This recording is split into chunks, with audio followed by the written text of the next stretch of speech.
at 13:02. Roll call, please.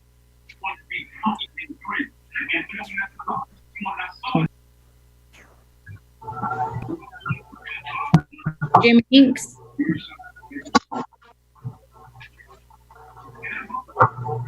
Dwayne Yellowhawk. Yeah. Garfield Apple.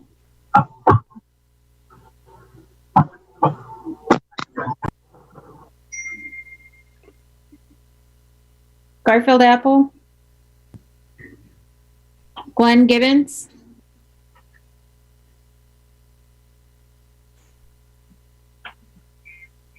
Lydia Bearkiller. Here. James Cross. Present.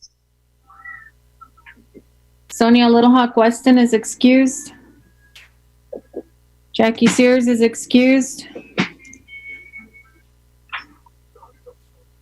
Vincent Tulance. Here.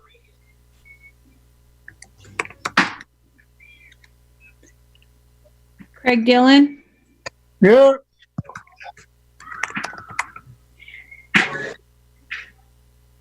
Cora Whitehorse is excused. Valerie Janice. Here. Valentina Merdanian. Present. Ryan Jumping Eagle. Here. Bo Little White Man.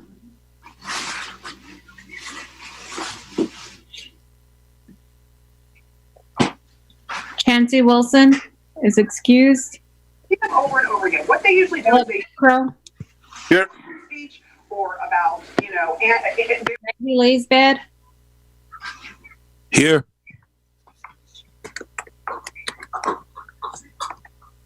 Richard Greenwald. Here. Nikina Mills. Wahi. Robin Tapio is excused.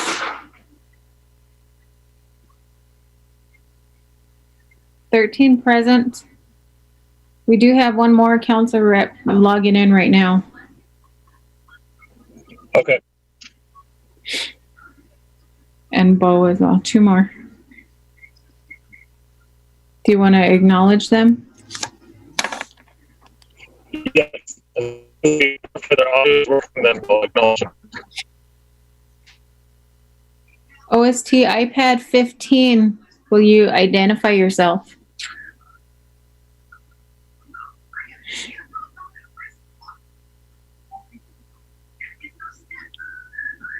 Bo, Little White Man. Yo.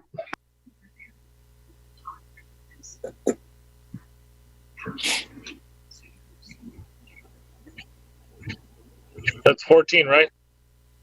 Yes. Okay, we have a quorum. Tribal Council, thank you.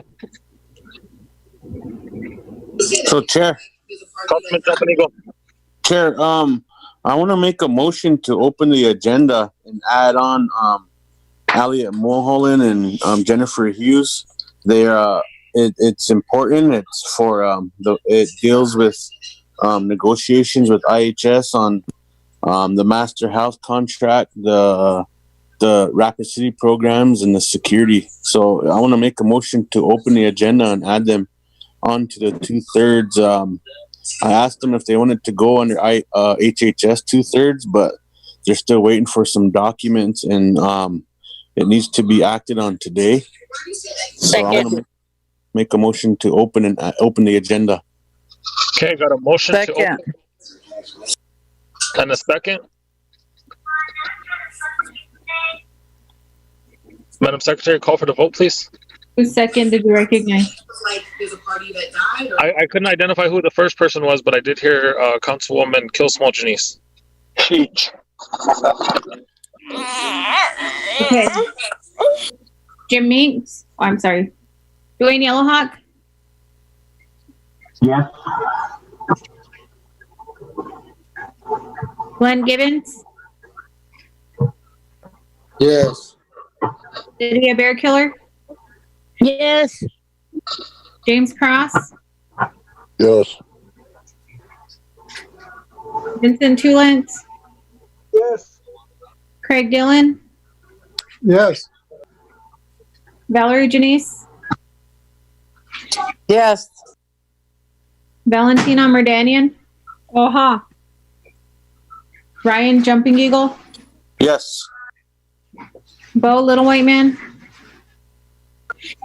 Yes. Philip Goodcrow, Yes. Any form of any of that. Andrew Reed, Yes. Richard Greenwald,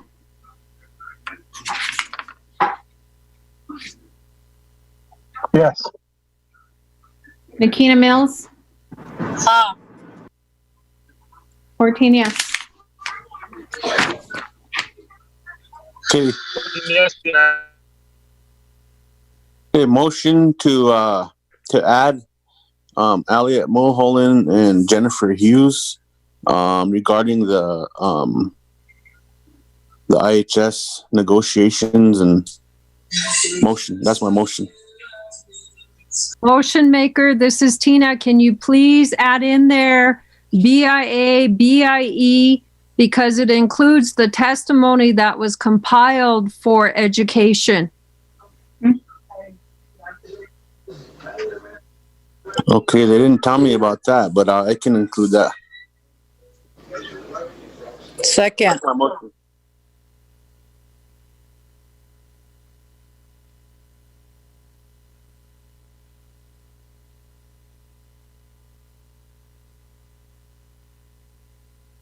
Who's second?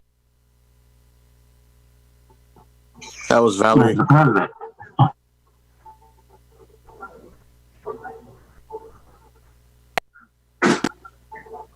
Roll call. Dwayne Yellowhawk, Glenn Gibbons, Yes. Lydia Bearkiller, Yes. James Cross, Yes. Vincent Tulance, Yes. Craig Dillon, Yes. Valerie Janice, Yes. Valentina Merdanian, Oha. Ryan Jumping Eagle, Yes. Oh Little White Man, Yes. Philip Goodcrow, Yes. Randy Laysbed, Yes. Richard Greenwald,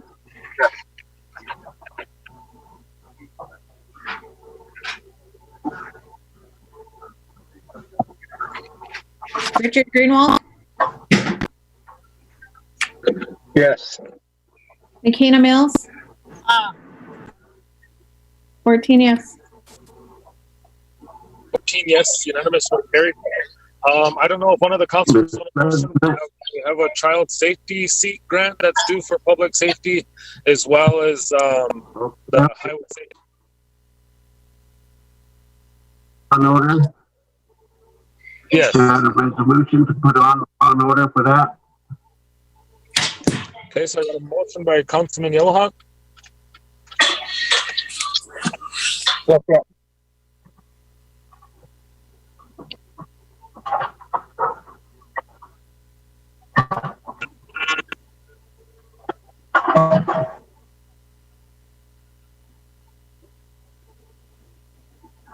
Madam Secretary, call for the vote, please.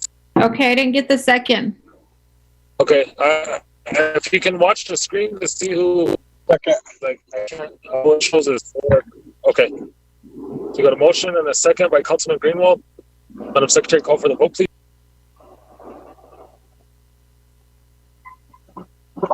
Dwayne Yellowhawk, Yes. Glenn Gibbons, Yes. Lydia Bearkiller, Yes. James Cross, Yes. Vincent Tulance, Yes. Craig Dillon, Yes. Valerie Janice, Yes. Valentina Merdanian, Oha. Ryan Jumping Eagle, Yes. Bo Little White Man, Yes. Philip Goodcrow, Yes. Randy Leesbad, Yes. Richard Greenwald, Yes. Makina Mills. 14 yes. 14 yes, unanimous, motion carried.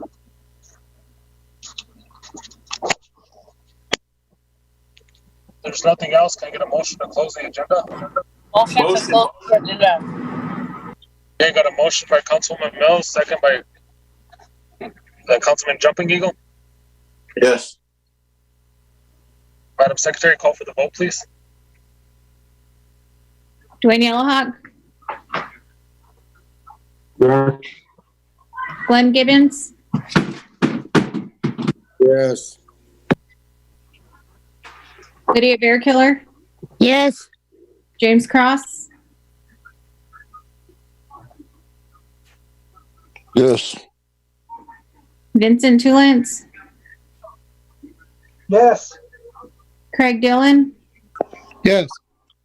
Valerie Janice, Yes. Valentina Merdanian, Uh-huh. Ryan Jumping Eagle, Yes. Bo Little White Man, Yes. Philip Fitzrow, Yes. Randy Leesbad, Yes. Richard Greenwald, Yes. Makina Mills. 14 yes.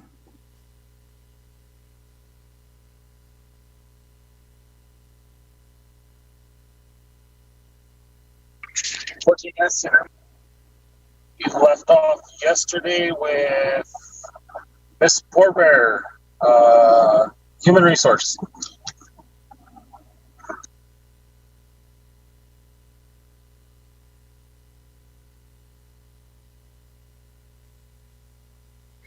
Good afternoon, Tribal Council. For the record, my name is Michelle Porbear. I'm the Oglala Sioux Tribe Human Resource Director. As required per Ordinance 18-22, I'm here to provide my statistics according to the policy manual. I did send that to the Tribal Secretary. Are there any questions?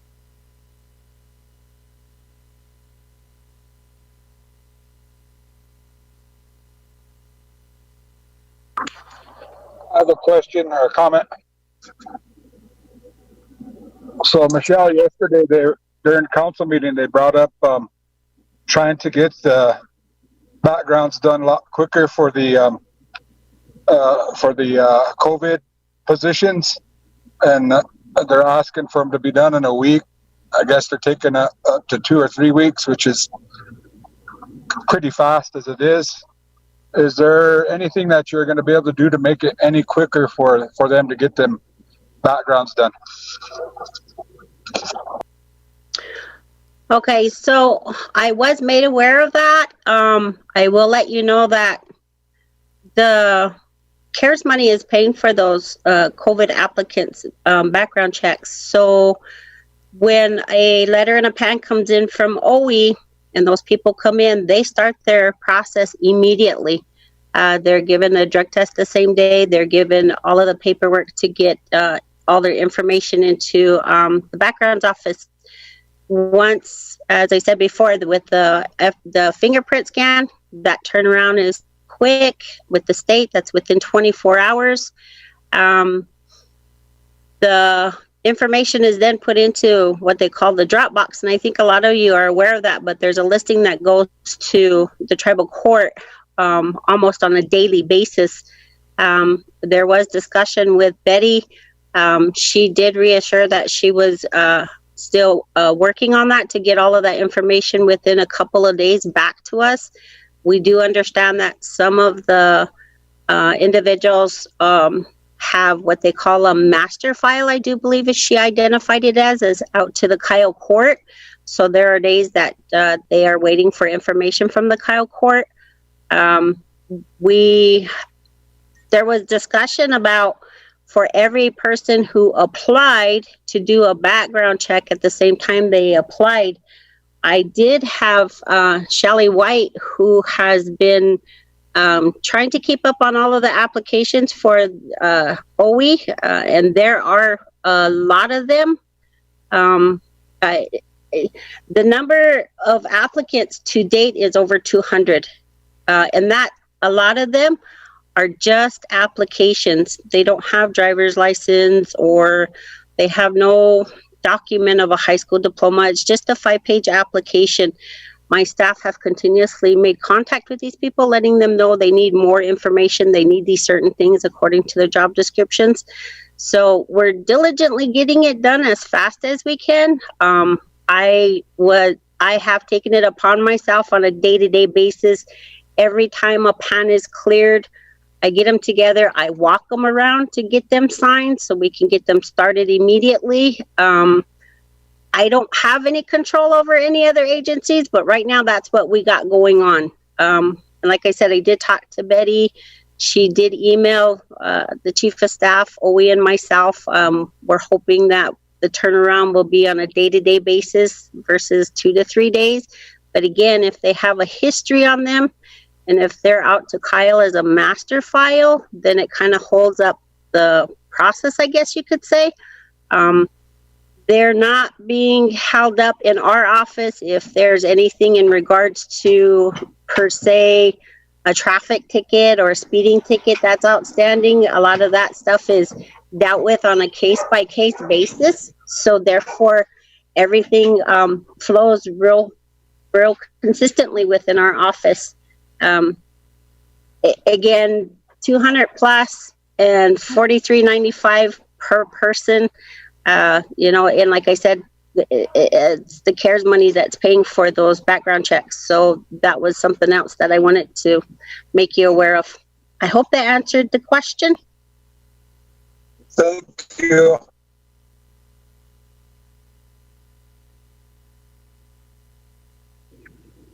You're welcome. Do you have any other comments from Tribal Council? Motion to approve. Got a motion to approve by Councilman Dillon, second by Councilman Gibbons?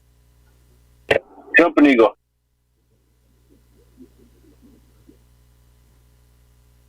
Oh, Councilman Jumping Eagle is a second. Roll call. Dwayne Yellowhawk, Yes. Glenn Gibbons, Yes. Lydia Bearkiller, Yes. James Cross, Yes. Mrs. Tulance, Yes. Craig Dillon, Yes. Valerie Janice, Yes. Valentina Merdanian, Uh-huh. Ryan Jumping Eagle, Yeah. Bo Little White Man, Yes. Philip Goodcrow, Yes. Randy Laysbad, Yes. Richard Greenwald,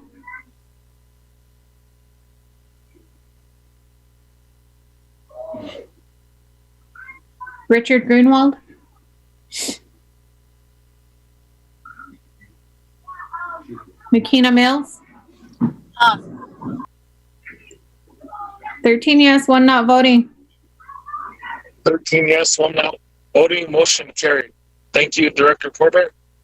Next Thank on the agenda, we have Madam Chief of Staff, Cindy Gallego. Good afternoon, Council. For the record, my name is Cindy Gallego. I'm the Chief of Staff for the Oglala Sioux Tribe. We sent out our report yesterday or the day before to all of you. Apologize that it's not in the format that we usually submit it to all of you. Usually we have it all in one document, and we try to send it out in different JPEG, Word doc, and a PDF. Right now, currently, We have about half of our staff, a little more than half of our staff, in quarantine right now. So we're trying to, we are majority working from home, teleworking. We will be out of quarantine on Friday, be able to return back to work on Monday, pending the results of our COVID test. Is there any questions for me?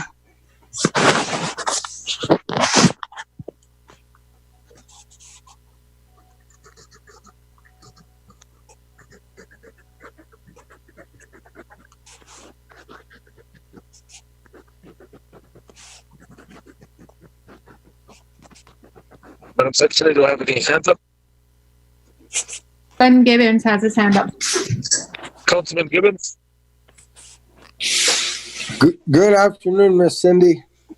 Good afternoon. Say, I know I've talked to you once or twice before about the hip homes, and I'm afraid it's getting colder and it's getting later in the year. But I guess an update and maybe how to push harder on getting that situated before the winter months come. Is there a status on that, ma'am? Currently, for as far as I know, no. I'm not sure if Dwayne is on. Let me check real quick. I believe he had a doctor's appointment today, this afternoon, so he's currently not on, but I can follow up with that. If you'd like, I believe that's under, is that under HHS? Yes, ma'am. And HIP is under HHS.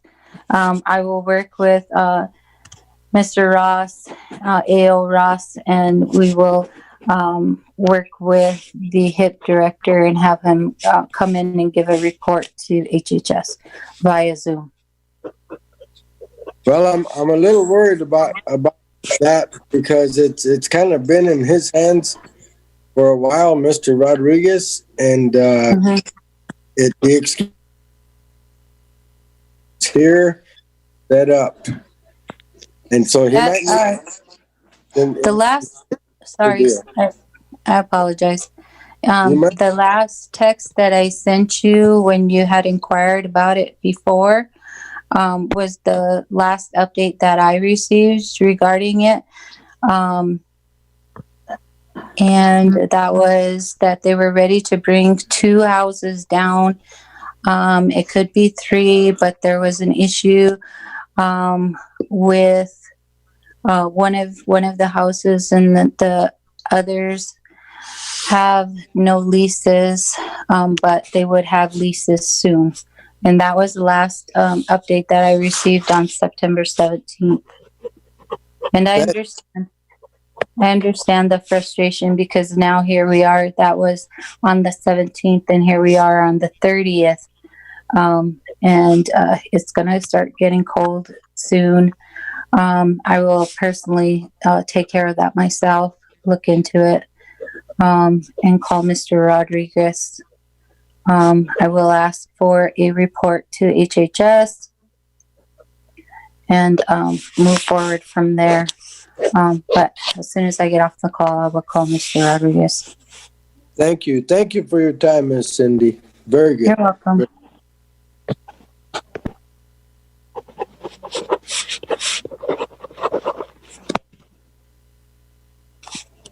Do you have any other hands up? Madam Chief, or Madam Secretary, sorry. No more hands up. Motion to approve. Anything further for the Chief of Staff? Motion to approve by Councilman Gibbons. Second.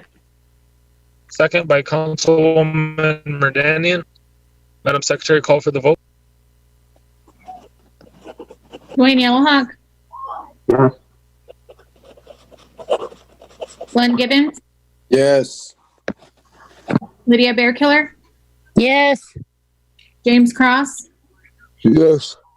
Vincent Tulance, Yes. Craig Dillon, Yes. Valerie Janice, Yes. Valentino Merdanian, Oh, huh. Ryan Jumping Eagle,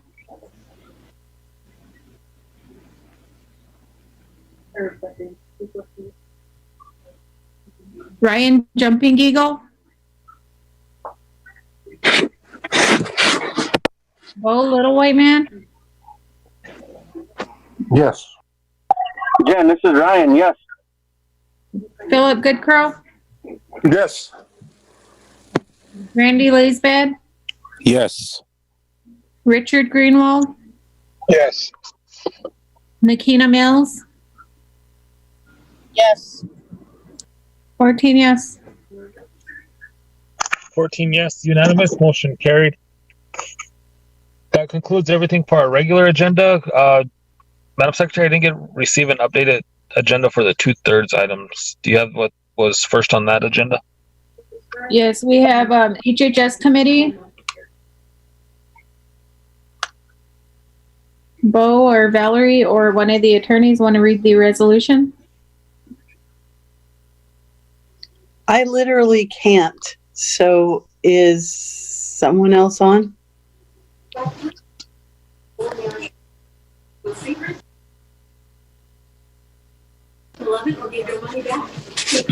Do you have it, Madam Secretary? Can you read it? Stacy, do you have the HHS resolution for item A?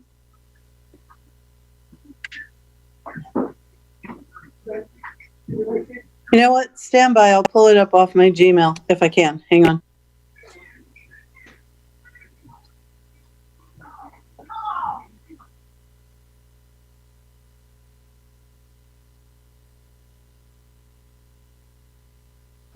I have it. I can read it. Can you hear me, Jen? Yes, go ahead, Ryan. Thank you. Okay, it is resolution of the Oglala Sioux Tribal Council approving RCS Construction Company's contract change order number 3 to add work for the construction of the Pine Ridge Sewer Lift Station replacement contract PR 2019-CSLS-1, whereas the Oglala Sioux Tribe has adopted its constitution and bylaws by the referendum vote on December 14th, 1935, in accordance with Section 16 of the Indian Reorganization Act of 1934, 25 U.S.C. 5123, and under Article 3 of the Constitution, the Tribal Council is the governing body of the Oglala Sioux Tribe, and whereas the Tribal Constitution authorizes the Tribal Council in Article 4, Section 1A to negotiate with the federal government on behalf of the tribe, in Section 1F to manage all economic affairs and enterprises of the tribe, in Section 1G to appropriate for public purposes of the tribe any available Tribal Council funds, and in Section 1W to protect and promote the health and general welfare of the Oglala Sioux Tribe and its membership. And whereas the Oglala Sioux Tribal Council has the authority to approve contracts and change orders, and whereas the Health and Human Services Committee, HHS Committee, is a standing committee of the Tribal Council that oversees the Indian Health Service, IHS Martin, sanitation facilities, construction contracts, and whereas the Oglala Sioux Tribe's Water and Sewer Company requires the approval of a change order and contract modifications to add additional work to contract PR 2019-CSLS-1 between the Oglala Sioux Tribe and RCS Construction. And whereas on September 22nd, 2020, the Oglala Sioux Tribe Health and Human Services Committee met during regular session and approved the change order to add work to the contract. Change order number 3 will increase contract PR 2019-CSLS-1 by a total of $123,668.24 from $1,355,095.75 to $1,455,000 $449,987.60. Repairs and labor to repair and replace equipment and restore warranty after a flooding event is proposed for addition, and the price is revised to reflect this additional cost to the contract. Now, therefore, it be resolved that the Executive Committee of the Oglala Sioux Tribe has voted to approve the contract change order for RCS Construction to add work to the Pine Ridge Sewer Lift Station Replacement Contract, PR 2019-CSLS-1, and increase the contract total by $123,668.24 from $1,355,095.75 to $1,449,987.60. And be it further resolved, the tribal president, or in his absence, the vice president, is hereby authorized to sign any documents necessary to execute contract change order number 3. Motion. Got a motion by Councilman Jumping Eagle, Second. second by Councilman Gibbons. Madam Secretary, call for the vote, please. Also, will you recognize Garfield Apple at 1:30? Dwayne Yellowhawk, Garfield Apple, Yes. Glenn Gibbons, Yes. Lydia Bearkiller, Yes. James Cross, Yes. Vincent Tulens, Yes. Craig Dillon, Yes. Valerie Janice, Yes. Valentino Merdanian, Aha. Ryan Jumping Eagle, Yes. Bo Little White Man, Yes. Philip Goodcrow, Yes. Randy Laysbed, Yes. Richard Greenwald, Yes. Tina Mills, 15 yes.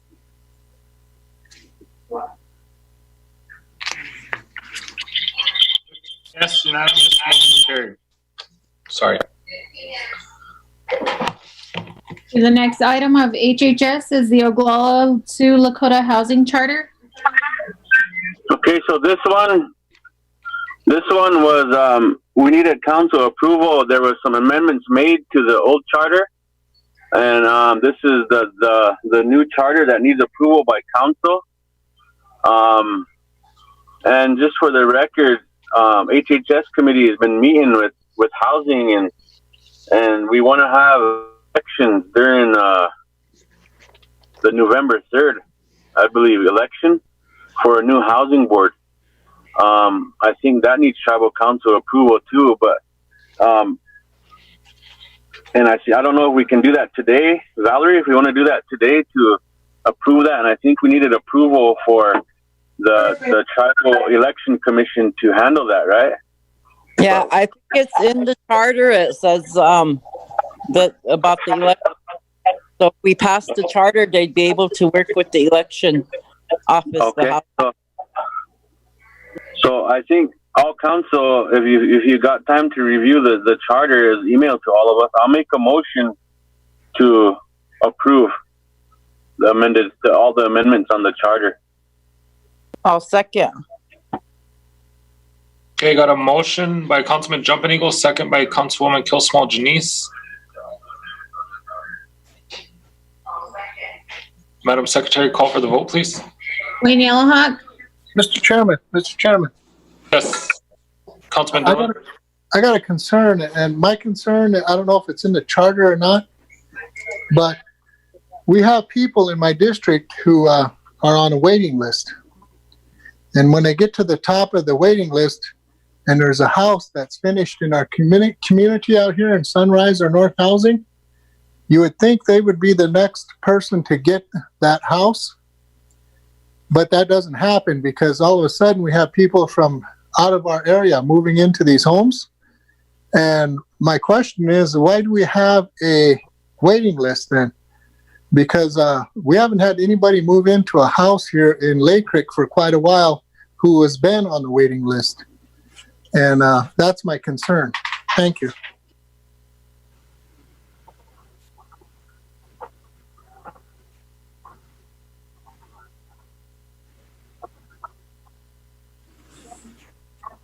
Do I have anything else further from Tribal Council, or does anybody want to reply to Councilman Dillon? I do. Councilman Apple? Yeah, my question was, there's the topic of discrimination coming up. And I would like that to happen in Wounded Knee District also, but it doesn't. And if we did make that happen, would that be discrimination? And I would like a lawyer to answer that.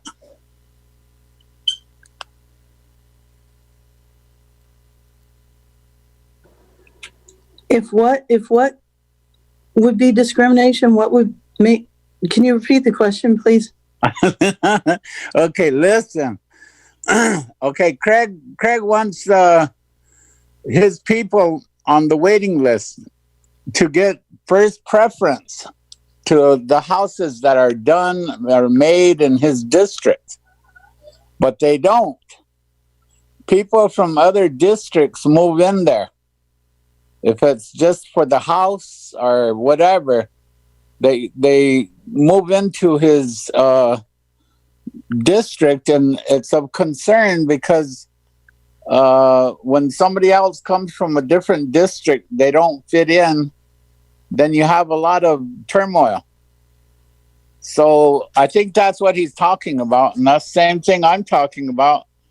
But would it be considered discrimination if we allow this to have each district have their own people only on their waiting lists and first preference to the houses?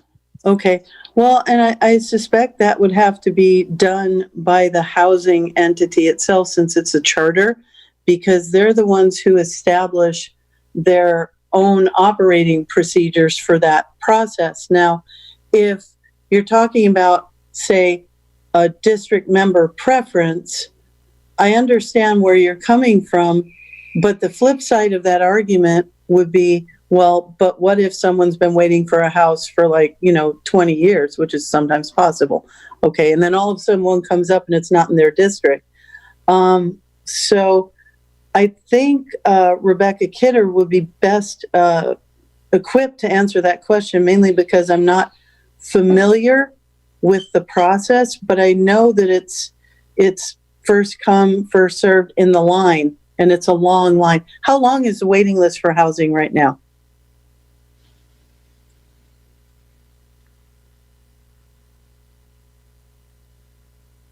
Oh, good grief. Okay. So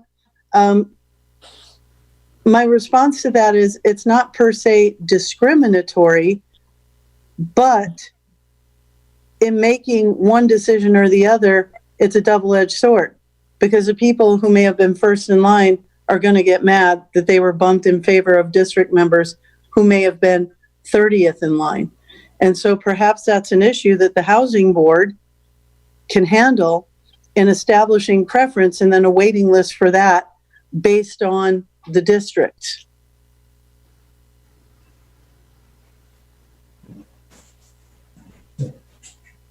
It'd be a lot simpler if we had a policy where each district got to put their people in those homes, because this just doesn't happen in my district. I'm sure other districts it's happening too. And we have people on that list for 5 or 6 years, 7 years, 10 years. Then all of a sudden a 3-bedroom opens up. They got their application, everything in, they've been renewing, and somebody from across the reservation moves in, and it's just like, okay, business as usual.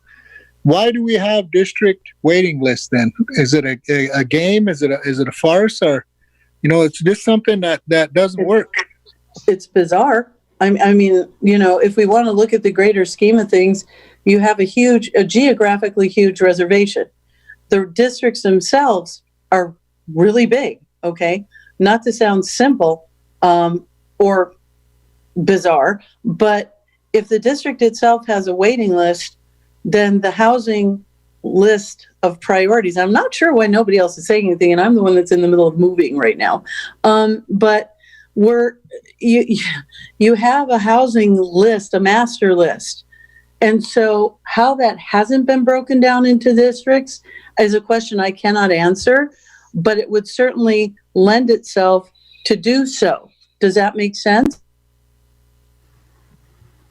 We do have Rebecca Kidder online from the housing attorney. Good afternoon. Mr. Chair, would you like us to give some input into the question? Yes, please. Thank you. The admissions and occupancy policies for the housing authority permit individuals to choose 2 districts in which they want to be on the waiting list. And so those waiting lists are based on preference of individuals. And that's the list they go off of. Housing boards, because I represent several housing authorities nationwide, housing boards can have preferences or point systems based on any number of criteria. But once you establish the preferences, and you have to go by them. And so this would be an issue of policy, right? Adopting a policy that gives preference, for instance, to individuals who reside in the district. I know that HUD has advised other housing authorities that residential preference is not something that they have been in favor of. But it's certainly something we can work with the Northern Plains Office of Native American Programs to confirm that they would not prohibit that, giving preference to individuals who already reside in the district. Certainly, this would be a matter of policy for any housing board to look at. And so this would be one I recommend working with the Northern Plains Office of Native American Programs and your housing board to see what is permissible in HUD's view and to establish the preferences that you want. If we could add that to the motion, I'm ready to go with this. I'll vote for it. So, Rebecca, excuse me, Chair, can I speak? Yes, Councilwoman Kilsmo-Janice, go ahead. So, Rebecca, do you think that you can get a meeting with the people you're talking about with us? Yes, we could get a meeting set up with the Northern Plains Office of Native American Programs. Okay, because I know about a year ago, Craig did make that motion in one of our board meetings. And so I'm not sure, and already it says that when you sign up for housing, you can sign up for 2 districts. Right. Yeah, you can. Again, you have to amend the policy on admissions and occupancy. You have to amend it to state the preferences that you're going to give. And on this issue of preference to individuals who already reside in the district, we just would want to check with Northern Plains office. Okay. So our next HHS, we can address that, Craig. Chairman. Let's vote on it. I'm good to go. Hold on, I have something here. Okay, stand by. Go ahead, Councilman Apple. Craig, we brought this up several months ago when you brought it to our attention. And I was wondering why. I think we passed it. That what Lake Creek wanted was to amend the policy to have your own people in your own district have their own houses. I think that was passed already, and I don't know why it's not in the charter. Go ahead and run your vote, and we'll go with that if you want that. It's just a Band-Aid effect Craig, and you know damn well Band-Aid effects don't last very long. They're soon forgotten. Well, Mr. Chairman, Yes, Councilman Dillon? can we add that as a caveat that prior to implementation of this, that be added? Because we do have a lot of people here in Lake Creek who need homes, and these homes are going to people from outside our district. The waiting list is posted. You can go and look at it. They've been on there for years, and they get bypassed because somebody else from another district gets to the top of what list, I have no idea. Because our district list should be the final list for the people in Lake Creek District. You know, it's a play on words. It's kind of like they get to the top and they get booted out. They don't get the house. So I hear it. I'm sure Cora hears it. And we just need a level playing field. That's all we need. That's my concern. That should go for every district. Okay, Councilman Dillon, so that's your motion, Councilwoman Kilsmall Janice. Is that still your second? Actually, that was Ryan Jumping Eagle, that motion to approve the housing charter. Oh, I'm sorry, yes. Councilman Jumping Eagle, would you like to make that a part of your motion? Councilman Dillon's recommendations?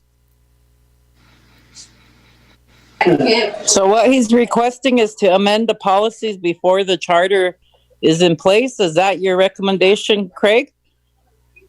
Before it's implemented, just before we put it into effect, we can approve it today, but that has to be part of the approval, is that each district gets to prioritize the people in their district to get them homes. No more magic list that exists someplace that I've never seen.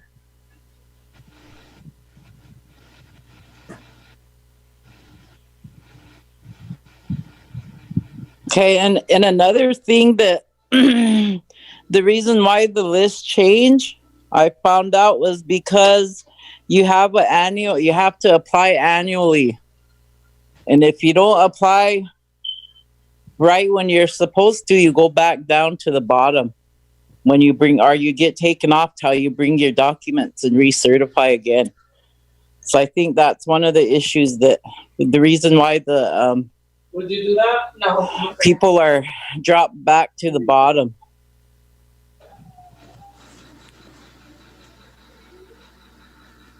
Chairman. Councilman Apple? Valerie, you know as well as I do, they gave us reports that they were doing research. None of the TSRs done their duty by doing research, and they're catching up on all the research. So that might be in one of the problems of our lists. Our lists are changing, but they're not the true change because the information wasn't received by housing. That is what they were supposed to look at. So that's, Craig, I think that's what was happening to your list, that these research weren't done at all. And that was the report that Cecilia gave to us. Well, those people that renew their applications are pretty good about it. I've had one woman on there for quite a while, and she's adamant that she has renewed her application every time. She still don't have a house. Comment. Glenn Gibbons with his hand up. Councilman Gibbons? You know, I understand Mr. Dillon's point exactly, but you know, it helped because when we had one of our wounded knee people, the unit started on fire. There was a house in another district that they were able to temporarily or move into, and you know, in situations like that, I can understand that you know, it's not emergency housing per se. We did a lot of work on this charter, guys, policies, the whole 9 yards, and for that family to be able to move to, and they can choose not to move to a different district and at least have a house because of a burnout. that was a huge plus for our district member. So having that flexibility, and I understand what Mr. Dillon's saying, the list. Well, we find out, TSRs or something else, and we've changed some things, and some things got changed. I think we should sit down with Miss Fire Thunder and see exactly what it says, because we did do some changes to that, but I don't have that charter in front of me right now, or the policies. So yeah, it's workable. It's workable. Thanks, guys.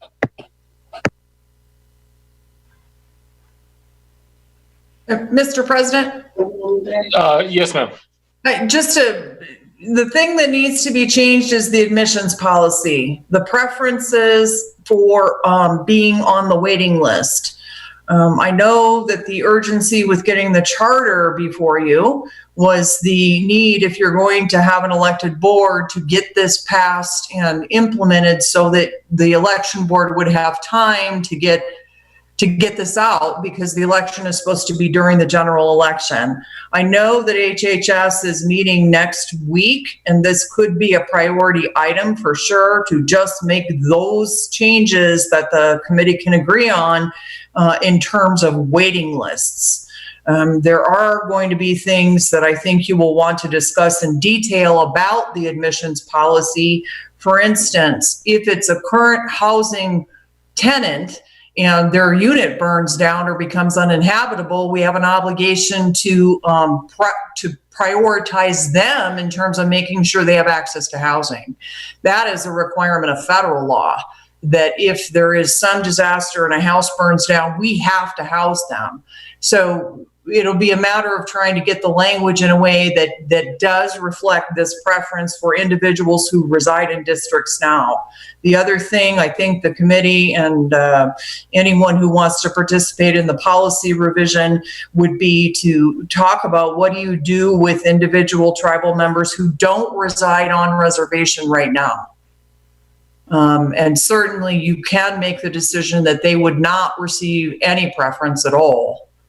But those are things you will likely want to consider, and certainly will be available to draft that as quickly as committee wants to pass it or can pass it. Sure. Yes, Councilman Jumping Eagle. So I think what needs to happen is I'll withdraw my motion and we'll send it back to committee. But, we're going to go through this again. We're going to set up this committee meeting with housing, and the ones asking questions are not going to be at the meeting again. You know what I mean? So it's kind of a waste of time, but I'll withdraw my motion and make sure everyone who has questions is there at that meeting when we work on this. That way we won't be going through this again. We had a lot of opportunities to have meetings and stuff, but if you don't attend, that's on you. So I'll withdraw my motion, send it back to committee, and we'll work on it, and maybe we could have a special that way that'll give the election commission enough time to hold that election come November 3rd. Okay, Councilman Jumping Eagle withdraws his motion. Councilman Greenwald, do you have a comment? Yes. We could fix this thing to death over and over every time it comes back. But if we went ahead and just approved the charter today, and the charter, once it's in place and everything else, and even before then, you can make an amendment before then. But if you pass the charter today, then you would at least be able to get it onto the books and get the election commission working on it and everything like that. The more we push it back, we're going to end up having to appoint people again, and that was defeat the purpose. Okay, all right. Yes, Chair? Yes, Councilwoman Kilsmo Janice. So like Rebecca said, we can just amend that policy. So I think we need to go ahead and pass the charter today and let them start with the election process, because it's going to only give them 30 days. So, and I know, so on Tuesday we can deal with the policy. If that's okay, I'll motion to approve it. Mr. Chairman. Make sure it's a mandatory meeting on Tuesday. Okay. Councilman Dillon?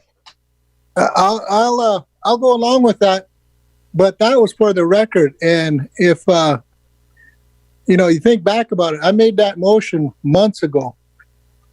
And I'll admit I've missed some meetings, but so has a lot of people. And that same song and dance every time missing the meeting, well, we each have our own lives. So that's my point. Thank you.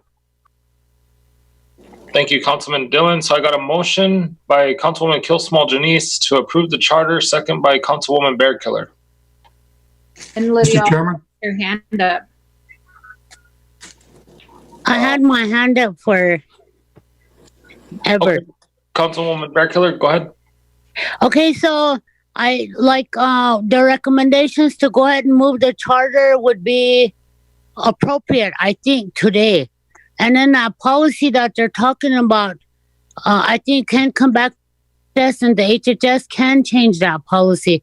But, there is a lot of, like right now, everybody's told you could sign up for 2 districts. Everybody's told they're at the top of the list, and then they're back down to the bottom of the waiting list. So that is an issue. And I think HHS and housing needs to work that out where it's not an issue for our people. And letters should be going out, being notified if they're going to be off the list. So I think the communication between the TSRs or whoever it is to the applicants needs to be, I guess, more, maybe they need to step up with those letters and make sure that the applicants are aware when they need to recertify their application. So that's why I motioned Val's motion to just approve this charter, because we need the board, and they're going to work on the election for the board. I think that needs to be in place right now. Thank you. Okay, thank you, Councilwoman Bearkiller. Do I have any more questions or comments from Tribal Council? I have a question, sir. Russ. Yes, Mr. Zephyr, go ahead. I'd like to ask Rebecca a question. To ensure that HHS is continuing to be the board until the election, is that covered in the charter or any of the documentation that's going to be passed today? So there won't be a question that they're not the board until election takes place? Anything to ensure that? So we can, you could do with the motion, you can do and to amend the resolution to include language making clear HHS remains the board until the election of the new board. We can just add a be it resolved clause to the existing resolution.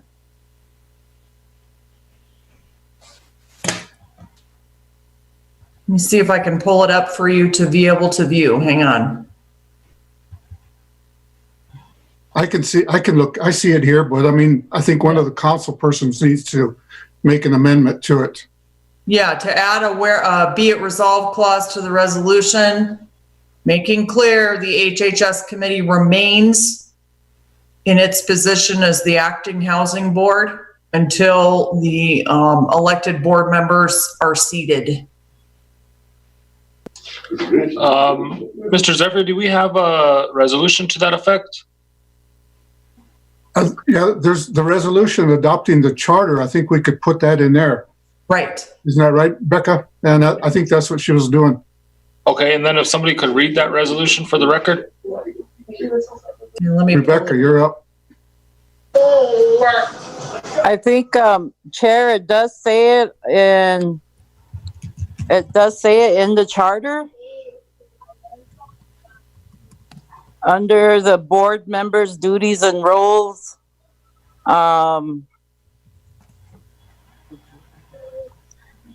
number 2, election and appointment of boards, it does say it in there. Yeah. A? I can read the resolution. I'm just pulling it right now.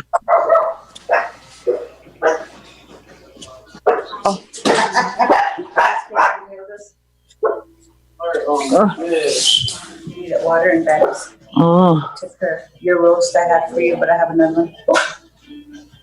Councilwoman Kilsmo-Janice, your mic is still on.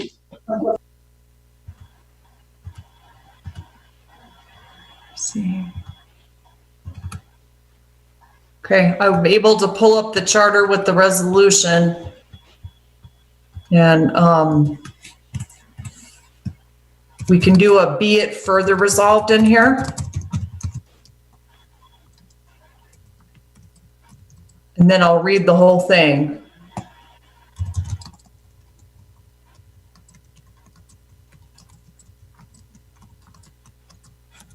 That needs to be ordained, be it further ordained.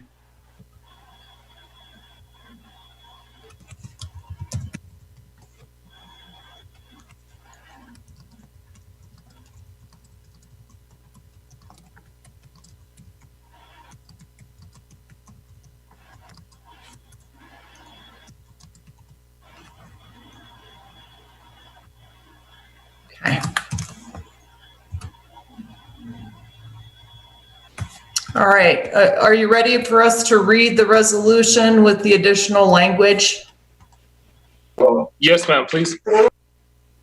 Ordinance of the Oglala Sioux Tribal Council amending the charter of the Oglala Sioux Lakota Housing. Whereas the Oglala Sioux Tribe has adopted its constitution and bylaws by referendum vote on December 10th, 1935 in accordance with Section 17 of the Indian Reorganization Act of 1934, 25 U.S.C. Section 476. And under Article 3, Section 1 of the Oglala Sioux Tribe Constitution, the Oglala Sioux Tribal Council is the governing body of the Oglala Sioux Tribe. And whereas under Article 4, Section O of the Oglala Sioux Tribe Constitution, the Oglala Sioux Tribal Council has the authority to charter subordinate organizations for economic purposes and to regulate the activities of associations thus chartered by the Tribal Council. And whereas in 1960, to address low-income housing needs on the Pine Ridge Indian Reservation, the Oglala Sioux Tribal Council adopted by ordinance the Oglala Sioux Lakota Housing. And whereas in response to the United States Congress enacting the Native American Housing Assistance and Self-Determination Act, NAHASDA, in 1996, the Oglala Sioux Tribal Council on February 9th, 1998 enacted Oglala Sioux Tribal Ordinance number 98-07, which amended the Oglala Sioux Lakota Housing Authority Charter to better and more appropriately address housing needs on the Pine Ridge Indian Reservation. And whereas to bring more accountability, transparency, and long-term stability to the Oglala Sioux Lakota Housing, the Oglala Sioux Tribal Council amended the charter of the Oglala Sioux Lakota Housing on September 12, 2007, pursuant to the Oglala Sioux Tribe Ordinance 07-43. And whereas the Oglala Sioux Tribal Council adopted Ordinance 19-07 on March 1st, 2019, which has suspended the charter of the Oglala Sioux Lakota Housing for 60 days and placed the Oglala Sioux Tribal Council Health and Human Services Committee as the board of OSLH. And whereas the Tribal Council finds that it is necessary to amend the charter of the Oglala Sioux Lakota Housing to better serve and satisfy the housing needs on the Pine Ridge Indian Reservation. And whereas the Oglala Sioux Tribal Council has read and reviewed the revised and amended charter of Oglala Sioux Lakota Housing attached to this ordinance. Now, therefore be it ordained that the Oglala Sioux Tribal Council does hereby adopt the amendments to the charter of the Oglala Sioux Lakota Housing attached hereto. And be it further ordained that the HHS committee shall remain in its position as the acting board of OSLH until the elected board members are seated. And be it further ordained that all previous charters of the Oglala Sioux Lakota Housing amendments and resolutions pertaining thereto are hereby superseded and replaced by the amended charter attached hereto.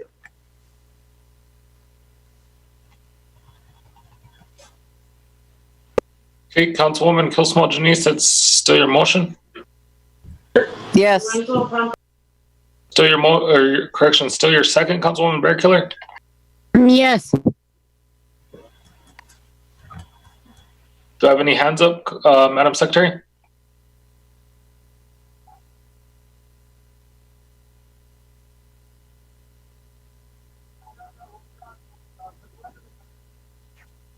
There are no hands up. No hands up. I got a motion and a second. Call for the vote, please.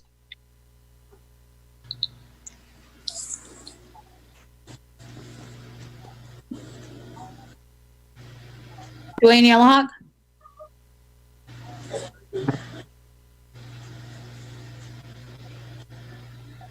Can you hear me? Agna. Garfield Apple, Yes. Glenn Gibbons, Yes. Lydia Bearkiller, Yes. James Cross, Yes. Vincent Tulance, Yes. Craig Dillon, Yes. Valerie Janice, Yes. Valentina Merdanian, Oha. Ryan Jumping Eagle,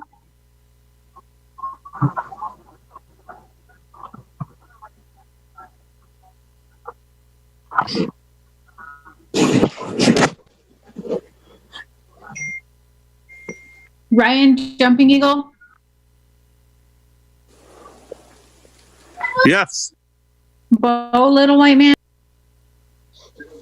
No. Philip Goodcrow, Yes. Randy Laysback, Yes.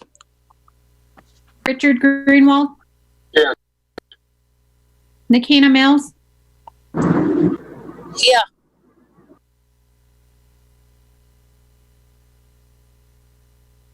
13 yes, 2 no.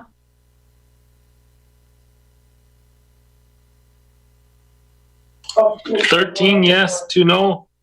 Motion carried.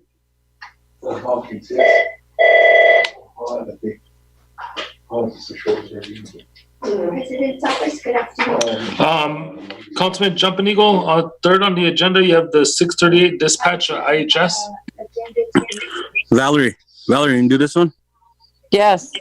I think Lisa, the attorney, has the resolution for that. Can she read it? Yeah, let me call it up on my phone. Stand by.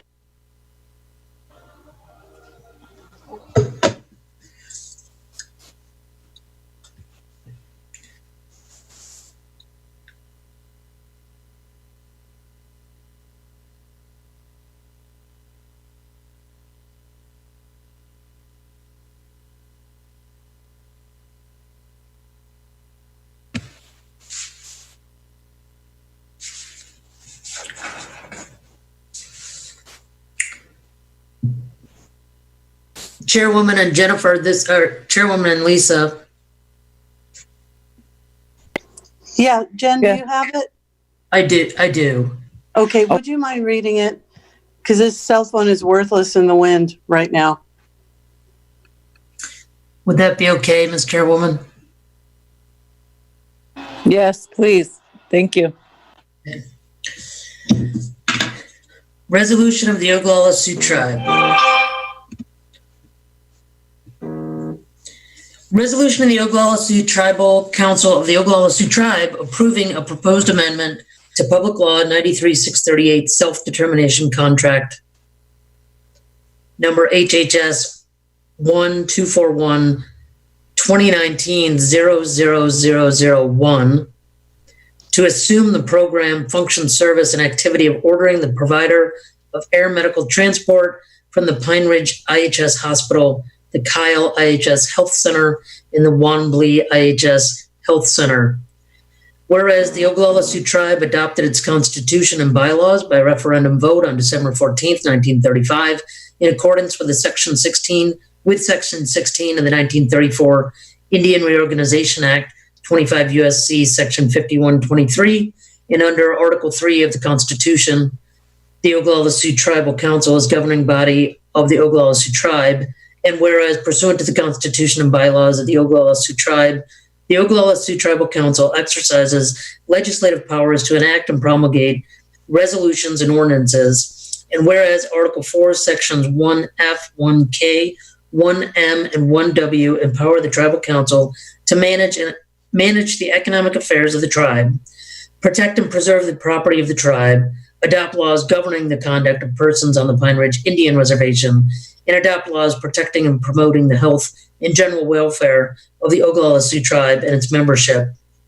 And whereas the Oglala Sioux Tribe is a constituent tribe of the Great Sioux Nation and a signatory to the 1825 Treaty with the Siouan and Oglala Tribes, 7 Stat 252, in paren July 5, 1825, comma, the Treaty of Fort Laramie of 1856, comma, 1 Stat 749, in parentheses, September 17th, 1851, comma, and the Treaty of Fort Laramie of 1868, comma, 15 Stat 635, in parentheses, April 29, comma, 1868. Those treaties were made between nations. The 1868 treaty recognizes that our reservation was set apart for the absolute and undisturbed use and occupation of our Indian people, 1868 Treaty, Article 2. And whereas the Pine Ridge Reservation is the permanent home of the Oglala Sioux Tribe pursuant to the Fort Laramie Treaty of 1868 and the Act of March 2nd, 1889, and whereas the Oglala Sioux Tribe has entered into the Comprehensive Master Health Contract, HHS I-241, 2019-00001, with the Indian Health Service to provide comprehensive ambulatory medical care, community health services, purchase referred care, health promotion, disease prevention services, health education, alcohol, substance abuse services, and health administration on the Pine Ridge Reservation and in the surrounding community. And whereas the mission of the Oglala Sioux Tribe in its master health contract is to promote wellness, prevent and treat disease, and provide care for individuals and families in the physical, mental, emotional, and spiritual healing process within the Oglala Sioux Tribe community.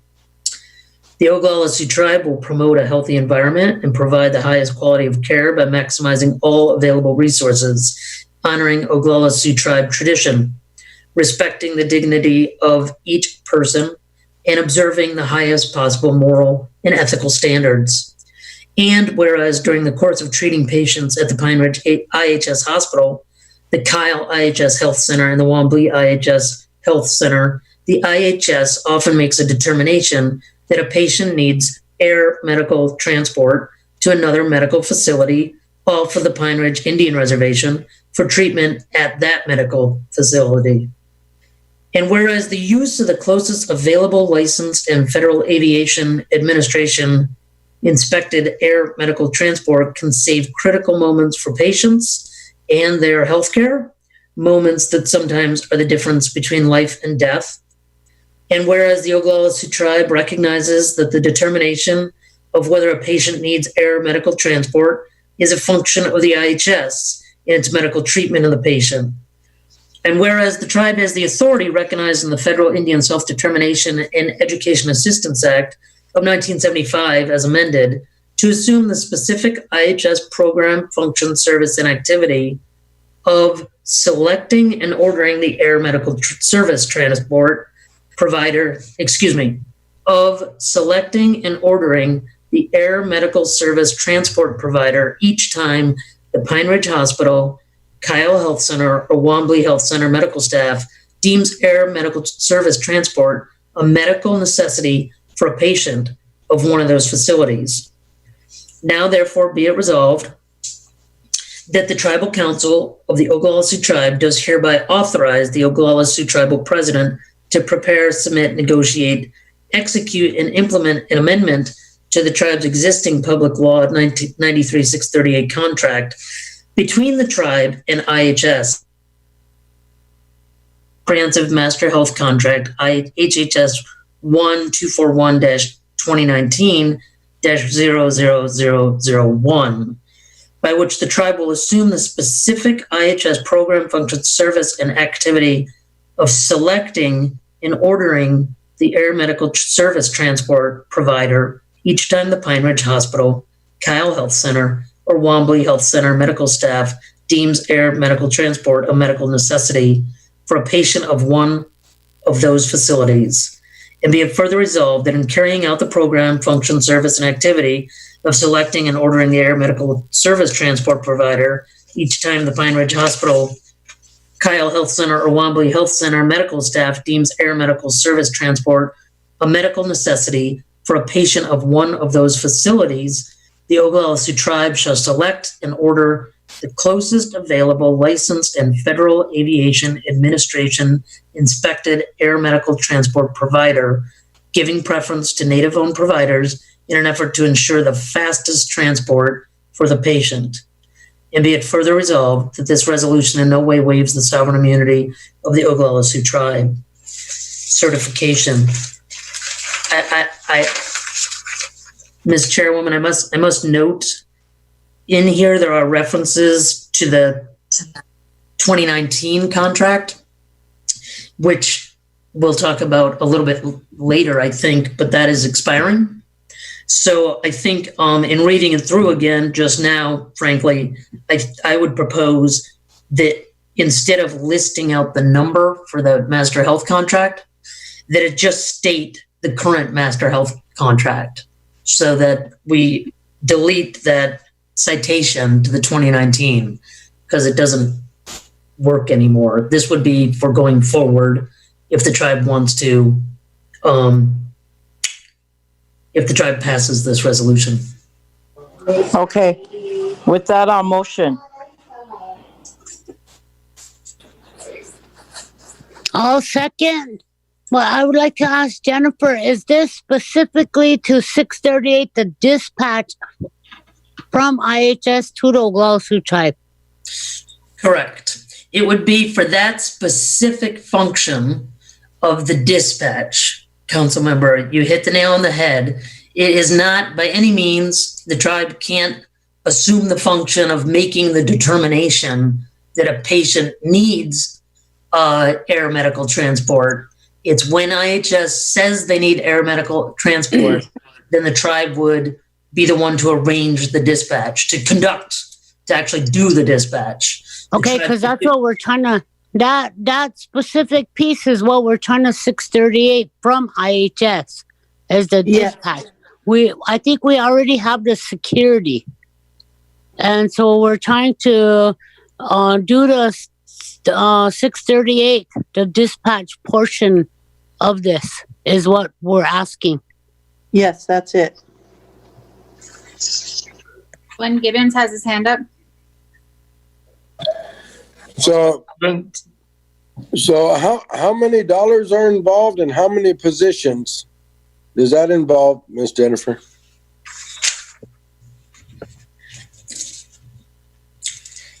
That's a good question. I think that this would be, to start the negotiation with IHS. At this time, we don't have the amount of money that they, that IHS has to carry out the function. So I understand your question. I appreciate the question, but we don't have the associated dollars right now. I think that would come, through the negotiation of what dollars the IHS has that they use, and whatever the secretary gets should go to the tribe. Concur. Okay, I do have a motion and a second. Motion by Councilwoman Kelsmal Janice, second by Councilwoman Bearkiller. Do I have any more questions or comments from Tribal Council? There are no more hands up. Thank you, Madam Secretary. Call for the vote, please. Dwayne Yellowhawk. Garfield Apple. Yes. Glenn Gibbons. Yes. Lydia Bearkiller. Yes. James Cross. Yes. Vincent Tulance. Yes. Craig Dillon. Yes. Valerie Janice. Yes. Valentina Merdanian. Yeah. Ryan Jumping Eagle. Yes. Bo Little White Man. Yes. Philip Goodcrow. Yes. Randy Laysbad. Yes. Richard Greenwald. Yes. Akina Mills. Yeah. 13 yes, 2 no. 13 yes, 2 no. Motion carried. The next item is Law and Order Committee. Law and Order has the curfew ordinance. Councilman Yellowhawk.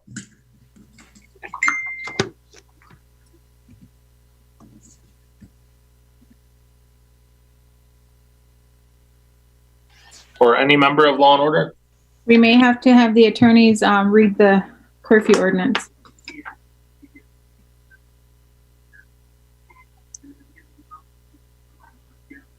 I think Jennifer Barrigal has that. I think.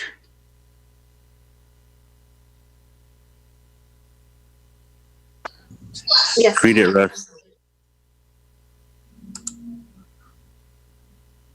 Would you like me to read that one? Go ahead, Jennifer.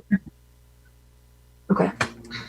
Ordinance of the Oglala Sioux Tribal Council of the Oglala Sioux Tribe, an unincorporated tribe.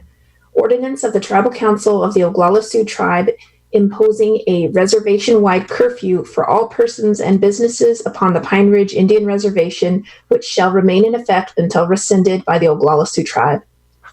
Whereas the Oglala Sioux Tribe adopted its constitution and bylaws by referendum vote on December 14th, 1935, in accordance with Section 16 of the Indian Reorganization Act of 1934, 25 U.S.C. Section 5123. And under Article 3 of the Constitution, the Oglala Sioux Tribal Council is the governing body of the Oglala Sioux Tribe. Whereas, pursuant to the Constitution and bylaws of the Oglala Sioux Tribe, the Oglala Sioux Tribal Council exercises legislative powers to enact and promulgate resolutions and ordinances.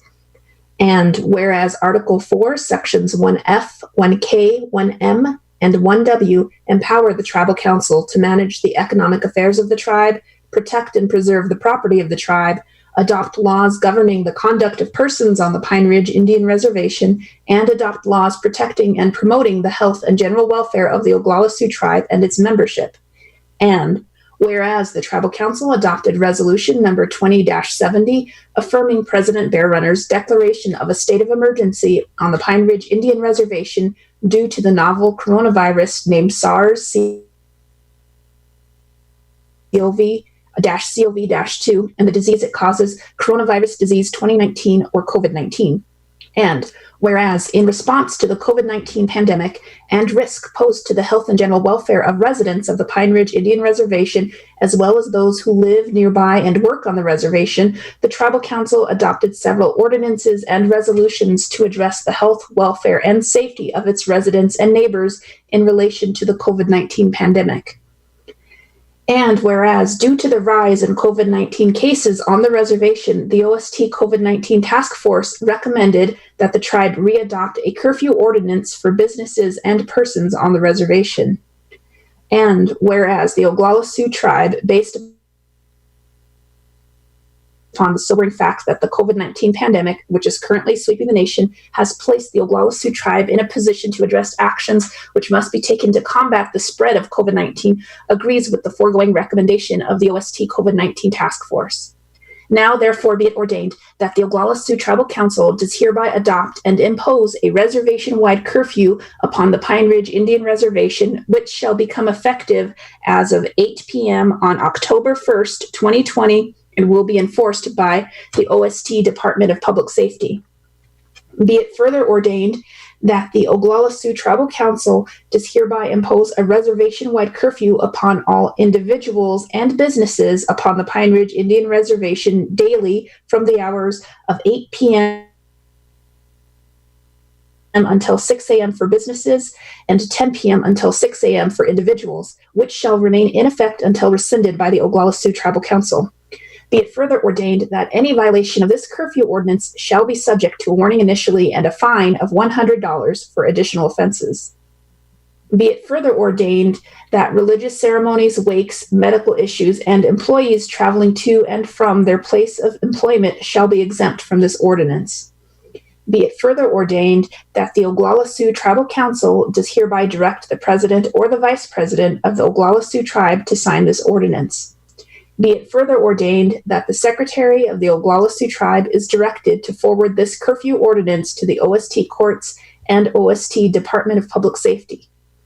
Be it further ordained that this ordinance shall take effect at the time set forth herein and shall supersede, repeal, and replace all prior inconsistent laws of the Oglala Sioux Tribe. Certification.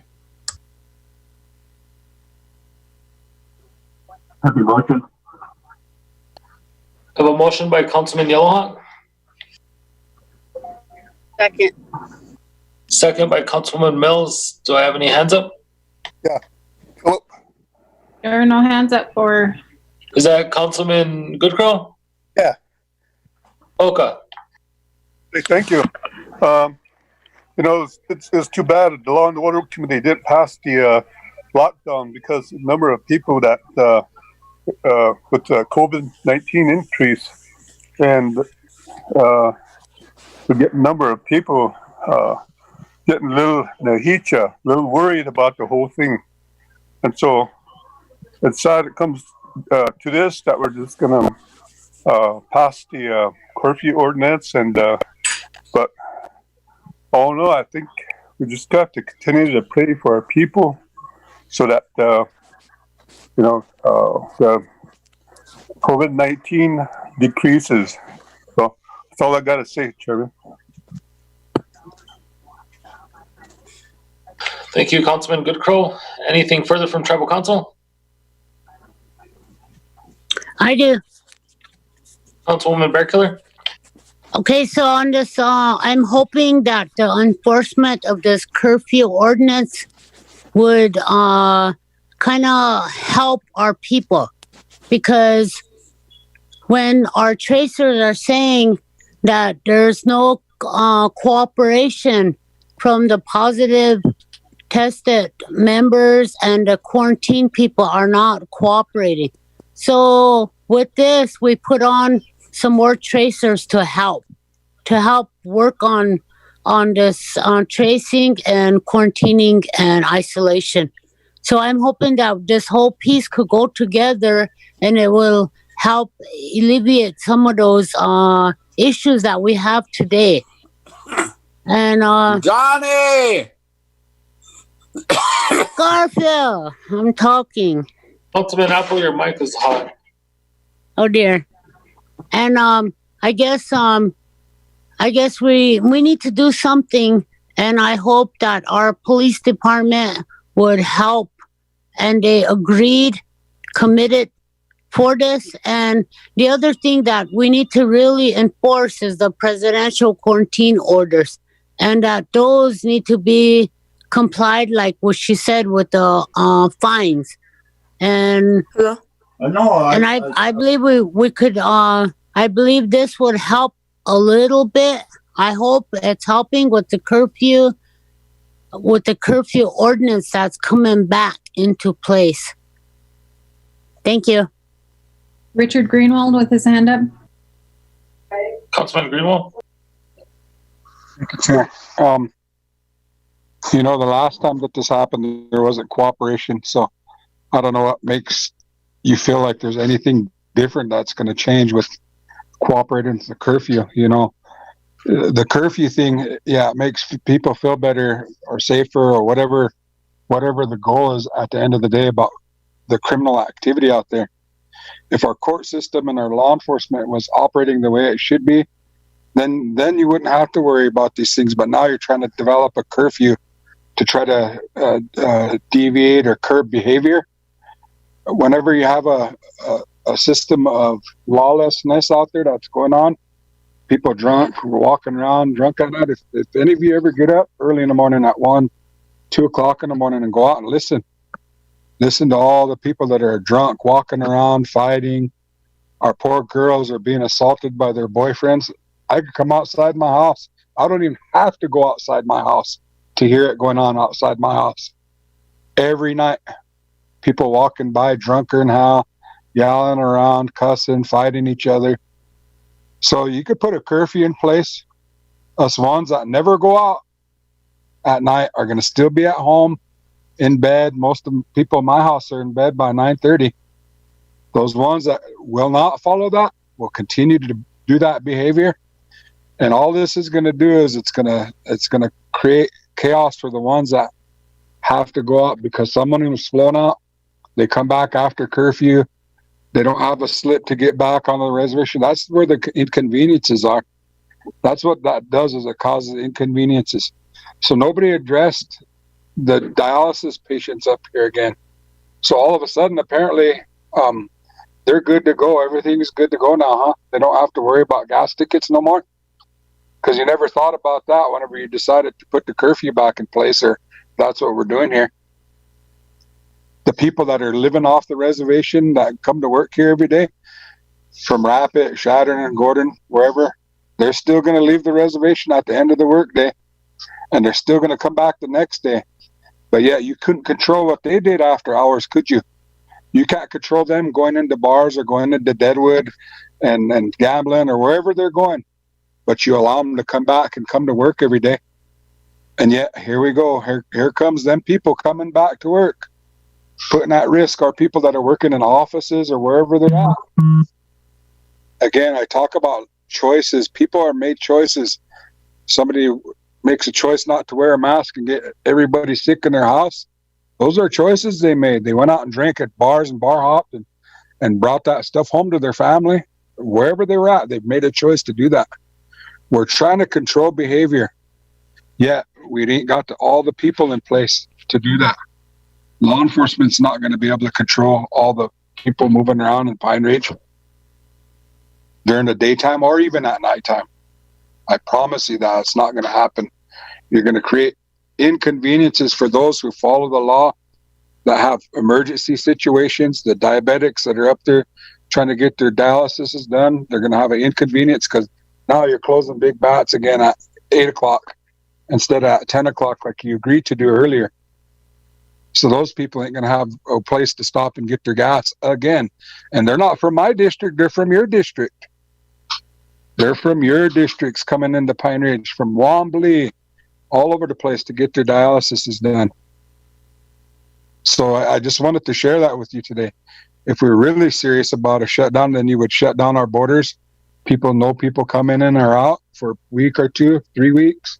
Stop, see if you can make a dent in this number of increase. But we're not. We're created another.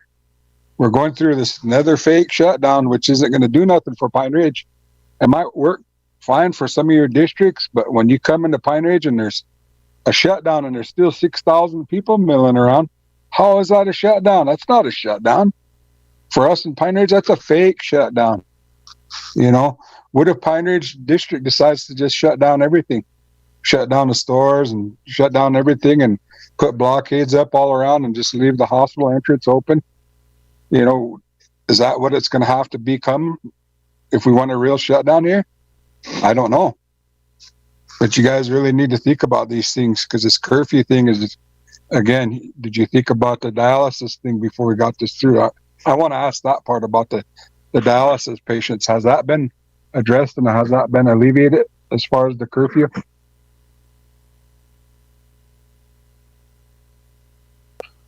This came from Law and Order. Does anybody from the Law and Order Committee want to reply to Councilman Greenwald?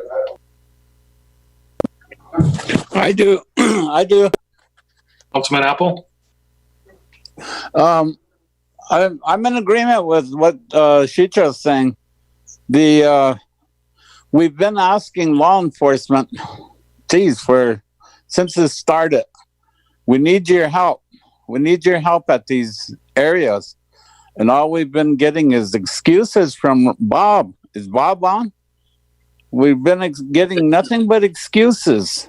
And, you know, we got to hold somebody accountable here, Bob. And I think it's now your turn to get to bat at. All we've been hearing is, I don't have enough cops. Well, we got money to get you enough cops. And the response time, there is none. For a while there, it started off really well, and then all of a sudden your cops are all hanging out in Pine Ridge. I'd like to go for decentralization. Set them back up at the CAP office or somewhere in each town where they'll have a response time. It's public safety. I've been holding off long enough on this, and I would like to see decentralization. We need the help of public safety, and we're not getting it. You guys have been saying it.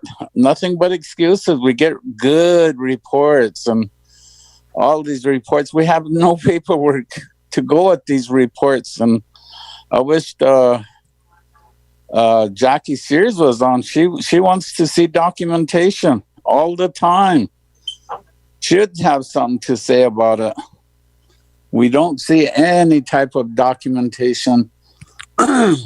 So I think that, having the lockdown is not in order. People are grown adults and they have control of their own lives. We don't need to take control of people's lives and tell them, you get in at this time. Some people are going to say it's doing good, but having that order done is taking away the right of the people. You have the right to, live your life, but now we're saying, I want you in at 6 o'clock at night. I don't want you outside your house. That's dictatorship, man. And I don't believe in that. And I don't think I'd support that. But we do need to hold Bob accountable. He has a big job there, and it's just not being done. Not in my district. One that needs started pretty good. And then, like I said, we don't see cops anymore. And we're back to the same old square one. When we call a cop, they come the next day and say, all right, what's going on here again? So we go through that again. Either he's not telling his officers, giving them directives or direction. I don't know what's going on there, but it's just not happening. It's back to the same old thing again. So I agree with, we're not going anywhere with this lockdown. It's just not going to work. All right, thank you. Bear Killer with her hand up. Good advice. Bear Killer. Do you know if we have any of the task force members on? I believe we do. Maybe one of them could respond. This recommendation came from the task force. We have the task force representative on. They're the ones that are recommending. Yes, we do have Dakota on.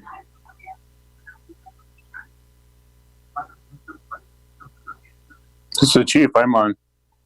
Good afternoon. Chief of Police. Okay, we'll let Chief Akafy have the floor right now, and then we'll go to Dakota, and then back around to Councilman Yalaha.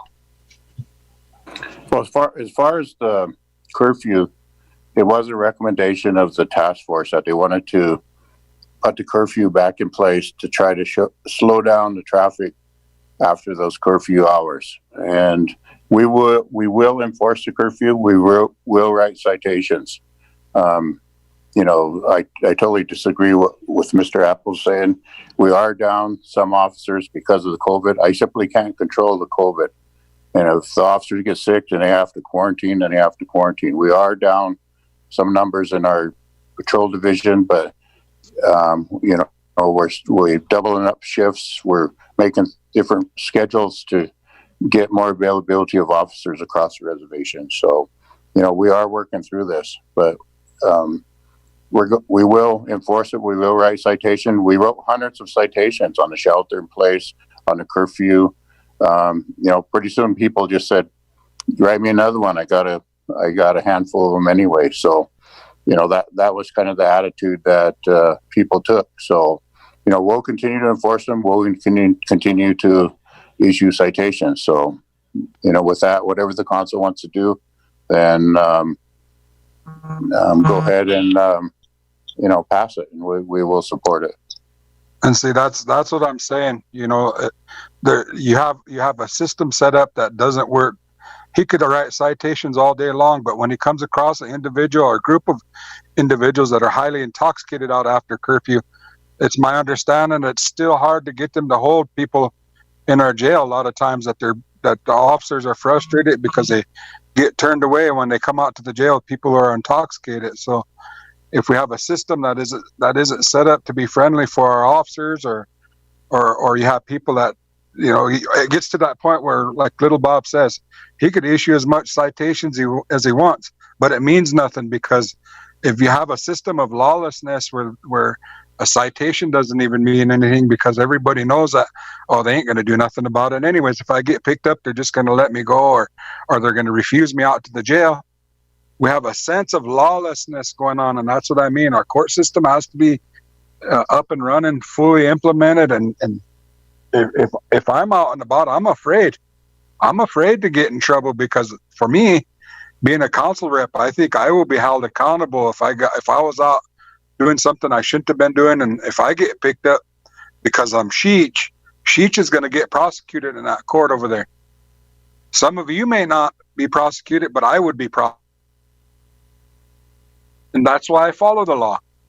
But right now, he could sit there and issue citations all night long, his group, and they're going to say the same thing like he said.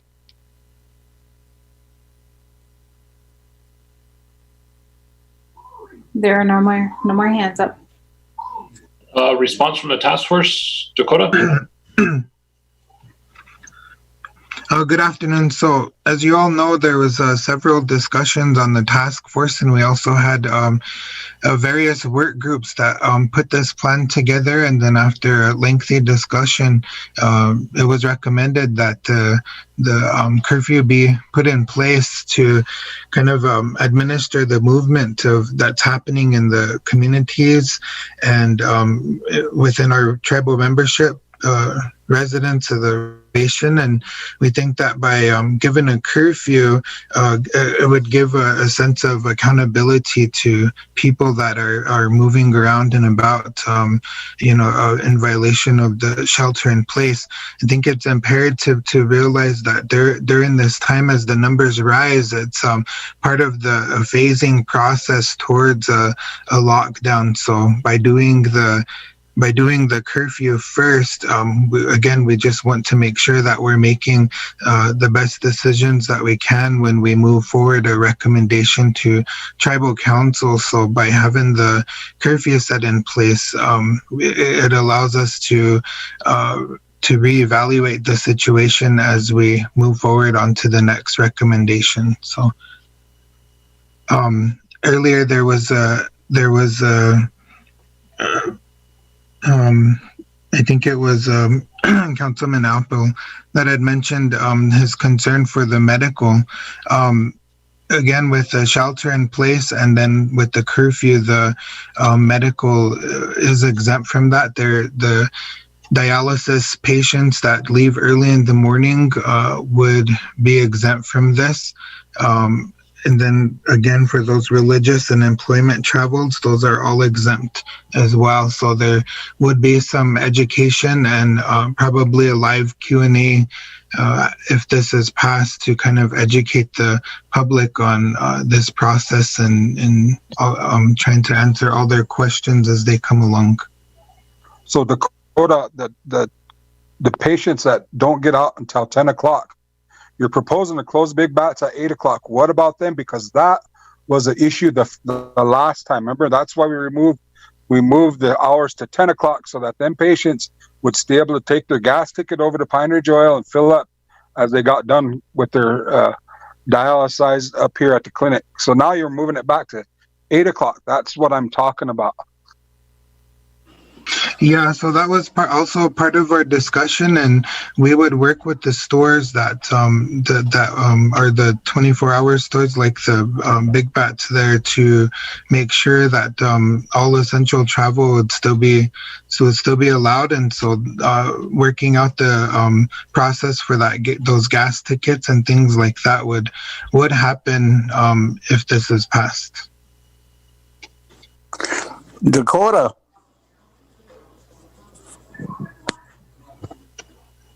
Yes. Yes, Garfield. During your task force meetings, did you guys ever discuss saturation patrols? You know, as well as I do, that in your area where you live, we got quite a bit of bootleggers. And do you think that a lot of this COVID could possibly be spread by having parties and having all these drugs, sharing drugs. That's a great possibility that this COVID could be coming from that. All these big parties they're having, and a saturation patrol would stop at least alcohol from coming on the reservation. Did you guys ever talk about a saturation patrol?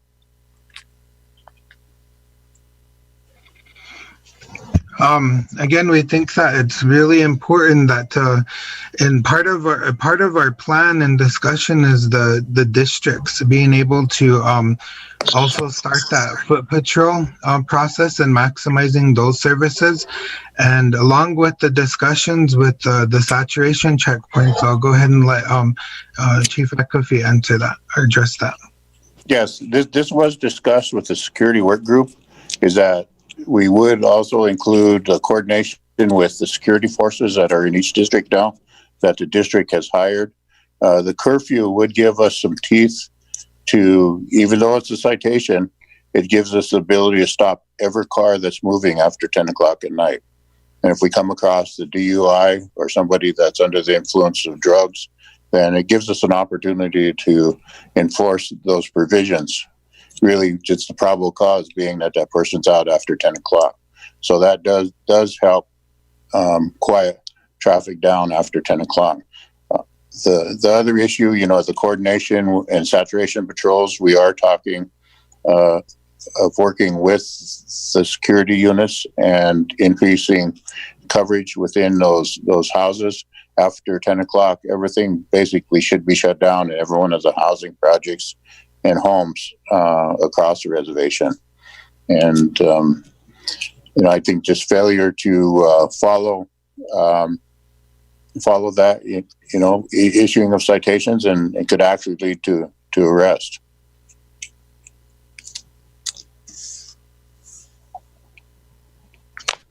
Thank you, Chief McAfee. I got a hand up. There's an iPhone. That was the chief. Okay. Next, is it Garfield Apple? Chairman Philip. Councilman Goodcrow.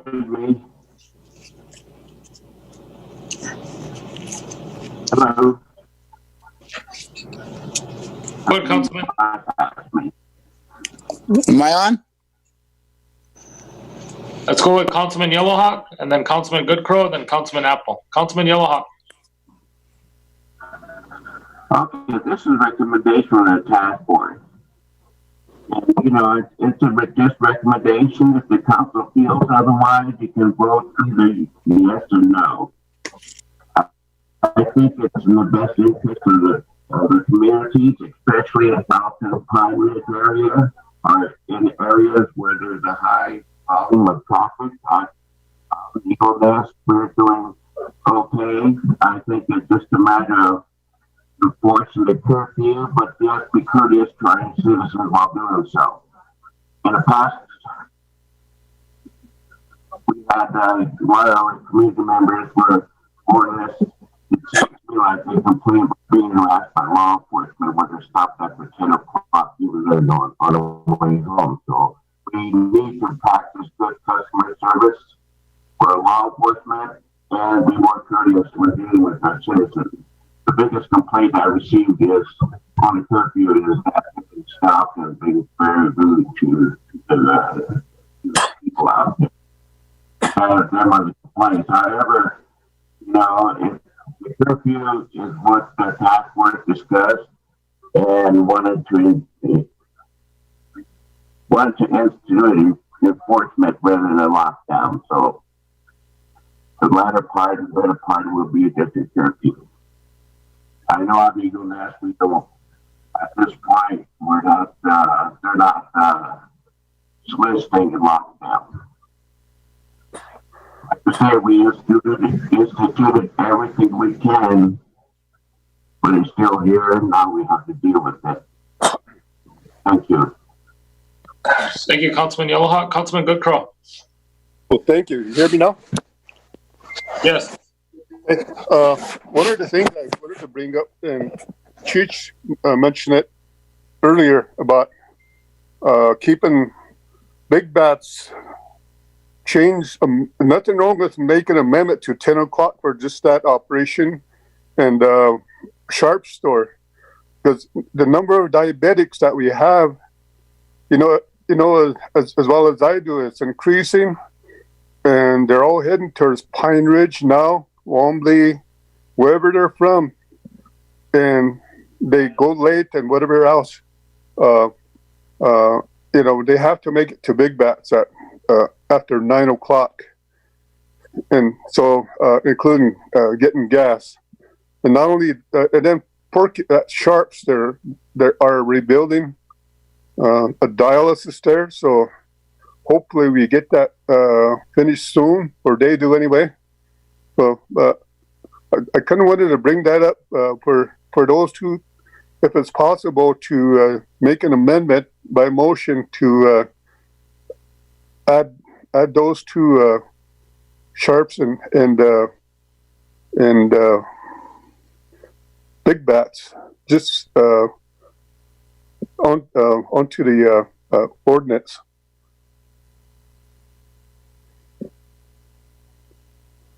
Thank you, Councilman Goodcrow. And it hasn't passed yet, so it'll be just contingent on the motion maker in a second. Councilman Apple? Yes, I'd like to continue on with what I have to say about the, and Bob, I talked with you at a meeting before the meeting. Do I have to make a motion? And you said, no, we'll take care of it. I'll take care of it, Garth. And I said, okay, all right, I'll let you take care of it. And it doesn't seem to be happening. I think what this idea of taking care of our district members, I've been getting calls all morning from Wounded Knee people as well as Manderson people about the bootlegging.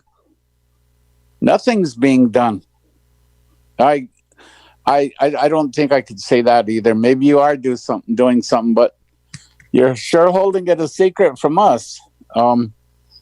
We need saturation patrols to stop that from coming on our reservation. And I talked to a few, I don't know, numerous times on stopping this alcohol at our borders with our road checks. If we could have a cop stationed there. I even made a motion one time, and it never happened. There was supposed to be a police officer parked at every road check, and every now and then I see a cop pull in there, and he'll park there for a little while, and then he'll leave. They're supposed to be stationed there, just in case we could check these cars for alcohol. This alcohol is the main problem, Bob, one of the main problems happening now. Our COVID is going to get worse. You see our numbers went up, especially on Wounded Knee. Our numbers, after we done away with our road check at Wounded Knee and Gooseneck, our numbers went up. I was one of those numbers. I still am. I'm in quarantine right now. So I need to have you understand, Bob, that I'm asking for your help. I am. I don't feel right in making a motion. And I know I've talked to Dwayne quite a few times on this, and he would say the same thing. Make it a motion then. But it doesn't seem right. It makes you look like you don't know what you're doing in your job. This is what's actually happening out here. And I'm telling you, but my word probably ain't good enough for what's going on. We have an enormous amount of bootleggers, quite a few of them. And that's where all these skips are coming from. And they share these skips. And that's where our numbers are rising. A lot of it. That's only part of it. That's just a small part. But we can work on keeping the alcohol off our reservation. We're supposed to have a dry reservation, but it doesn't seem. Do you need help? Maybe I should ask that. Do you need help from council on getting this done? Maybe I should be asking that instead of putting the blame game on you. Maybe you don't have enough officers. You miscalculate it. Maybe you don't have enough cars or whatever, but I don't know that.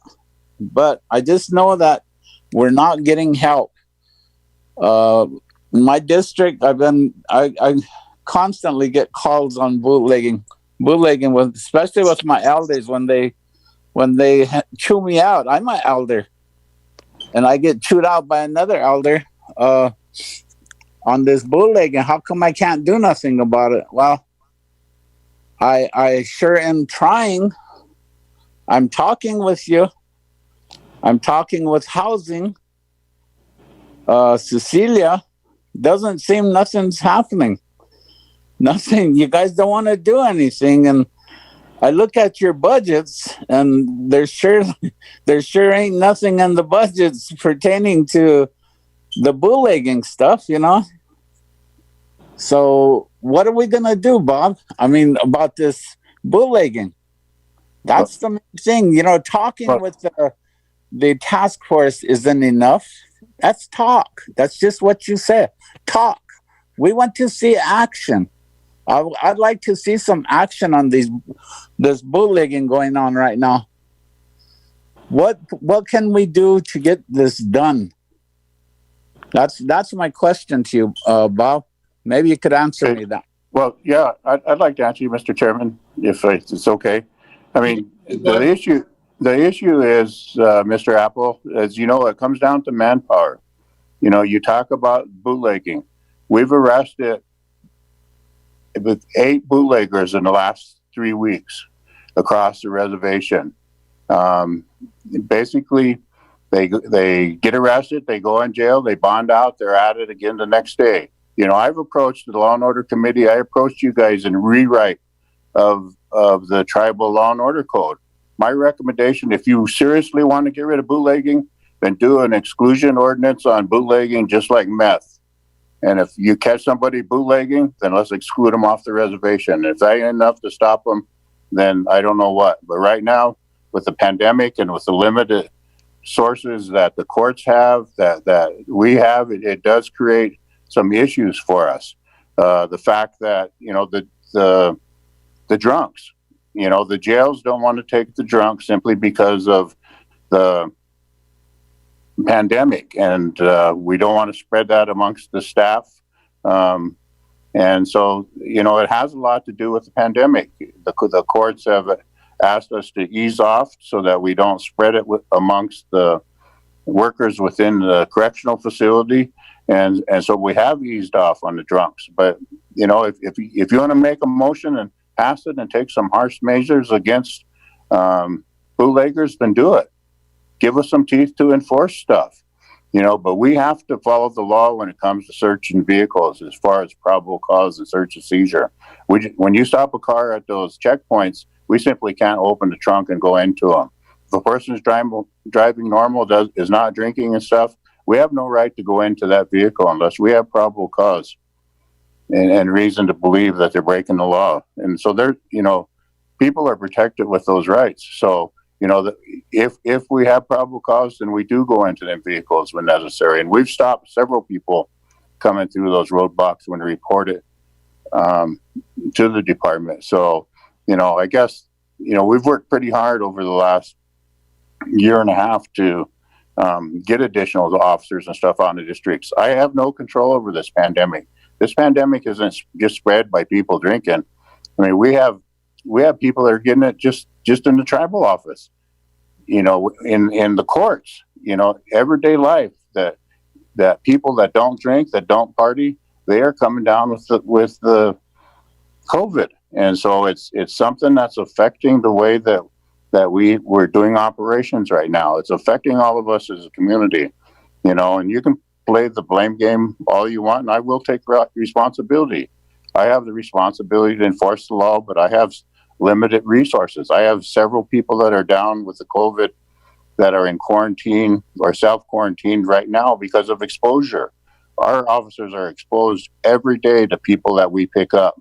And if that person that we pick up has COVID, then our person is exposed to it and we have to follow protocol, and that officer has to take some time off so that they don't spread it amongst other officers until we're able to take the test and to put them back on the street following the protocol. So you have to understand that, Garfield, that there's a lot more things going on here than just the police not doing their job.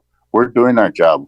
You know, you'll see our annual report come out here in a couple of weeks, and you'll see that, you know, we answer 120,000 calls. We answer 70-some thousand calls of assistance to people across the reservation. We're out here doing our job, and we have a lot of hardworking men and women that are serving this department, you know. And so, I mean, if you're unhappy with the way I'm running this department, then pass a motion and move on and get another chief. You know, that's up to the tribal council. But I think that we're working hard in spite of this pandemic. Thank you. Well, I think what you should do, instead of saying I'm going to walk, is work with council.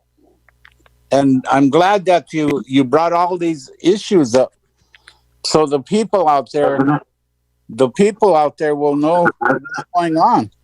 Stand by, Councilman Yellowhawk. Councilman Apple has the floor. Councilman Apple, please continue. The people have to know why these things ain't happening.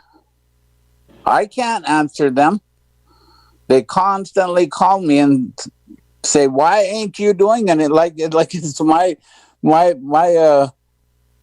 job to go and stop the bootlegger. So I'm glad that you brought all these things out, but don't give up, Bob. I know you're doing a good job. You're doing what you can with what you have. I know that. We all know that. But don't give up right away and say, I'll walk. You know, I'm not saying that. I'm just saying that, you know, we'll work hard to do everything we can. You guys did allow me to get 10 more officers just with a motion yesterday in the council meeting. We're working hard to get 10 other officers aboard, to get additional people in the field to enforce the laws across the reservation. So as soon as I can get them additional 10 officers on, we're working on that, Garfield. The stuff, I'm sorry, but with the COVID, it's just... Anything that you need from council, come and ask us, and let's work together. That's fine. I'll work with you. That's what I want you to know. And I want the people on KILI to know that this is why. He just told you why we're not going after bootleggers. He is going after them, but it's a slow process because of COVID and all the other issues he talked about. So thank you, Bob. Thank you, Councilman Apple. Thank you, Chief Ekafi. Lydia Parkular and Ryan Jumping Eagle with their hands up. Okay. Councilman Yellowhawk?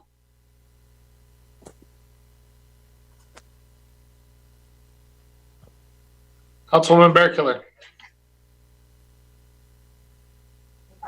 Okay, I get back on. I just unmute. I was gonna. Oops. Go ahead, Dwayne. Okay. You know, our law and order meetings are taking usually on Wednesday, but all our council meetings are on Wednesday also. So we didn't have too much of a law and order meeting for the last 2 months. I believe we all have 2-3 meetings. And I think there's a lot of issues that we need to discuss. And maybe we should move the law and order meetings to maybe Thursday or Friday so we can pull it again. We talked about issues regarding begging and all these other matters. People are here to discuss the curfew and see if we can go on. We need to get all these issues together in law and order and discuss them.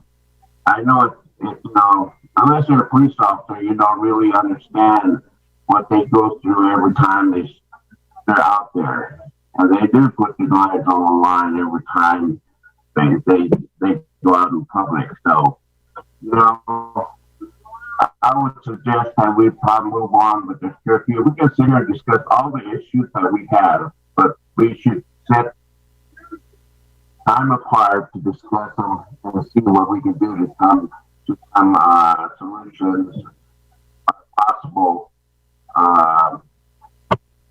recommendations that we make to the entire council to change our law enforcement strategy. So I would recommend that we move on with our curfew and move on. We can be here all day, just like yesterday. Okay, thank you, Councilman Yellowhawk. Yes, let's get back. We're off on law enforcement when this was supposed to be amendment or the enactment of our curfew. So moving on, Councilwoman Bearkiller, Councilman Jumping Eagle, and then I have a motion and a second. I'm going to run the vote. Councilwoman Bearkiller. Okay, I was just going to ask Dakota, on the task force, there was the businesses people were on there, like the businesses across the reservation. Some of them were on there. Are they willing to work about this, especially Big Bats, with the gas tickets for our dialysis patients and stuff? Dakota? The businesses that were on there did agree that they would work with us during anything that would get passed, such as like the curfew and things like that. So I know that we have the Pine Ridge District President, Derek Janice, on our task force as well to represent the Crazy Horse Planning Commission. And he's on our meetings and part of the discussions, and he has a close relationship with the business owners in Pine Ridge as well. So yes, we will be working with the businesses accordingly. Okay, the gas tickets is what I was talking about for the dialysis patients late at night or early in the morning. Yes, if this curfew is passed, then we will begin, we'll call a meeting, probably an emergency task force meeting, to work out the details of that. Okay, thank you. Councilman Jumping Eagle, and then we're going to run the vote. Oh, no, Chair. I probably forgot to lower my hand. Okay. Madam Secretary, I have a motion and a second, correct? Jennifer Berrygold does have her hand up. Madam Attorney Berrygold. Yes, thank you. Before you vote, just some clarification. Was there anything, and I heard some discussion about adding other exceptions to this. Is there anything different from what I read that you're going to be voting on? Because I haven't added anything. Valerie Janice has her hand. Councilwoman Janice. I think it was mentioned about the dialysis patients, how we're going to deal with that. Because for some of them, they start out at 3 o'clock in the morning. Sometimes at 2:30, they're on the road. So I think for those individuals, if you're going to have an emergency meeting, when and how are you going to get those out? And when is this curfew supposed to start? Does it have a start date on it? Yes, October 1st.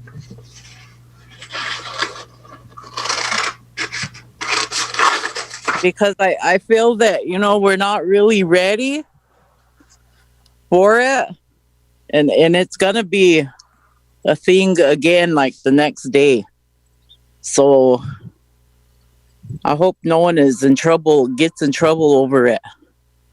But I think that we really have to take a look at that and change those times in there for maybe Big Bats, because that is a long way to come for dialysis from Wombly.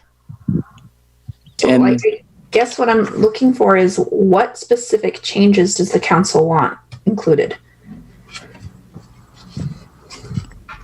Maybe the time change? Chairman, I think I would agree with that from 8 to 10. That way everybody would have sufficient time, whenever they get through with dialysis. Then also at Sharps at Common Sense.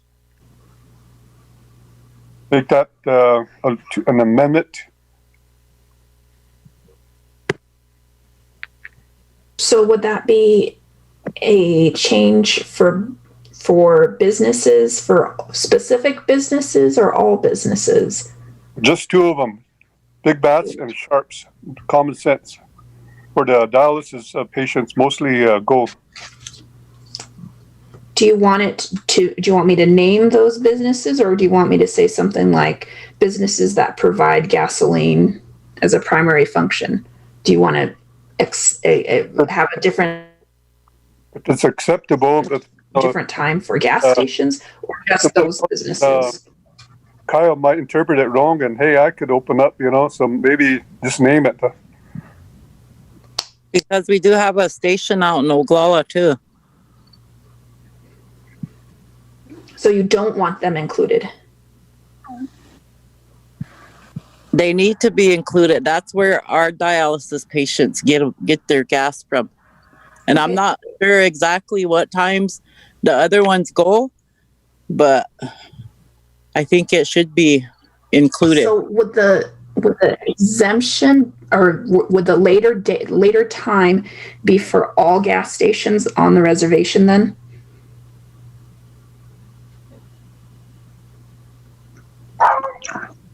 I think that'll be okay. I guess with all these amendments, you guys should be referring to the motion maker, Councilman Yellowhawk, and the second was Councilwoman Mills. If not, then if it's this much discussion, I thought this would have happened in Law and Order before they 2/3 it to Tribal Council.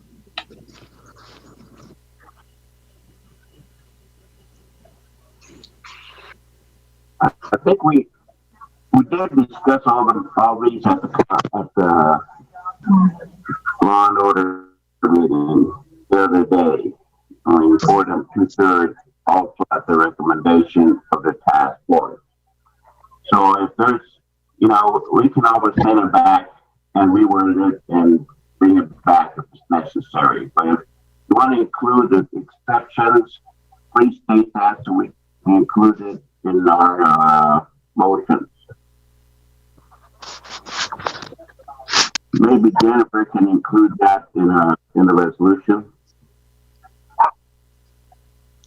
Okay, Councilwoman Mills. Yes, it's the ordinance, and I'm fine with those recommendations. We don't have another day to wait. There's a reason why we're implementing this curfew. So can we please just, I'm fine with the changes. Can we run the vote? Hey, thank you. Can I please read what I'm adding before you vote? Yeah, just read the whole thing all over again. Okay. Never mind. Ordinance of the Oglala Sioux Tribal Council of the Oglala Sioux Tribe, an unincorporated tribe. Ordinance of the Tribal Council of the Oglala Sioux Tribe imposing a reservation-wide curfew for all persons and businesses upon the Pine Ridge Indian Reservation, which shall remain in effect until rescinded by the Oglala Sioux Tribe. Whereas the Oglala Sioux Tribe adopted its constitution and bylaws by referendum vote on December 14th, 1935, in accordance with Section 16 of the Indian Reorganization Act of 1934, 25 U.S.C. Section 5123. And under Article 3 of the Constitution, the Oglala Sioux Tribal Council is the governing body of the Oglala Sioux Tribe. And whereas pursuant to the Constitution and bylaws of the Oglala Sioux Tribe, the Oglala Sioux Tribal Council exercises legislative powers to enact and promulgate resolutions and ordinances. And whereas Article 4, Sections 1F, 1K, 1L, my apologies, 1M and 1W empower the Tribal Council to manage the economic affairs of the tribe, protect and preserve the property of the tribe, adopt laws governing the conduct of persons on the Pine Ridge Indian Reservation, and adopt laws protecting and promoting the health and general welfare of the Oglala Sioux Tribe and its membership. And whereas the Tribal Council adopted resolution number 20-70 affirming President Bear Runner's declaration of a state of emergency on the Pine Ridge Indian Reservation due to the novel coronavirus named SARS-CoV-2 and the disease it causes, coronavirus disease 2019 or COVID-19. And whereas in response to the COVID-19 pandemic and risk posed to the health and general welfare of residents of the Pine Ridge Indian Reservation, as well as those who live nearby and work on the reservation, the Tribal Council adopted several ordinances and resolutions to address the health, welfare, and safety of its residents and neighbors in relation to the COVID-19 pandemic. And whereas due to the rise in COVID-19 cases on the reservation, the OST COVID-19 Task Force recommended that the tribe re-adopt a curfew ordinance for businesses and persons on the reservation. And whereas the Oglala Sioux tribe, based upon the sobering fact that the COVID-19 pandemic, which is currently sweeping the nation, has placed the Oglala Sioux tribe in a position to address actions which must be taken to combat the spread of COVID-19, agrees with the foregoing recommendation of the OST COVID-19 Task Force. Now, therefore, be it ordained that the Oglala Sioux Tribal Council does hereby adopt and impose a reservation-wide curfew upon the Pine Ridge Indian Reservation, which shall become effective as of 8 p.m. on October 1st, 2020, and will be enforced by the OST Department of Public Safety. Be it further ordained that the Oglala Sioux Tribal Council does hereby impose a reservation-wide curfew upon all individuals and businesses upon the Pine Ridge Indian Reservation daily from the hours of 8 p.m. until 6 a.m. for businesses, except as otherwise provided herein, and 10 p.m. until 6 a.m. for individuals, which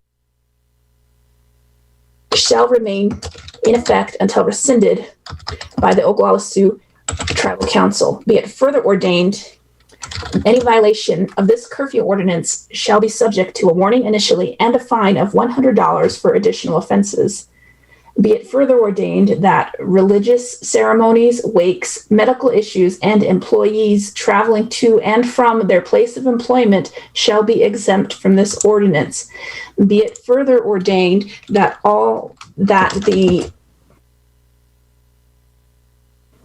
the curfew for all businesses which provide gasoline shall be 10 p.m. until 6 a.m.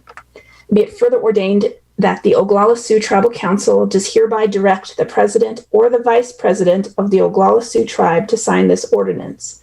Be it further ordained that the secretary of the Oglala Sioux tribe is directed to forward this curfew ordinance to the OST courts and OST Department of Public Safety. Be it further ordained that this ordinance shall take effect at the time set forth herein and shall supersede, repeal, and replace all prior inconsistent laws of the Oglala Sioux tribe. Certification.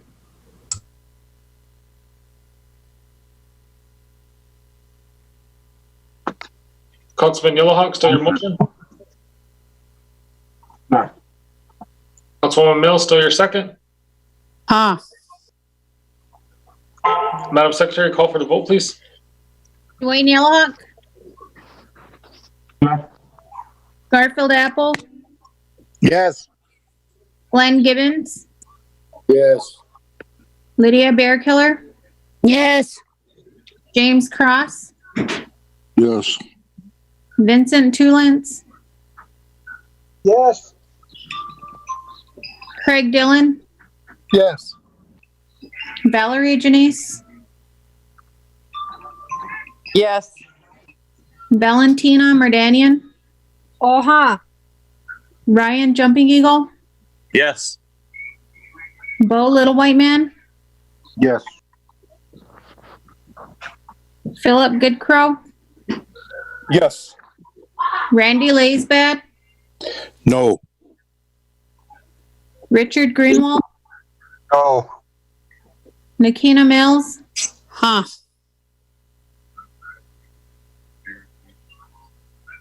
13 yes, 2 no. 13 yes, 2 no, motion carried. Okay, Tribal Council, I do have two, Councilman Greenwald, go ahead. Just quick comment. Dakota, you'll need to make sure that those employees get a pass from 10 to 11 or whatever. So when they're closing up Big Bats or the stores they work at, they have enough time to get home without getting a ticket. Yes, sir. We will work right on that. Thank you, Councilman Greenwald. Tribal Council, I do have two things. I have our highway safety people standing outside the door patiently waiting for two resolutions that need to get processed right away. So I'm going to read both these resolutions. These are we're just 2/3 on today. Resolution of the Oglala Sioux Tribal Council of the Oglala Sioux Tribe and Unincorporated Tribe. Resolution of the Oglala Sioux Tribal Council authorizing the Oglala Sioux Tribe Department of Public Safety to apply for Bureau of Indian Affairs Indian Highway Safety Law Enforcement grant for fiscal year 2021. Whereas the Oglala Sioux Tribe the Oglala Sioux Tribe reorganized under Section 16 of the 1934 Indian Reorganization Act 25 USC subsection 476 by adopting a federally approved constitution and bylaws. And whereas under its inherent sovereignty in Article 4, Section 1 Alpha of the Tribal Constitution, the Tribal Council is also empowered to negotiate with the federal government on behalf of the tribe. And whereas the Chief of Police and his staff have proposed to apply for the Bureau of Indian Affairs Highway Safety Law Enforcement grant in the amount of $1,257,704 with no match. And whereas this grant will improve the safety of all residents and visitors of the Pine Ridge Indian Reservation by enforcing motor vehicle laws while adding specific staff for this purpose. And whereas the OST Department of Public Safety believes the Highway Safety Program is an essential and integral part of the law enforcement operations, and whereas the OST Department of Public Safety has successfully implemented and utilized this grant in the past years and firmly believes this grant will help the OST Department of Public Safety to further its mission and protect the people of the Pine Ridge Indian Reservation. And whereas the Oglala Sioux Tribe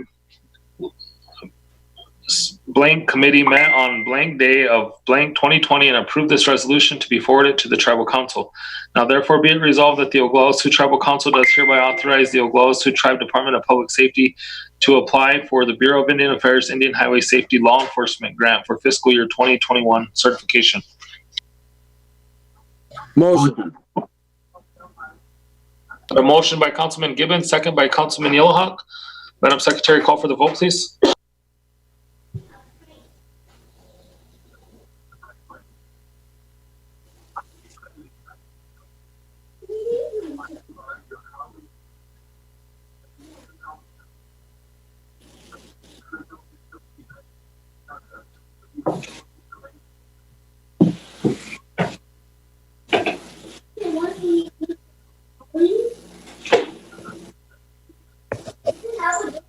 Madam Secretary, call for the vote, please.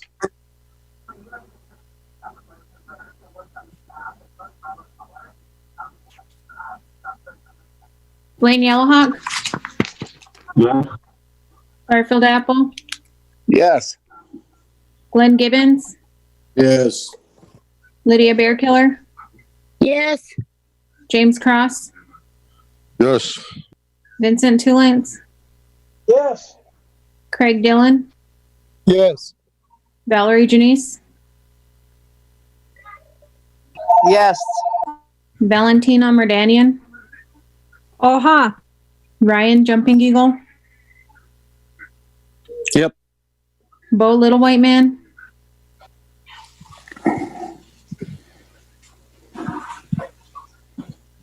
Bo Little White Man,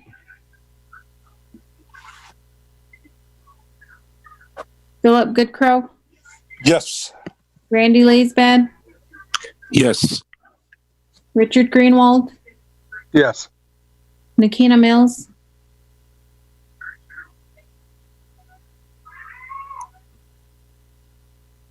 Nikina Mills, 13 yes, 2 not voting. 13 yes, 2 not voting, motion carried.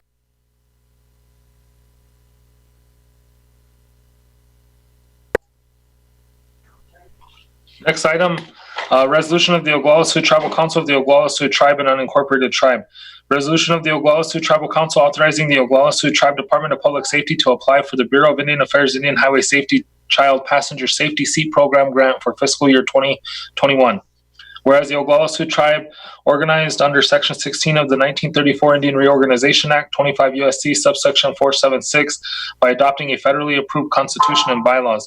And whereas under its inherent sovereignty in Article 4, Section 1 Alpha of the Tribal Constitution, the Tribal Council is also empowered to aid to negotiate with the federal government on behalf of the tribe.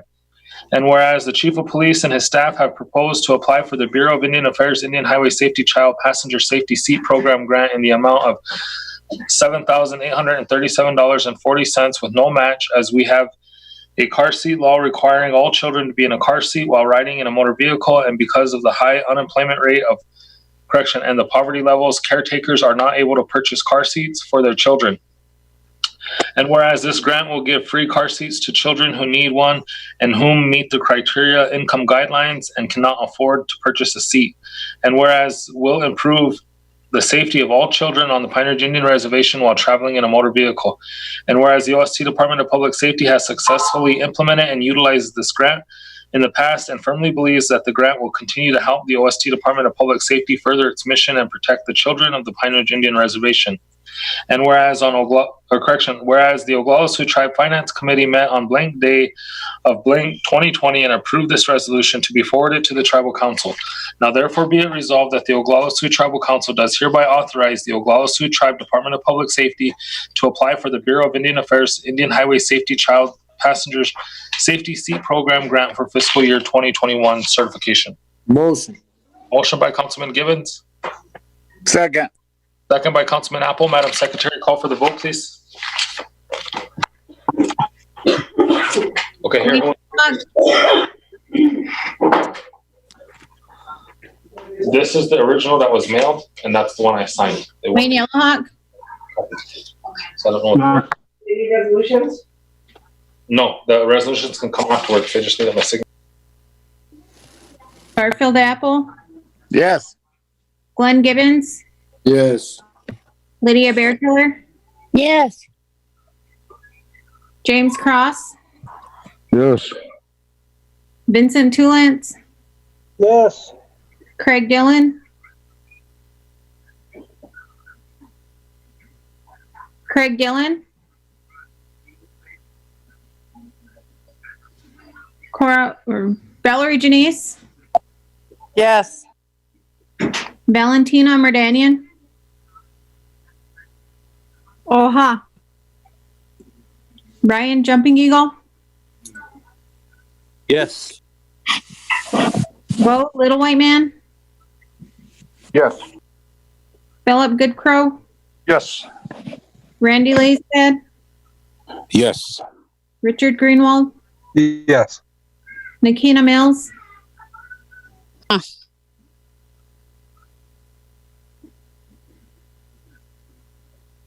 Nikina Mills?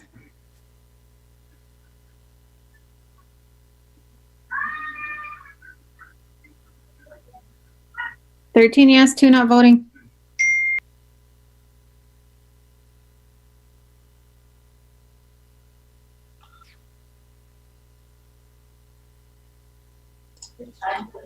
Thank you, Tribal Council.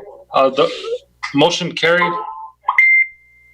Councilwoman Mills said there's something wrong with her audio, and Secretary Tulance, my executive secretary, is scanning and emailing those resolutions to you right now. Moving on into the agenda, admin leave extension under Law and Order Committee. Okay, I think Jennifer has a resolution on that. Madam Attorney Barrigo? No, there's no resolution. There's no resolution required to extend it. It's simply action of the president. The president has the authority to order right. Administrative leave. Okay, we're going to motion to extend administrative leave 30 days. Motion. Second. Motion by Councilman Gibbons, second by Councilman Tulance. Madam Secretary, call for the vote, please, to extend admin leave for 30 days.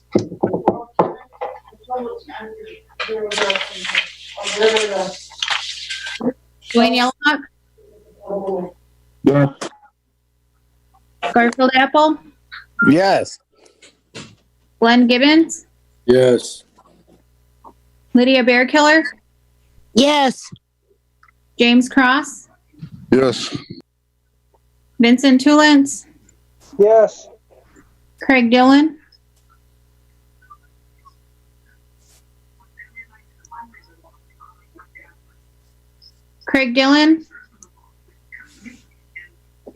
Valerie Janice, Yes.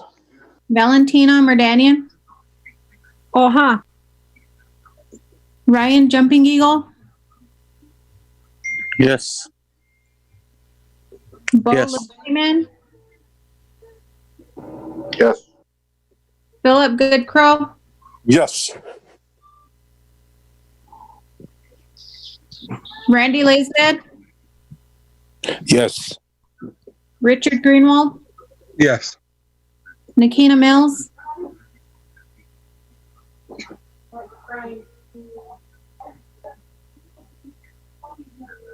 Chair, would you accept if she typed in her vote? Councilwoman Mills, yes.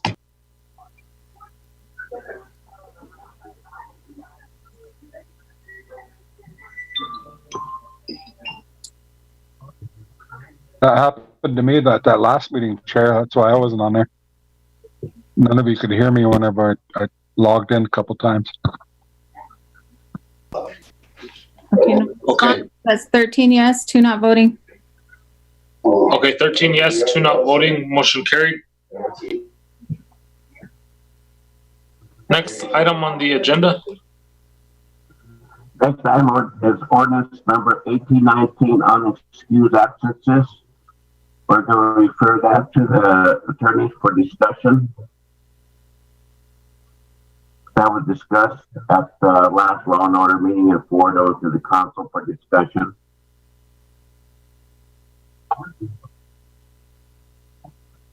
Okay, do you want to initiate the discussion?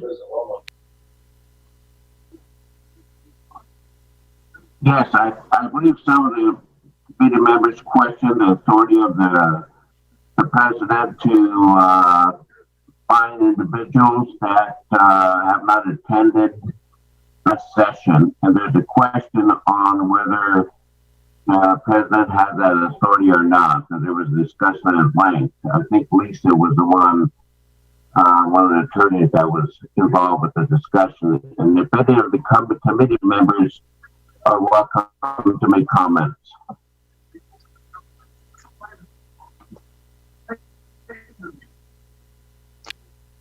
So we were waiting for an opinion from the attorneys?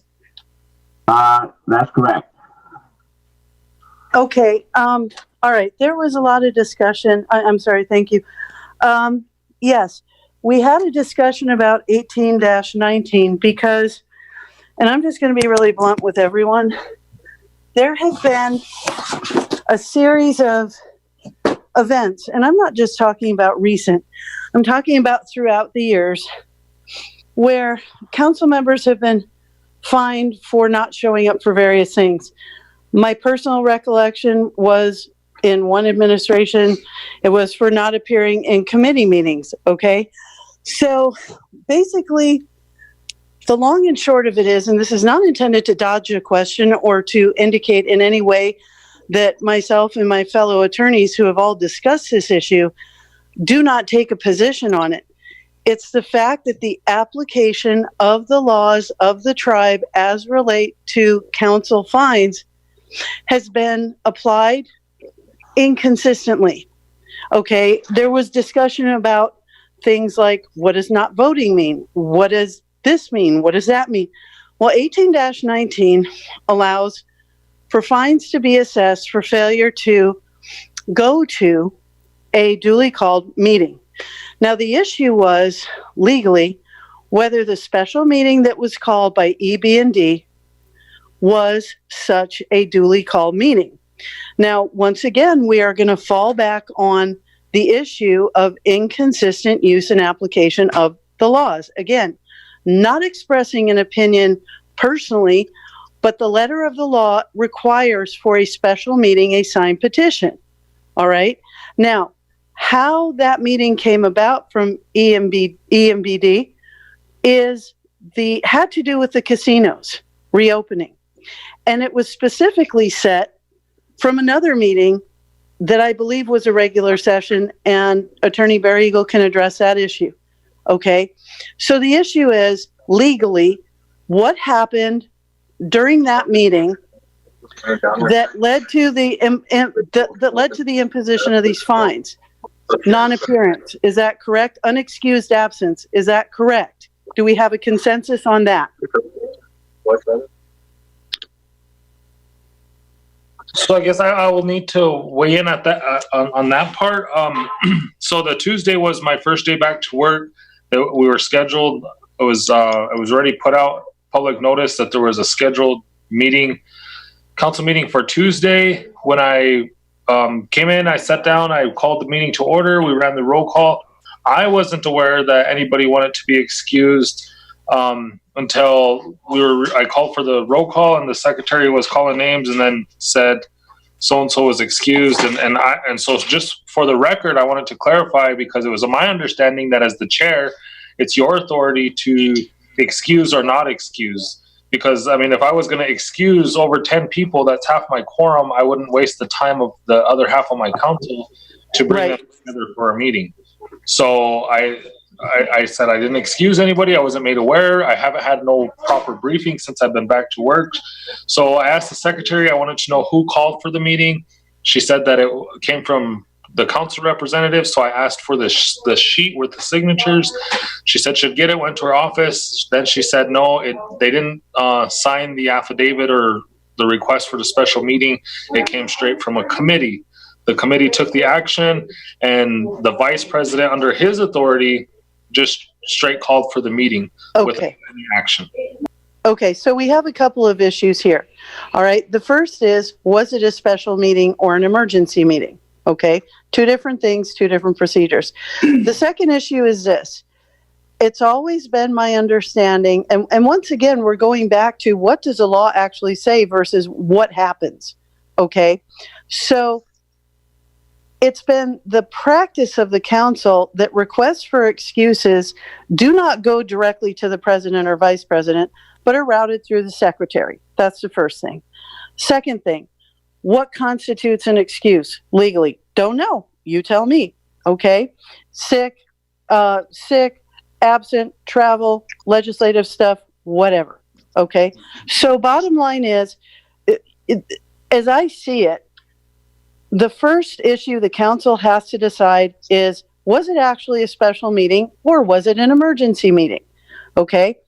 Based on that answer, if there is no sign-in sheet, then I don't know what happened in EMBD, because that's not my committee. Not to punt, not to, be chicken and be scared of the council. That's not what this is about. Someone else was in that committee on the day that the casino issues were raised. I was lurking, listening in, but when the motion was made, I'm not really going to register that, not because I'm stupid or a bad attorney, but because it's an action of a committee to forward something of great importance on to another meeting quickly. And that had to do with representations by Mr. Poirier that they had reopening advertisements taken out and other things, and they wanted to get an answer right away. And so it was set for, I think it was a Thursday, the special meeting. Legally, I would have called that an emergency meeting because certain things had already been done. And apparently the council members had constituents calling to express concerns about their district's income from the casino, the impact on district income from the casinos being closed. Clearly, that's more of an emergency issue when those funds go to pay for people's propane bills or other things. Clearly, okay? So I guess the first step is to ask, was it an emergency meeting or was it a special? Madam Secretary, maybe you can weigh in on that, because I was under a suspension. It was action from the ENBD committee that was forwarded on to me. I can also weigh in. Emergency. Go ahead, Jennifer.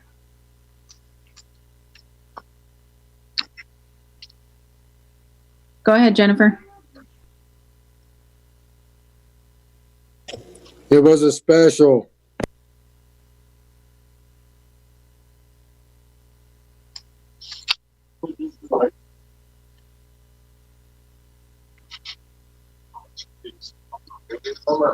Chair, if you recognize me, I have a comment. Okay, Madam Secretary, do I have other hands up or just Councilwoman Mills? You do. You have Richard Greenwald, Nakina Mills, and Jennifer Barrigal. Okay, we'll go in that order. Councilman Greenwald? Mine was just to address the situation that I was in, and the secretary confirmed that the other day whenever we were talking about it. Was I attempted to get on the meeting 5 times and I was unable to, like Nakina wasn't able to talk a little bit ago.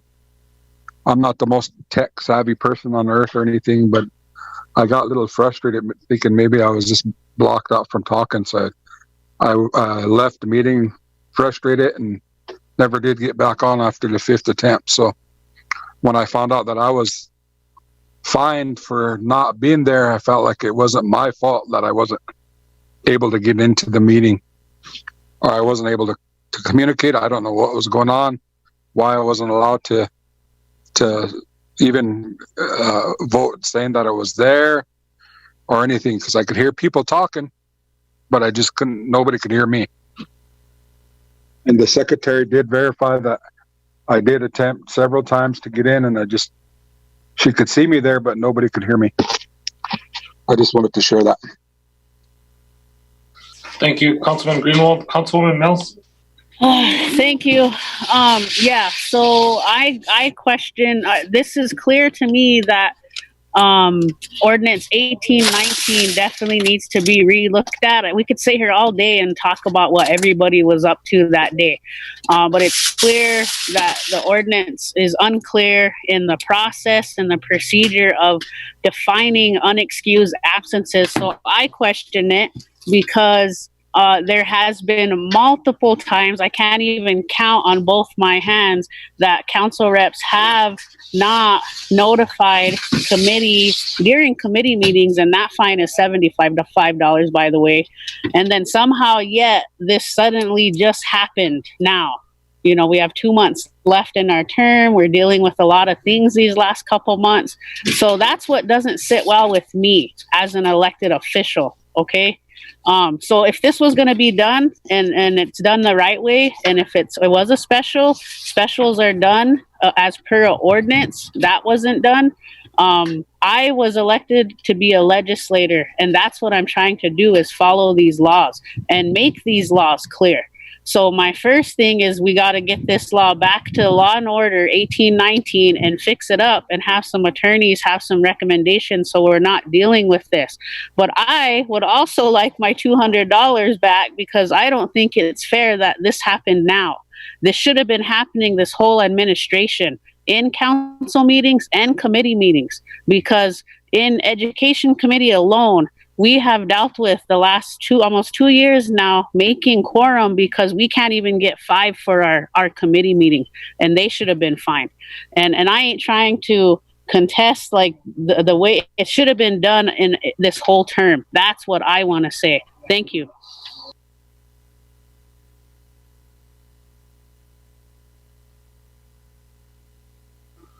Madam Attorney Barrigal?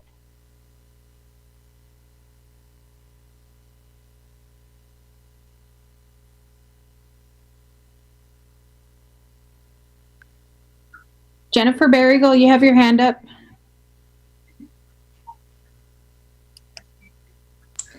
Yes, thank you. I just wanted to explain how the meeting on that Tuesday came about.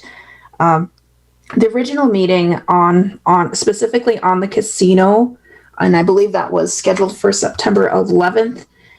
Came out of a request from ENBD, and I'm trying to check the council minutes from, I believe, September 2nd, because I'm not positive, but I think that may have come on council floor. At any rate, the finance committee on September 10th met and approved the home revisions to the home repair ordinance and was seeking to get that item placed on the agenda for the following day. When the chairwoman of finance asked that it be added to the agenda for that day, the vice chair said, no, if this isn't this is a special meeting and we can't add on to the agenda, we'll deal with it on Tuesday. And so it was the vice chair who said that there would be a meeting on that Tuesday.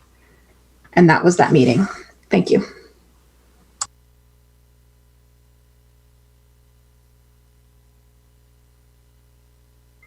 Glenn Gibbons? A couple things, guys. It was a special, and we're all beating around the bush. As we go on like this with the inconsistencies, and as both attorneys have mentioned, inconsistencies, and I need to remind the president that this isn't your council. You work for us. That being said, my motion is to motion to reimburse the fine to whoever was fined due to an unduly called special meeting where the petition wasn't properly documented. That's my motion, guys.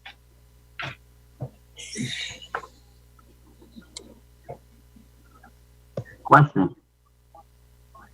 Councilman Yellowhawk? Okay, according to the ordinance, for legal folks, are you saying that according to the ordinance, the tribal secretary is the one that excused council members? That's actually been the practice of the council for years, is to have council members call the secretary, who then reports it to the president or vice president and then gets an okay or no. Now, what the actual procedure is, you tell me, because it's been, again, in the law, there's two things. There's a written law and there's practice. And in practice, people call the secretary. Now, maybe things have changed, but that's usually been the way it's been done. According to the ordinance, the secretary reports the sign-in sheet to the treasurer for those to be fined with the $200 for the regular session council meetings. Since we've been in admin, has been done that we report anybody who is going to miss the tribal council meeting, report to the chair. And they have done that, and I have let them know multiple times as well.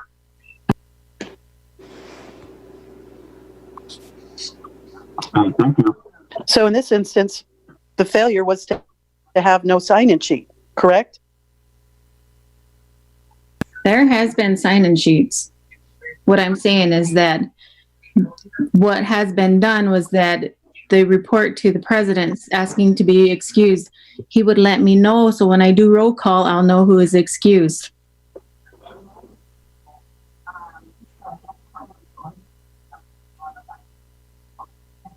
Okay, so according to the minutes, which everybody should have in their notes on the chat part of the Zoom, from the Tribal Council minutes for September 2nd, 2020, motion by James Cross, seconded by Randy Laisbad, to have a Tribal Council special session meeting on Friday, September 11th, 2020 for the shelter-in-place and border monitoring amendments for the casinos. Okay? So when you ran that vote, now the issue becomes, was that a signature? Because everybody was in a regular session. So it's a full council in session voting one way or the other for a special meeting. I'm going to make an assumption here that because that motion was run and it probably carried because that meeting was convened. So is that the case, Madam Secretary, if you don't mind? From what I would figure that would be the signature list. Okay. A council decision, which they do take action with the for the special meeting with a signature list, usually given 2 days notice. Right. And obviously, since we're on Zoom, that quote unquote signature would be their actual presence at the meeting. And according to Ms. Berrigal, that motion carried 9 yes, 4 no, 6 not voting. Right. Okay. So if that's the case, you got a problem with that being a legitimate special. Yeah. So you wouldn't have had a quorum to call that meeting, but yet it convened. So since the motion failed at the tribal council meeting, it wasn't I don't want to say legitimate, because it was legitimate, it just didn't carry. So it was an invalid special meeting that was scheduled. And so again, going back to how do we do, yeah. Because there was no quorum. The vice president had called for the meeting to be held on that Tuesday. Right, and that raises a whole nother ball of wax, mainly because Chair. Yeah. I'm going to second Glenn's motion. Like I said, it needs to go back to law and order to further find out the details of 2 ordinances here. So I'm seconding Glenn's motion. So I got a motion by Councilman Gibbons to reimburse those that were fined for missing the Tuesday's council meeting. A second by Councilwoman Nakina Mills. Hold on. And second by Councilwoman Mills. Sure. Stand by.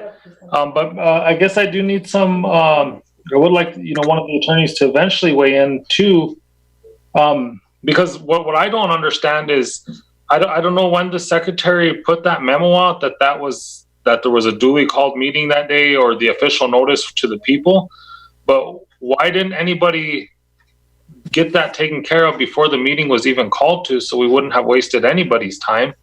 Once those public notices went out, somebody should have said, "Secretary, that failed. You can't call this meeting," or squared the vice president away.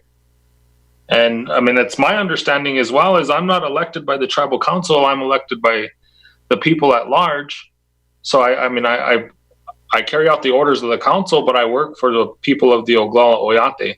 I just want to clarify that for the record. But I will acknowledge this motion and this second. And I believe, Councilman Gibbons, you had something to say? Yeah, let's be clear on the motion. The motion is to reimburse the fine to whoever was fined due to an unduly called special meeting or invalid one.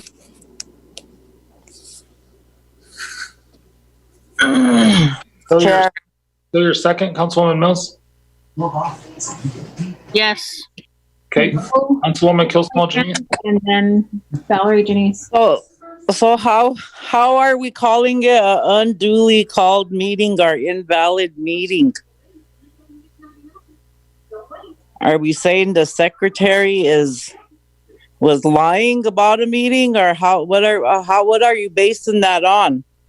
Because to my understanding, we were in a meeting trying to add on to a agenda at a special meeting, and it wasn't allowable by ordinance. So the vice chairman said we can set up a different meeting for this item, and he has that right to.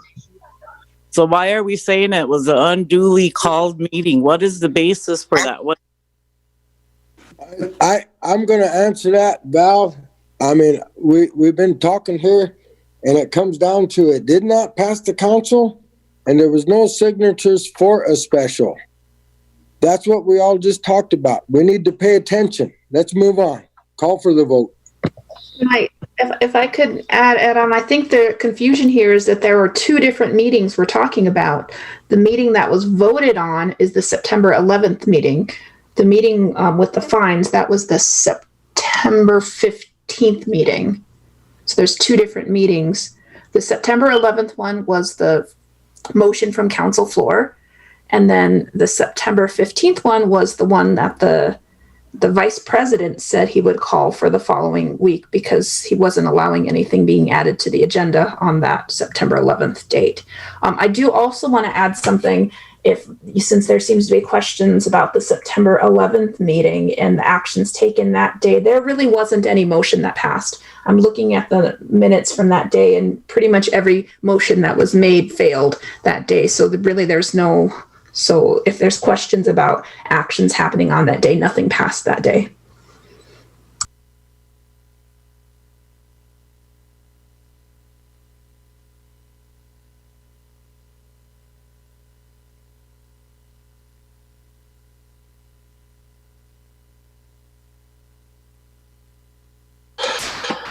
Okay, so do I have any other hands up, Madam Secretary?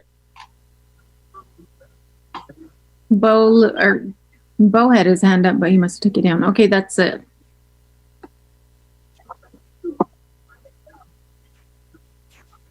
Councilwoman Janice, was that all you had?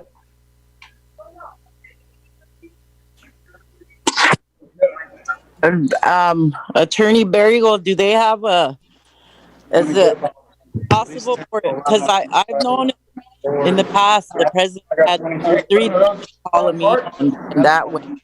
So I don't see why we're calling called meeting by the way. Hold on, Councilwoman Janice. Madam Secretary, can you mute Chairman O'Brien's mic? Thank you. Sorry about that, Councilwoman Killsmall Janice. Please proceed.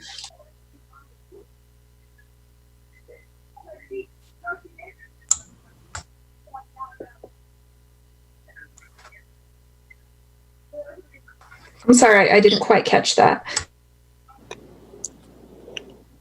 Valerie, you were cut off. Would you like to continue?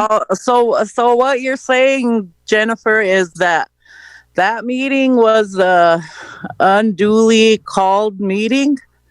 Because I know in the past we've had the president call a meeting he had 3 days in advance to call a meeting. And that day, the vice chairman was chairing the meeting, and he did that. He called a meeting in advance to address that issue. And it was stated in that meeting. So I don't know. That's where I think we need clarification if the chairman is allowed to do that anymore or what. So we're saying it was an unduly called meeting.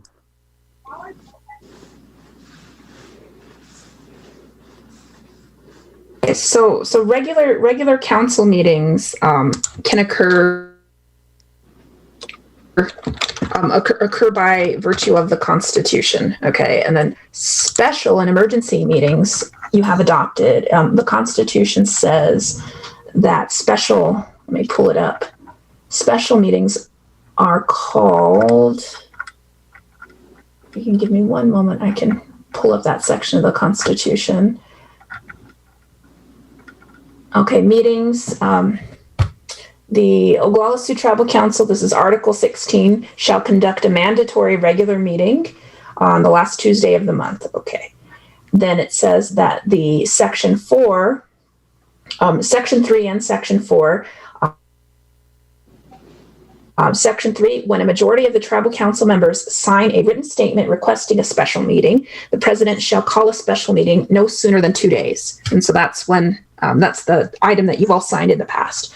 Section 4, the tribal council may adopt an ordinance establishing the process for the president to call emergency meetings to deal with natural, biological, or chemical disasters. And I believe there is an ordinance that discusses special council meetings, but when I've asked the council in the past, you have said that you've given the president the authority to call special meetings. But let me pull up that other ordinance to see what it says. And I think that I don't want to put, and I know that Lisa is traveling at the moment, but as she was saying, there is a difference between those emergency meetings, which is what you've delegated to the president to call, and then the special meetings, which is your authority as the council request. Oh, good. Yeah, sorry about that. noting that under Section 3, Article 16, Section 3 of the Constitution gives the council, and that's all of you, the ability to request a special meeting by doing it in writing, and that's a simple majority. Section 4, Article 16, Section 4 says the council can adopt an ordinance establishing the process for the president to call emergency meetings to deal with natural, biological, or chemical disasters. And I think in the past, I'm not sure that you've necessarily limited meetings that the president has called to only emergency purposes, just by practice. But I don't know, Lisa, if you wanted to weigh in. So there is yes, and that's exactly what I was trying to say. That when you have a situation, and again, this went to money that the districts were receiving and obviously are not receiving so long as the casinos are closed. And that became the issue on the council floor is, hey, we've got this stuff. The districts aren't getting their distributions from the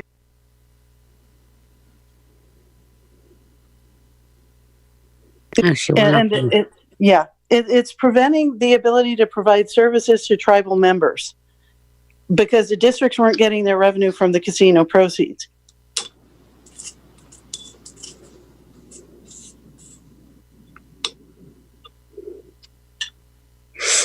And so certain programs were not being funded, and it was a big mess. And then there was a further mess of the fact that advertisements had gone out that would dictate when they were going to open and other things. And again, that's my recollection of some of the specific things that justified the special meeting. And so the idea was to do it that day, I think, because they were planning on opening at some point close to that date, maybe the following day or a couple days later, and they just wanted an answer one way or the other on whether that would happen. And so that's why I said it was more in the nature of an emergency meeting than a special meeting.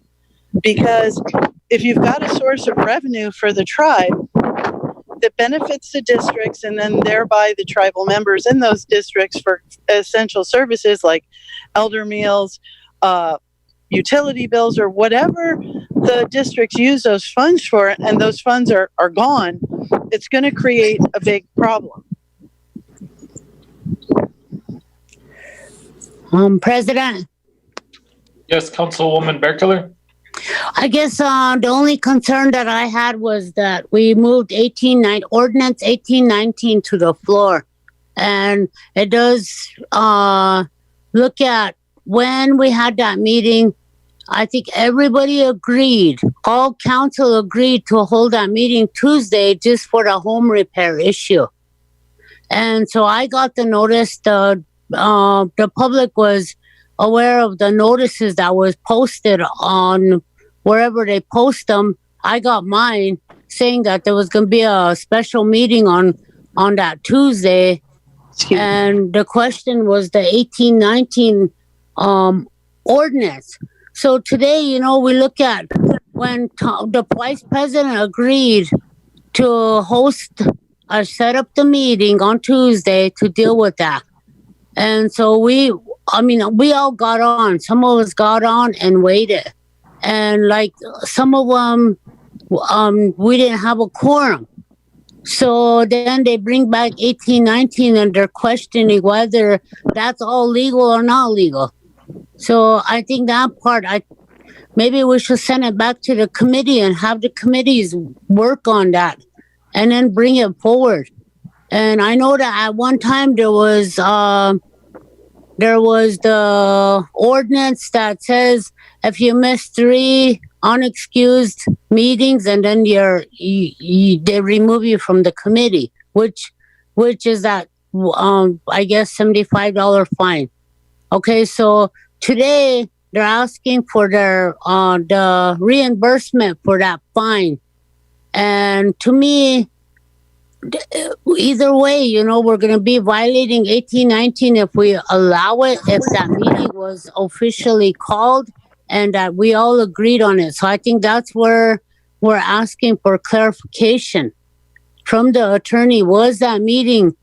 It was at a council meeting, and the vice president said, we'll set the meeting up Tuesday specifically for this home repair issue. And I think there was a 2.5 million PPE request too that was coming forward. And there was a couple other ones just for the COVID stuff.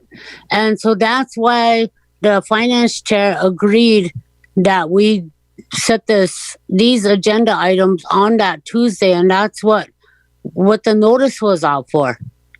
But the fines came in on that that day, and that's what they were requesting for clarification. So today, if we vote on it, do we have? I mean, I brought it up in Law and Order. Do we rescind 1819? But that's the clarification that the attorneys were to bring forward here today.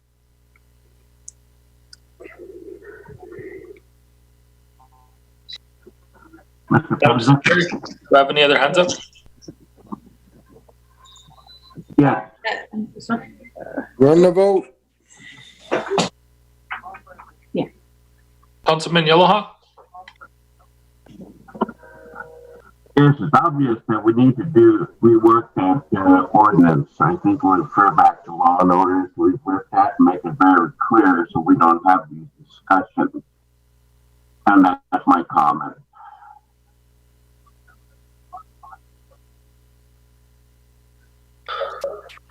Thank you, Councilman Yellowhawk.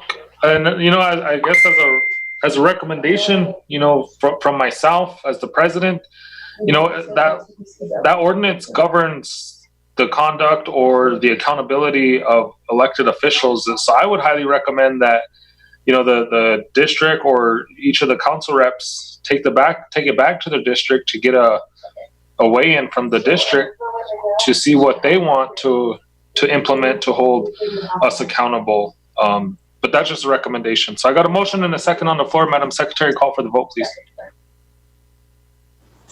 Okay, but you do have Garfield's hand up.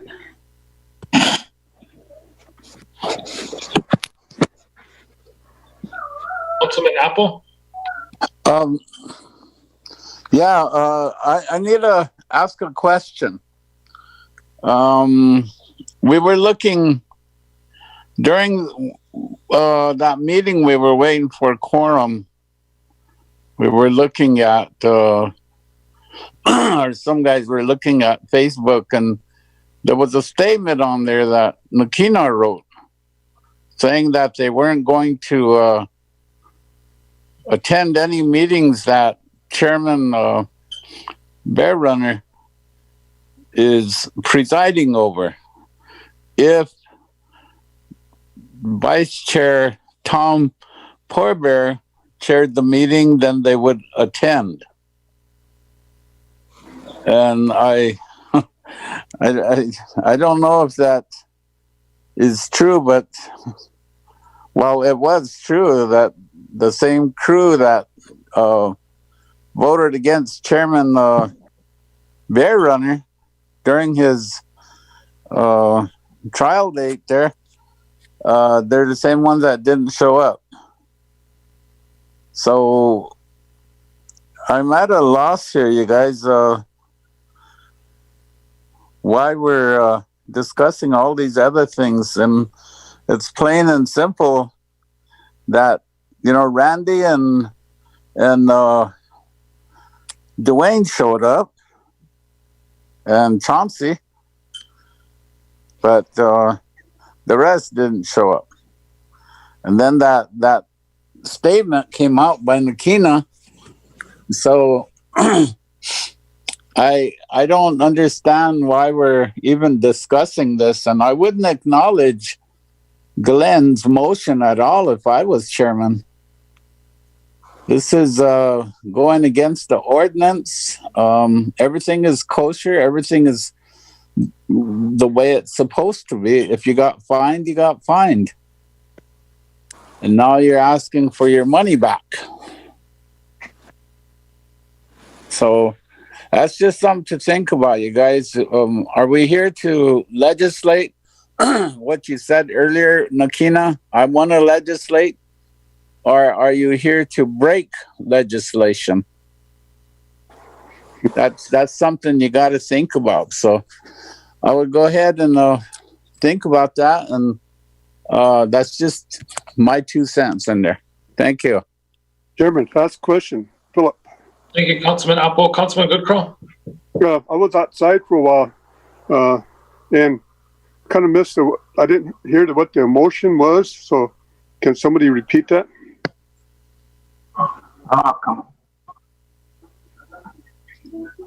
Madam Secretary, can you repeat the motion for him and then run the vote? Glenn can repeat his motion. He has his hand up as well. Okay, Councilman Gibbons. The motion, Mr. Phillip, is to reimburse the fine to whoever was fined due to an unduly called special meeting without the signatures and to send it back to law and order to straighten out 1819. And I want to answer to Garfield. You know, the needs of the people outweigh the actions of the president or anybody else. That's why we are here. That's why we are here, Garfield. And if you want to talk about it, you can call me. You don't need. I don't need to talk about it, Glenn. I just see it for what it is. You just didn't show up. That's what. If the needs of the people are taking precedent here, why didn't you show up for the meeting? But because people come first. Point of order. Go on. Let's move on, you guys. Okay, Madam Secretary, I am ceasing discussion. Run the vote, please. Dwayne Yellowhawk? Yes. Garfield Apple? No. Glenn Gibbons? Yeah. Lydia Bearkiller? No. James Cross? No. Vincent Tulance? No. Craig Dillon?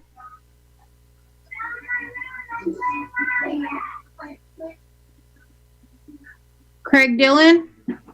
No. Valerie Janice? No. Valentina Merdanian? Yeah. Ryan Jumping Eagle? Abstain. Bo Little White Man? No. Philip Goodcrow? No. Randy Laysbad? No. Richard Greenwald? No. Nakina Mills? Huh.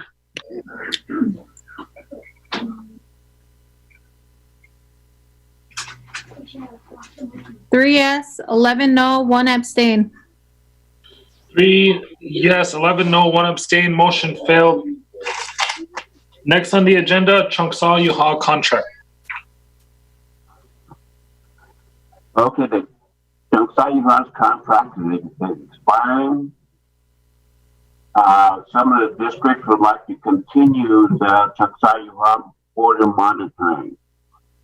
Our motion to continue to extend the Chungsaw-Yuhua for another 30 days. I got a motion. Second. Motion to extend for another 30 days. Second by Councilwoman Bearkiller. Jennifer Barrigo has her hand up. Madam Attorney Barrigo. Yes, thank you. I do have a resolution prepared in anticipation of this action. However, I just want to clarify a few things because the last contract that was adopted changed the dollar amount from the previous ones. So I would like to confirm how the number of locations and the number of locations. Originally it was 9, and I think it went up to 11. And the dollar amount originally 300,000, but the last contract I believe was up to 320 or 340. I don't know for sure. So that's what I'd like to clarify.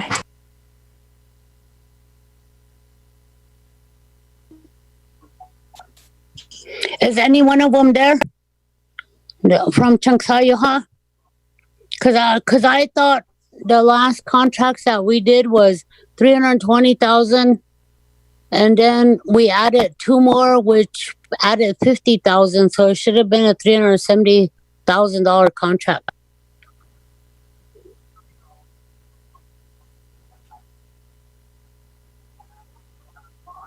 Yeah, so that's why I'd like clarification, because the original one that I have is for 300, and I understand that number of locations have changed since then. So I want to make sure I have the accurate number of locations and the accurate dollar amount.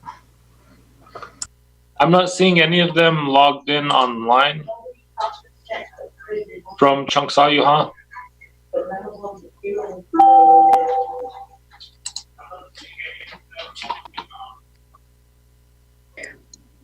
Chairman, could we just approve that 320,000 contract, and if they see the need to do those other 2 sites, because that was because of the summertime Sturgis Rally and the Rapid City Central States Fair, and we added 2 more monitoring sites on there. So I think maybe we should approve it for the 320,000. And then if they need if the council or law and order sees the other 2, maybe that could go to executive board, the 50,000. If I could add, I just received a text from Changsayuha that currently it's for 345, their current contract, and 11 locations. Okay, maybe you could do it that way then. Just insert that in there. And then the other issue was at the last council meeting, they were to phase it out or work itself out, and they were going to shut it down. I don't think that we took anything back out to our people to really look at whether we still retain those or we don't retain them. And today, I think we need to retain it. Like Dwayne made the motion to extend it, and I'm supporting it. Thank you.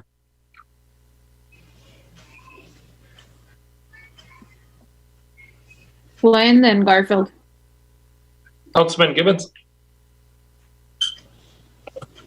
You know, the checkpoints, they serve their purpose. They've kept tourists out. They've turned away people. There's been mad people turned away. They did their job. Now we got, tourist season is over, and we don't have so much people coming on to the reservation that don't belong here or have a purpose here. I think we can use that money to help care for our sick. We've got, the latest I heard was the hotel was just about full. The Wounded Knee piece is just about full. I don't know what Oglala's quarantine site is as far as capacity, but districts want to have border checkpoints, and I don't know what the reason for that would be. We need to care for our sick. We need to take care of our people, and keeping up the border checkpoints. I really don't see a reason for it other than to employ people, and that's all great. But we need to. This COVID money isn't going to last forever, guys, and the more we throw it around and this and that and act like it's our own, there's no need for it. Let's use that money to care for people. We need to care for our people, and that's $350,000 more that we can care for our people with. It just makes sense. Let's use our heads, guys. Let's use our heads. I know it's campaign season and election time, and everybody's making these votes based on that. Let's use some common sense and have some integrity here. Let's care for our people. That's why we are here. Thank you. Stand by, Councilman Yellowhawk. I believe Councilman Apple was after Councilman Gibbons. Madam Secretary? Yes. Okay. Next.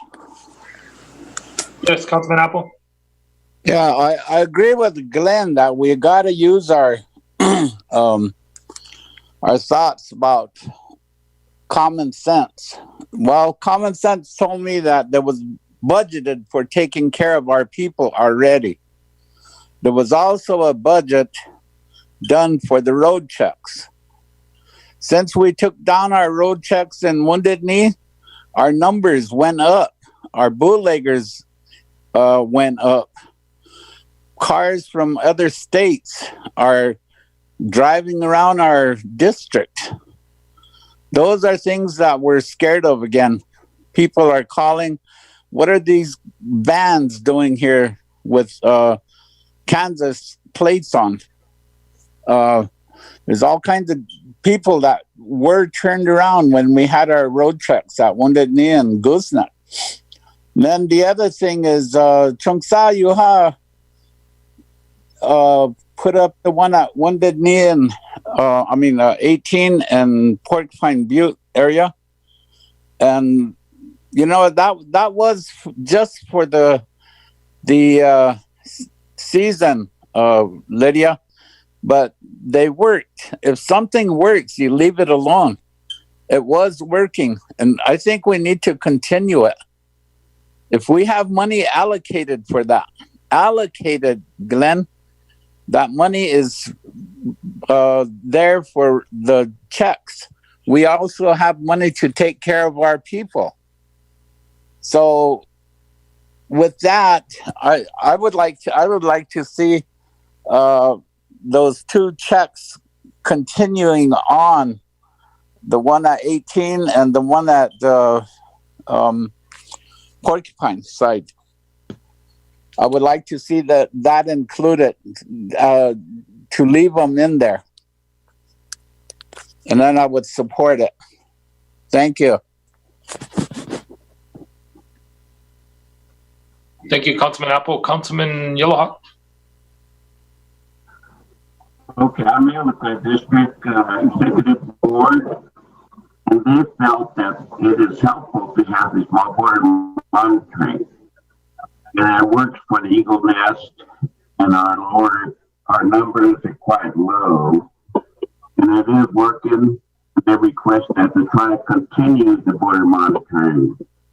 We have the money for taking care of other issues that we may have. We also have funds available to fund these border monitoring. We have two locations. They are back working for our area. So that's the reason why we want to continue that. It is working out here. Thank you.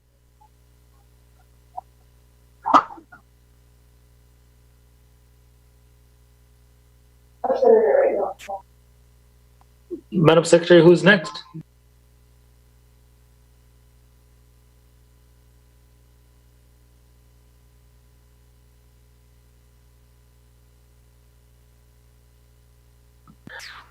Do I have anything other from Tribal Council?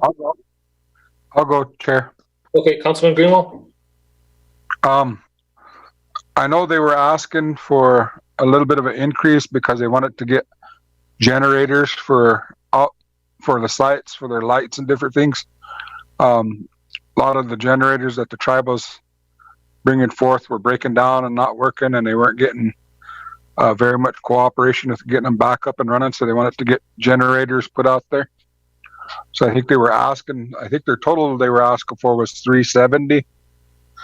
That way they could get generators put up out there and get them big lights put up out there.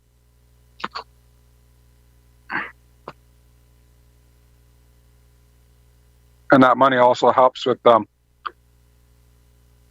keeping fuel in there, keeping them running all night long with fuel and stuff. So, and also they have to every so often have to do like an oil change and an air filter change and all that stuff, and spark plug change on them too, to keep them up and going as much as they use them at night.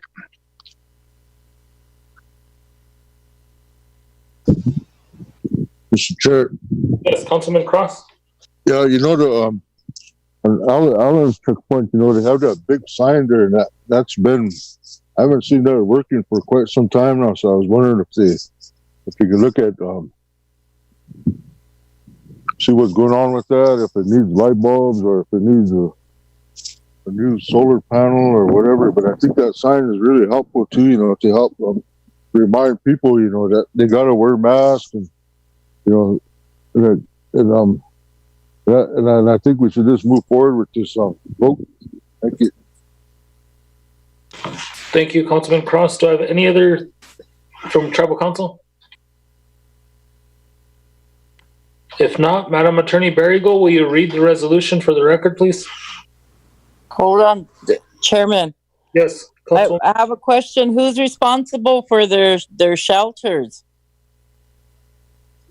at each site? Emergency management for Steve Wilson. He was supplying all the materials for those. Right, the structures that were built, that's what we put a team together and we brought that through emergency management to put those at each site. Can they go repair them?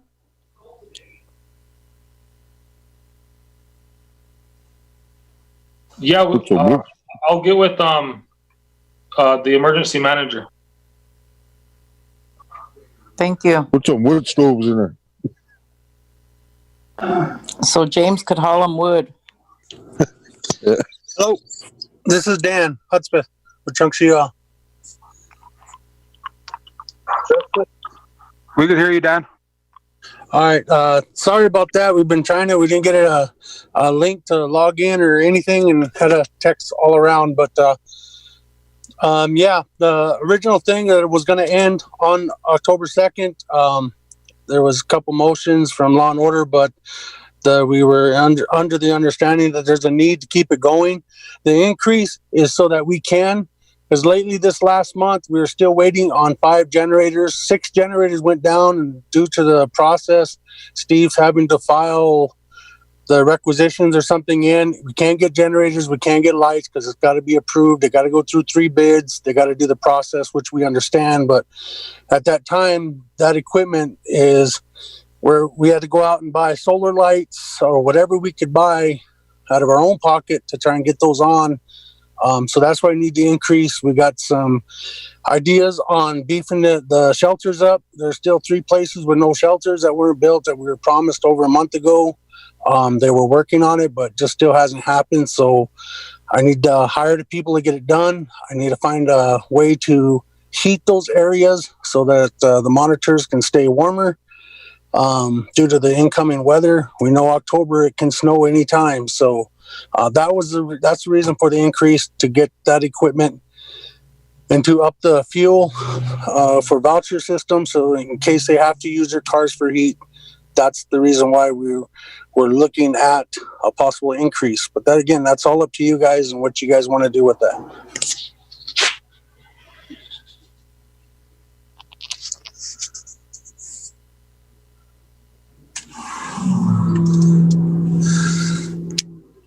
Anything from Tribal Council?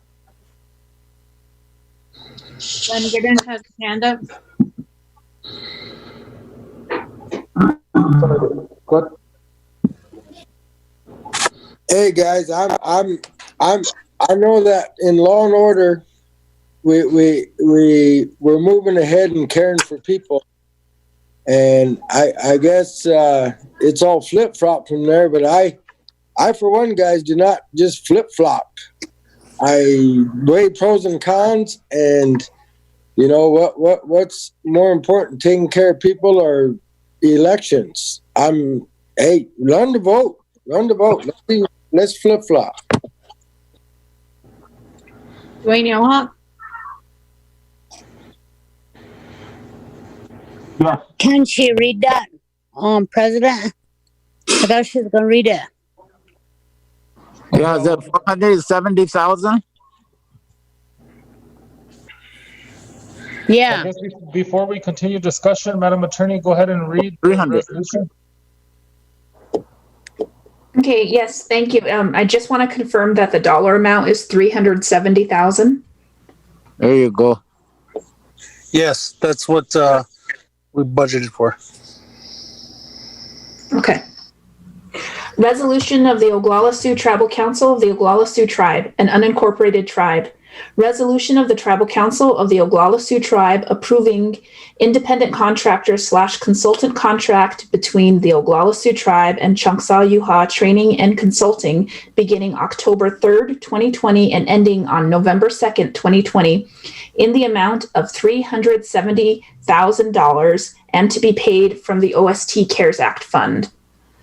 Whereas the Oglala Sioux Tribe adopted its constitution and bylaws by referendum vote on December 14, 1935, in accordance with Section 16 of the Indian Reorganization Act of 1934, 25 U.S.C. Section 5123. And under Article 3 of the Constitution, the Oglala Sioux Tribal Council is the governing body of the Oglala Sioux Tribe. And whereas pursuant to the Constitution and bylaws of the Oglala Sioux Tribe, the Oglala Sioux Tribal Council exercises legislative powers to enact and promulgate resolutions and ordinances. And whereas Article 4, Section 1F authorizes the Tribal Council to manage all economic affairs and enterprises of the tribe, and Article 4, Section 1W authorizes the Oglala Sioux Tribal Council to adopt laws protecting and promoting the health and general welfare of the Oglala Sioux Tribe and its membership. And whereas the Tribal Council enacted Ordinance Number 20-37 to adopt a special addendum to establish special procedures for coronavirus relief fund procurements, the special procedures, and whereas these special procedures set forth the requirements for the procurement of goods and services using funds from the tribe's payment from the Coronavirus Relief Fund, CRF, and were further amended by Ordinance Number 20-50. And whereas the Tribal Council adopted Ordinance Number 20-28, a border monitoring health order and coordinated border monitoring plan in response to the COVID-19 pandemic. And whereas there is a continued need for public health and border monitoring services as the COVID-19 pandemic has now reached the reservation, and the tribe and its members are among the most vulnerable populations, and the Pine Ridge Indian Reservation lacks adequate resources to effectively combat increased community spread.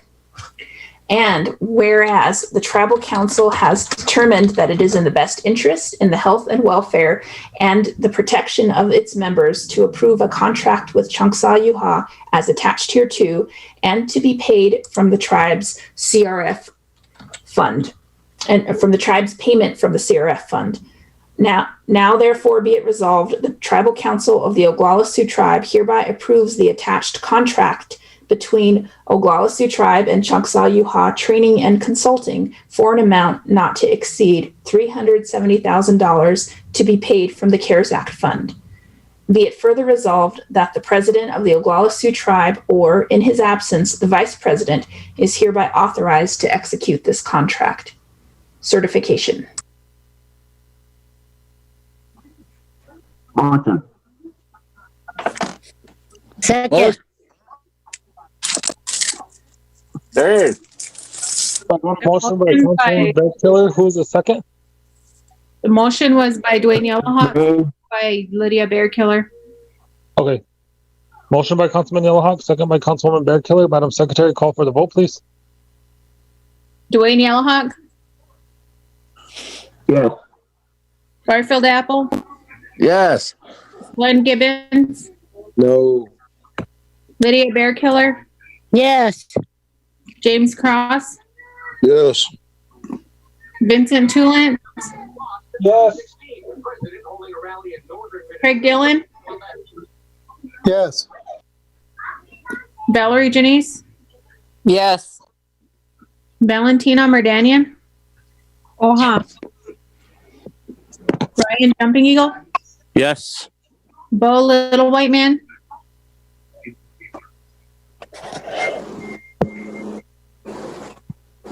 Bo Little White Man, Yes. Philip Goodcrow, Yes. Randy Laisbad, No. Richard Greenwald, Yes. Nikina Mills, 13 yes, 2 no. 13 yes, 2 no, motion carried. Next item, EMBD Committee, resolution of the OST Tribal Council Department of Transportation. Grant for Wombly. Does anybody have the resolution in front of them? Jennifer or Jennifer? Or Jennifer?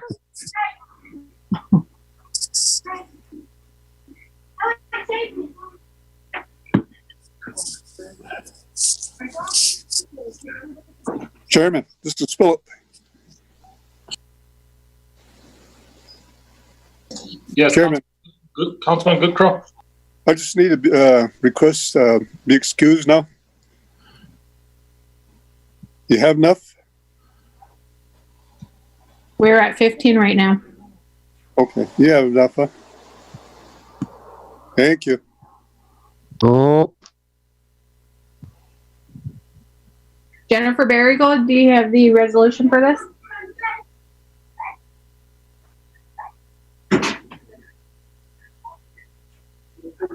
I can certainly look for it. We can move on. Is that the one In the meantime, Chair. Department of Transportation submit Wombly. For the Wombly Wombly pathway phase 1? Yeah. Yeah. Will you read? Yeah. Okay, I can read it. Oh. All right. Thank you, Stacy.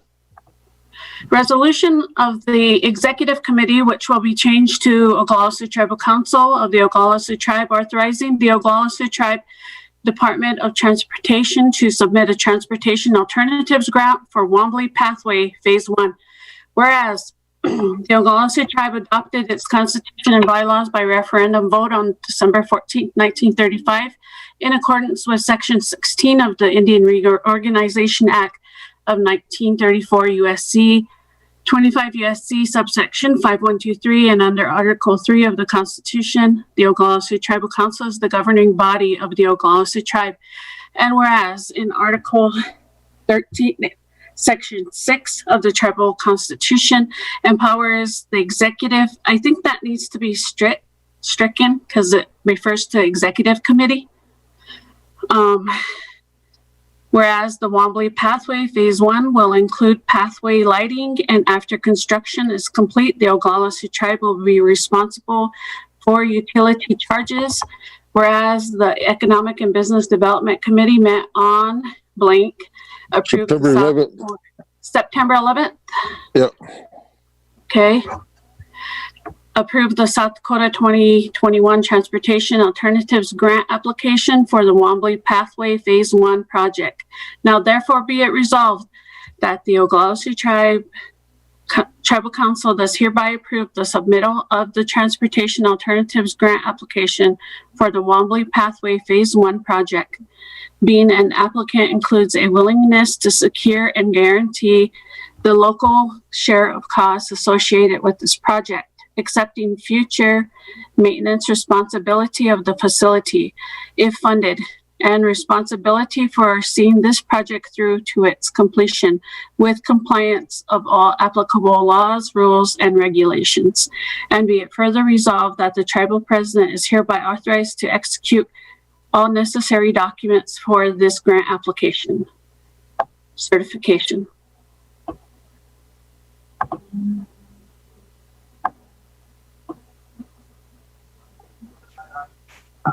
Motion? Motion. Motion by Councilman Yellowhawk. Second. Councilman Apple. Madam Secretary, call for the vote, please. Wayne Yellowhawk, Yes. Garfield Apple, Yes. Glenn Gibbons, Yes. Lydia Bearkiller, Yes. James Cross, Yes. Vincent Tulance, Yes. Craig Gillen, Yes. Valerie Janice,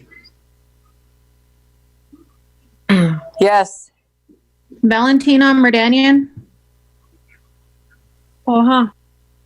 Ryan Jumping Eagle, Yes. Bo Little White Man, Yes. Philip Goodcrow is excused, Randy Laisbed, Yes. Richard Greenwald, Yes.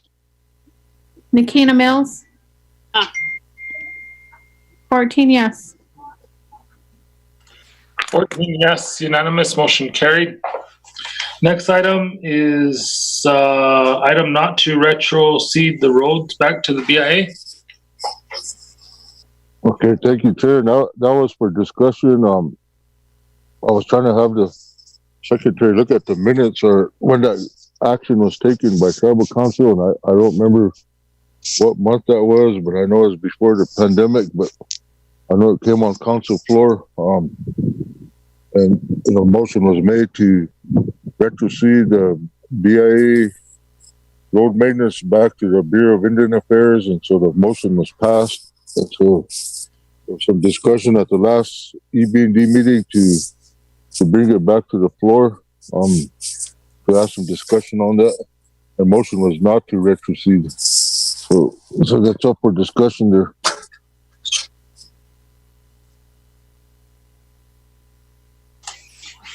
Okay, do I have anything from tribal council?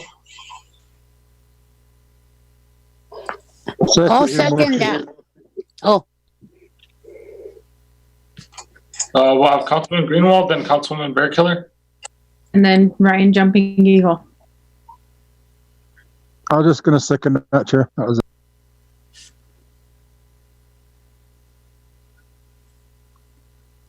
Councilwoman Bearkiller.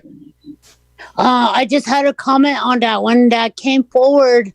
It was to be negotiated or to look at the but to resend it today would be a good just by motion to resend it. And I don't know what that resolution or the ordinance number was, but I never supported to retrocede anything, and not our roads department. So I guess I'm glad, and I'm supporting the resending that retrocession. There was no resolution or ordinance. It was just a motion that came off the floor. So okay. Okay, Councilman Jumping Eagle. Yeah, when that motion was made, it was because there was no work getting done, and the way it sounds now, like there's work getting done. When them blizzards hit, there was, we had this discussion before, so I'm not going to go into it, but that was the reason why, because nothing was getting done. That's why that came to the table, but I guess roads are getting fixed now and things are getting done, so. I'll bring my motion, Chair, to not retrocede. Okay, so I got a motion not to retrocede by Councilman Cross, second by Councilman Greenwald. Madam Secretary, call for the vote, please.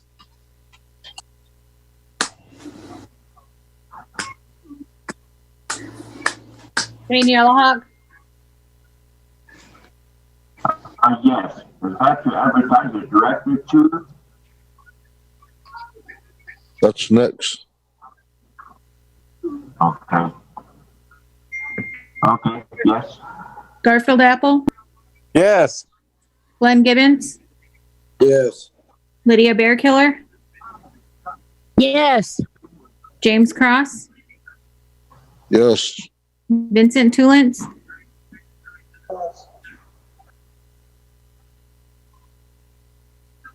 Vincent Tulance. Yes. Craig Dillon. No. Valerie Janice.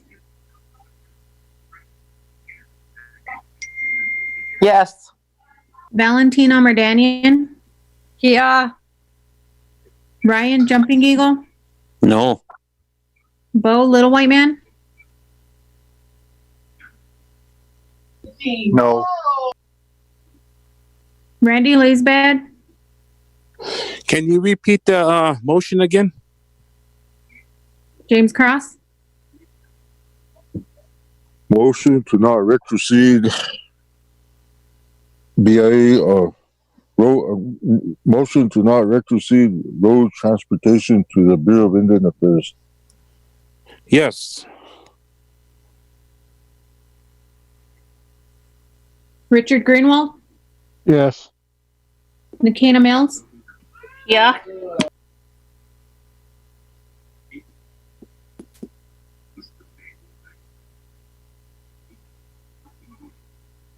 nine yes, 5 no.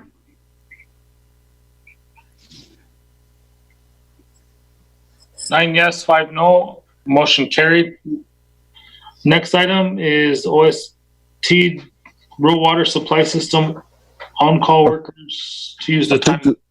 I think there was another part to that. That was to a motion to advertise for road maintenance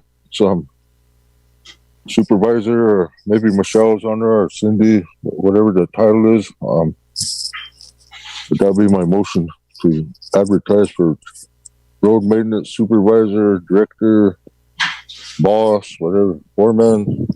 Human Resources Director Porber, can you weigh in on the official title there? Foreman. She said foreman. Okay. So that's your motion to advertise? Yes. Okay, do I have a second? Can I comment, please? Yes, Director Porber. Hi. As you guys are aware, the chief of staff has limited or has stopped the advertising. I do know temporary hires have been authorized. So that might be something that you might want to take into consideration, and it's all because of the pandemic. Like I said, she does have the authority to hire temporaries. Just letting you know. I think this is an essential position because of winter time's coming, so I think we need to have somebody in there so they can start the planning. So I think that was kind of the intention of this. But I'll stand by my motion there. Okay. President. Dakota has his hand up. Okay, I got a motion. I did recognize Mr. Highhop. And Ryan. Thank you. So when Law and Order made that motion to not retrocede and then to advertise for a director, our office did take action on that and hired a temporary foreman to the position. So his first start date was this past Monday on the 28th, and so we do have a director / foreman in that position now as a result of that. Ryan, Jumping Eagle. Thank you, Mr. Highhop. Councilman Jumping Eagle. So, I mean, Michelle, is there a job description to that position? And that's been a temporary position ever since, for 2 years now, since I got on council. That position hasn't been filled. So why hasn't it been filled? And is there a job description to it? So the person that was in there as a foreman, he was permanent clear up until approximately maybe 2.5 weeks ago. So that foreman position has always been permanent. That's not true, Marcel. That's not true. It was Rod Roulard, and he was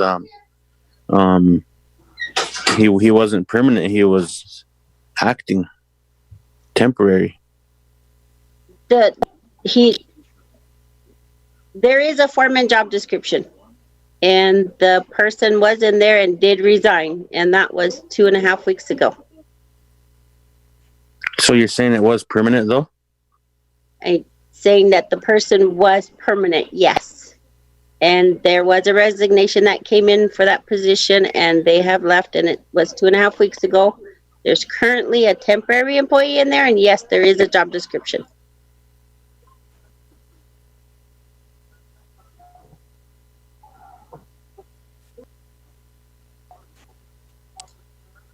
Anything further, Councilman Jumping Eagle?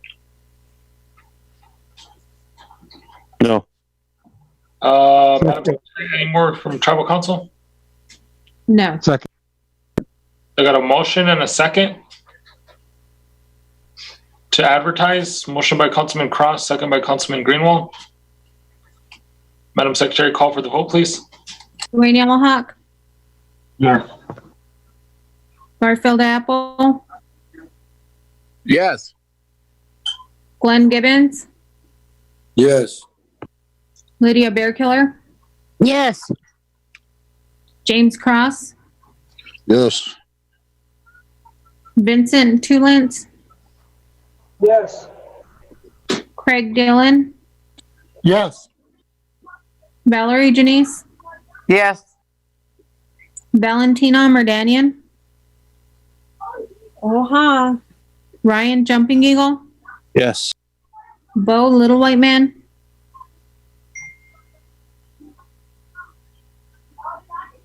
Yes. Randy Laysbad, Yes. Richard Greenwald, Yeah. Nikita Mills, 14 yes. 14 yes, unanimous. Motion carried. Next is, yes, Councilman Jumping Eagle. Real quickly, I wonder if we could handle that IHS issue with them attorneys. Is there a way we can move that up now, right away? They're both on, ready to go, and like I said, the deadline is today. Okay. Yeah, we only have 2 more, the WAPA credits and this time log for the EMBD committee, and we're done. And then we can. Okay. Oh, so that shouldn't take long, huh? Right. Okay. So, Councilman Cross, the time log with the rural water supply system.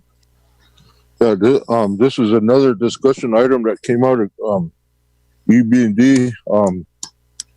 Due to all the water breaks that are going on, especially this past month or 2 months, some of the employees are addressing these breaks. Sometimes it's after hours or weekends, and they're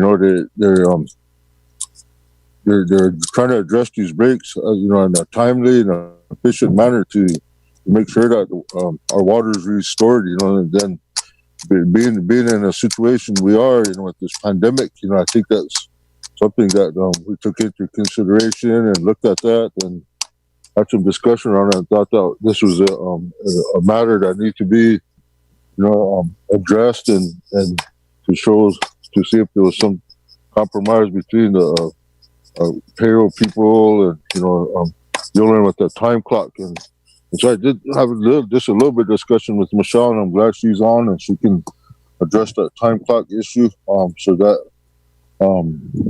maybe she has information on the time logs and the time clock. So that was up for discussion and to get some council approval if needed, because it is an ordinance, and so that's what the discussion is for our rural water employees. I'll turn it over to Michelle if she's there. Director Parber. Oh, good. Again, I talked to, or Jim had brought this up and asked if there was anything in policy in regards to the time clock and the issues that are going on. I referenced chapter 22 in the policy manual, and it's section 22-2, that letter D, number 2. But in the policy, it states very clearly, a program director or other immediate supervisor may authorize an employee to use manual time logs from time to time on a case-by-case basis when circumstances exist that would make the use of the time clock or manual punch clock of the department or program unreasonably burdensome for the employee or the tribe, and the approval of the timesheet by the program director or immediate supervisor shall constitute a justification of each use of the manual time logs. So if the director was able to authorize, based on, and we're talking about those broken water lines, if they're to do a justification letter, get it in writing, the times, and authorizing the time logs, the employees should be able to use those manual logs that payroll had developed. Number 4 on there, and I know this is kind of broad and out there, but number 4, it says tribal employees who are working on construction crews or at a construction site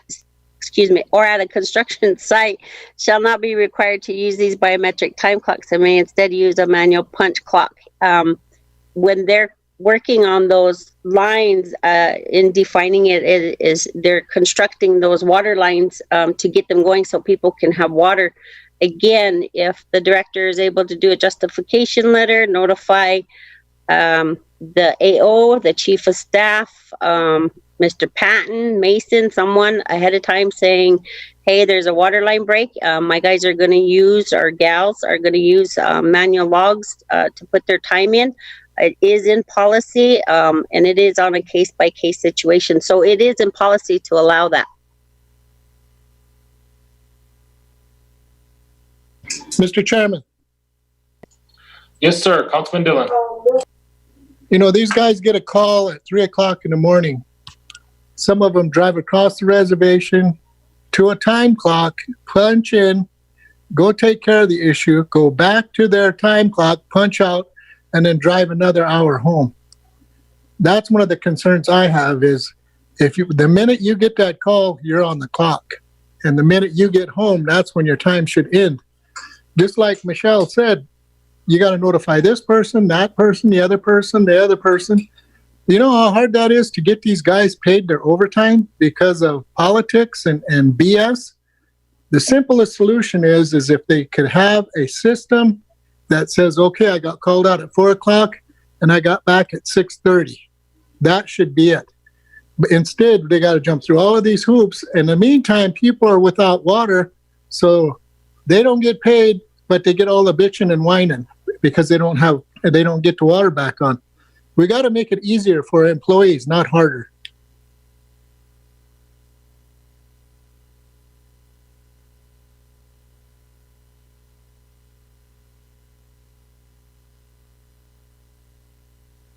So do we need to amend that ordinance or policy, Michelle, or what do we need to do so we can move on?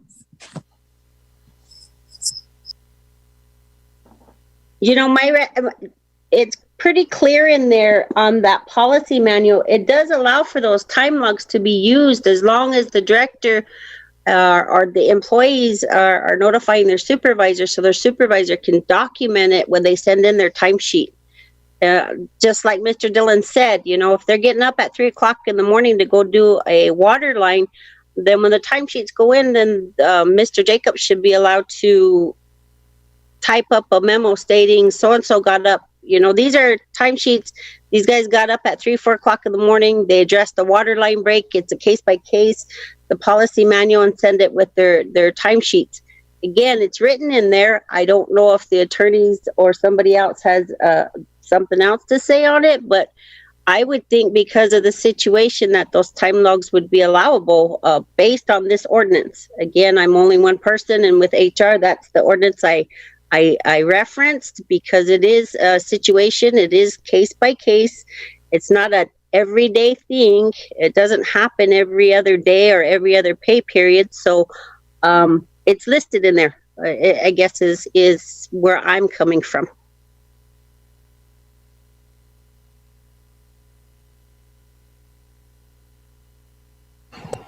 So one of the attorneys want to jump in there. Jennifer, Lisa, Russ, Jennifer Hughes. This is Russ. Michelle pretty much laid it out there.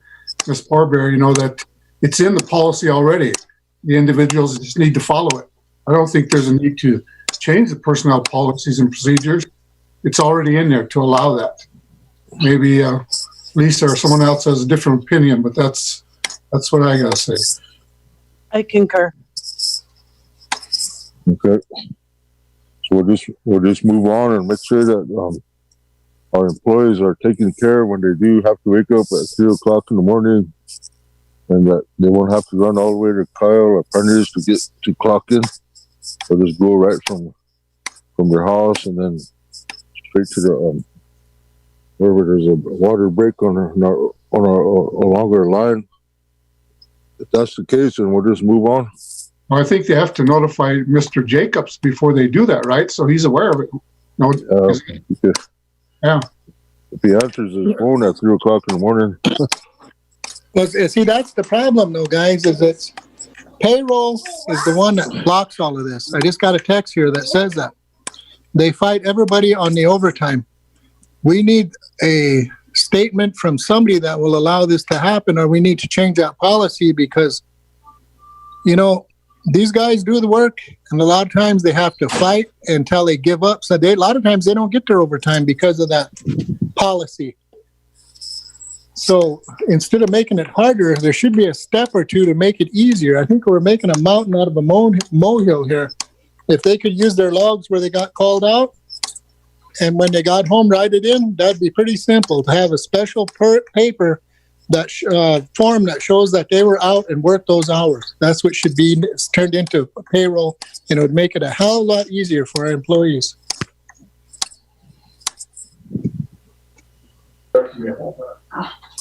Councilman Dillon, maybe I can even, you know, as the president, sit down with Mr. Patton and the treasurer to ensure that we iron this hiccup up with payroll to make sure that that's, you know, permissible. And if anything, I mean, I could see maybe even an action from the executive board if they, you know, and if those employees have that issue, then maybe they should, you know, I encourage them to, you know, make my office aware of that. So while I'm here, I can, you know, go upstairs and address that issue. And if it takes an action, we could even, you know, take the action out of executive board as under the day-to-day operations. I'll make that a motion to allow you guys to do that. Councilman Cross. Okay, I got a motion by Councilman Dillon, second by Councilman Cross. Madam Secretary, call for the vote, please.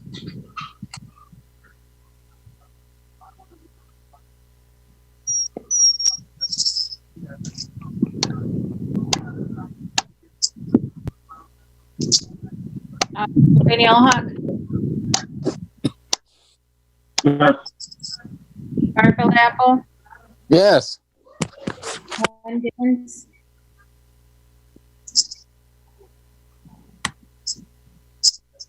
Glenn Gibbons. Lydia Bearkiller. Yes. James Cross. Yes. Vincent Tulens. Yes. Craig Dillon. Yes. Valerie Janice.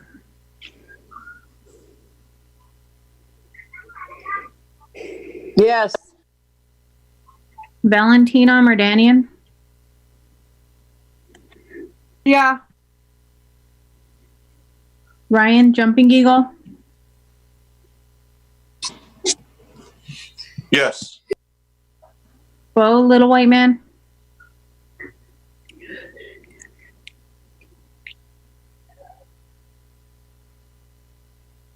Bo Little White Man.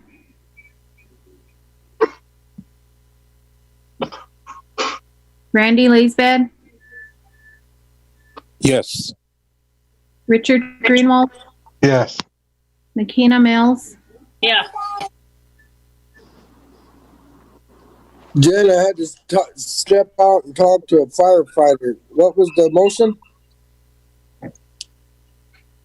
Craig, will you repeat your motion, please?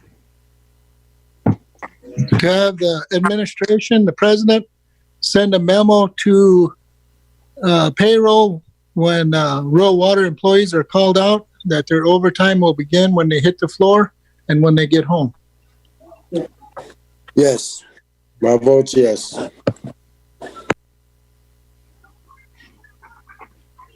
Okay. 11 yes, 2 no, 1 not voting. 11 yes, 2 no, 1 not voting. Motion carried. Next item is the WAPA credits. Okay. Thank you again, Chair. Thank you, Council, for that. The next item was another discussion item.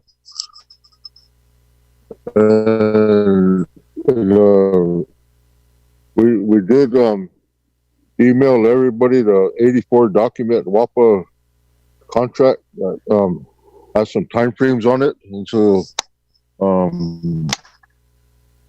It should be taken care of on the floor. So I'll turn this one over to Mr. Dill. Councilman Dillon? Yeah, this WAPA credit, I believe it's every 5 years that we renew that. And that was sent to your office, I believe, in March or April. The original one was. And what it is we need to review it and approve it because it's $1.7 million that go to each and every member of our tribe. That $10 or $12 or $15, that's what that is. And I asked that we had an attorney review it. It is a working document, and it's pretty much boilerplate what it was last time, I believe. And we just need to renew it, reaffirm it, and then send it back to them. So I'll open it up for discussion now. Everybody gets the WAPA credit that gets, I think, from all of our power providers. And so, and I believe it's about $15 off your bill every month. And then plus our casino gets a major share of it.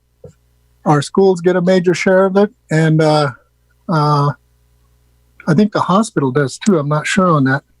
Been a long time since we talked about it, but that's basically it in a nutshell. It's due. It needs to be renewed. So that's why it's on the agenda today. Is that your motion? That's my motion. That's my second. Motion by Councilman Dillon, second by Councilman Gibbons. Any hands up from Tribal Council? Questions, comments? None. Madam Secretary, call for the vote, please. Actually, Jennifer Barrygold put her hand up. Okay, Madam Attorney Barrygold. I just wanted to know if you wanted a resolution for that. Yeah, how long will that take? You have one ready? Take about 10 minutes. I can do 10 minutes. Okay, we'll come back to that. At this time, I'll give the floor to Elliot and Jennifer Hughes from Washington in reference to Master Health Contract. Thank you very much, President and Council. And thanks for getting us on the agenda today. I think as Councilmember Jumping Eagle explained, today is a actual deadline for getting approval for the IHS AFAs.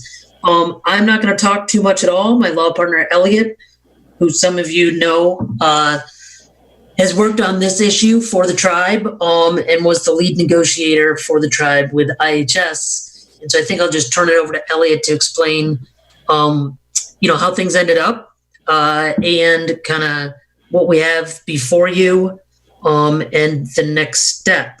And frankly, the next step we hope is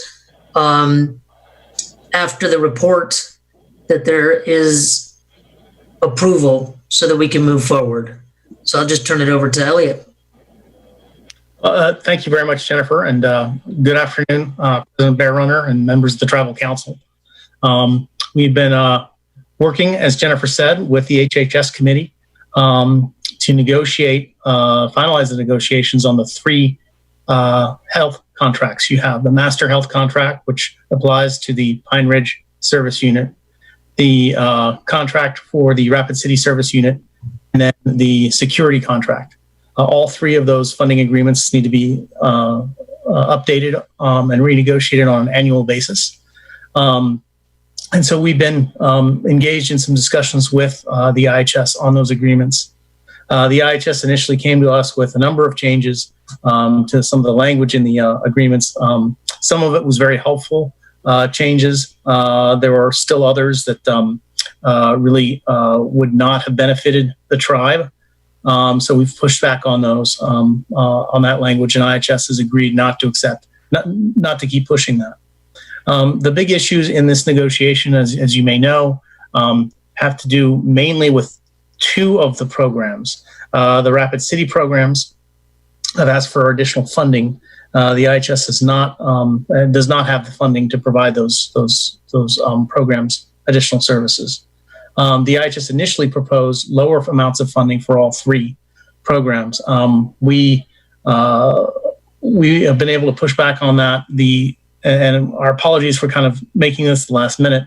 The IHS only provided the funding very recently, so we are in good shape now. We've come to an agreement on the funding amounts that are appropriate for each of the 3 agreements. There was some dispute or some discussion over the ENT program that is at the Oyate Health Center in the IHS wing of the building. We are going to be negotiating a use agreement so that program can work with the IHS program, and is now being reinstated in the rooms that the IHS had removed them from. So as part of the negotiation, the ENT program is going to be getting its rooms back, so it can continue to provide services. And the final and larger item, which is still on the table, is the EMT program, the ambulance program at Pine Ridge. That program there's a separate task force made up of HHS committee members and the administrative team over there, along with the EMT program. And we've been talking to the IHS. As you know, the council had voted to retrocede the program back to the IHS. That retrocession date has been pushed back from October 1 tomorrow to February 12th, 2021, and is still up in the air. We are still having some discussions with the IHS about potentially getting additional funding into the program from the IHS, in which case, which may affect, a final decision on the program. But as of right now, we are still working under the council's direction to have that program retroceded back, but are also working to see if there might be some alternatives with additional funding being provided by the IHS. So that's really proceeding on somewhat of a separate track. And the 3 agreements, the 3 funding agreements, are actually ready and available for approval today.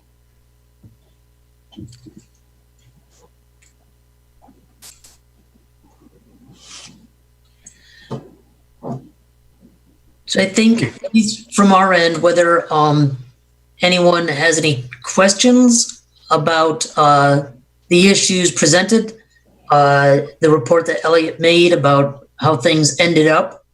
I know that I'm not sure if everyone had actually got all of the agreements. I know HHS just today. I mean, this is all happening like 11th hour with IHS. I believe the secretary, I sent them to the secretary, but I'm not sure that they've been distributed to everyone yet. But so the hope was to catch you during this meeting to give you that report and get a blessing, frankly, to move forward. If the tribe is inclined to move forward with the agreements, then I think I would recommend that it could be via motion, a motion that would, approve and direct the president to sign such agreements. I think they might, we just need to get them, in the format in front of them to sign. So I think that would be sufficient as far as getting approvals from our end, because then the IHS, Elliot can correct me if I'm wrong, but then the IHS would have the signature, obviously, on the agreement. And we haven't done an AFA for you in the past. So if Jennifer Barrigle or Russ, frankly, I'm not sure if Lisa is still on, has recommendations on this process right here and now, we'd welcome those.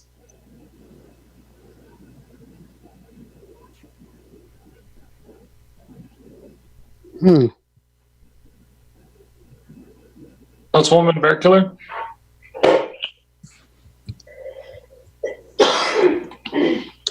I was the 3 separate contracts, and then we're trying to 638 the dispatch. Is that going to be a part of this too, Jennifer Hughes? Councilmember, the dispatch, unfortunately, given the timing, would be for not with these 3 agreements. Okay. Just because that was just approved today, and just time-wise, we'd have to take the steps to propose that. So to answer your question, it'd be two separate efforts. We've got the 3 today, and then moving forward would be proposing the amendment for the dispatch. Okay, so the ambulance program that was retroceded, so that's still on the table. You guys are still negotiating that? Is that what I'm hearing you say? Yes, Councilwoman. That the task force is still in discussions with the IHS. We are providing the IHS, working to provide the IHS with additional information about some of the costs associated with the program that the IHS was supposed to have paid and covered. And so we are, as well as some for resupplying the ambulances and some costs associated with the what the GAO has charged the tribe for the leasing of the ambulances. So those are two issues that we're still in discussions with IHS about, and we'll be able to provide the task force with some additional information, which will be brought back to council. Okay. Well, I'll make a motion then, Chair, to approve these recommendations and get it on paper so you could sign and get the final product out to DC by its deadline. Second. Got a motion by Councilman Greenwald, second by Councilman Apple. No questions or comments from Tribal Council? Madam Secretary? Dwayne Yellowhawk? Councilman Yellowhawk? Yeah. Yeah. Garfield Apple? Yes. Glenn Gibbons? Yes. Lydia Bearkiller? Yes. James Cross? Yes. Vincent Tulance? Yes. Craig Dillon? Yes. Valerie Denise? Yes. Valentina Merdanian? Oha. Right. Jumping Eagle? Yes. Bo Little White Man? Yes. Randy Laysbeth? Yes. Richard Greenwald? Yes. Nakina Mills? 14 yes.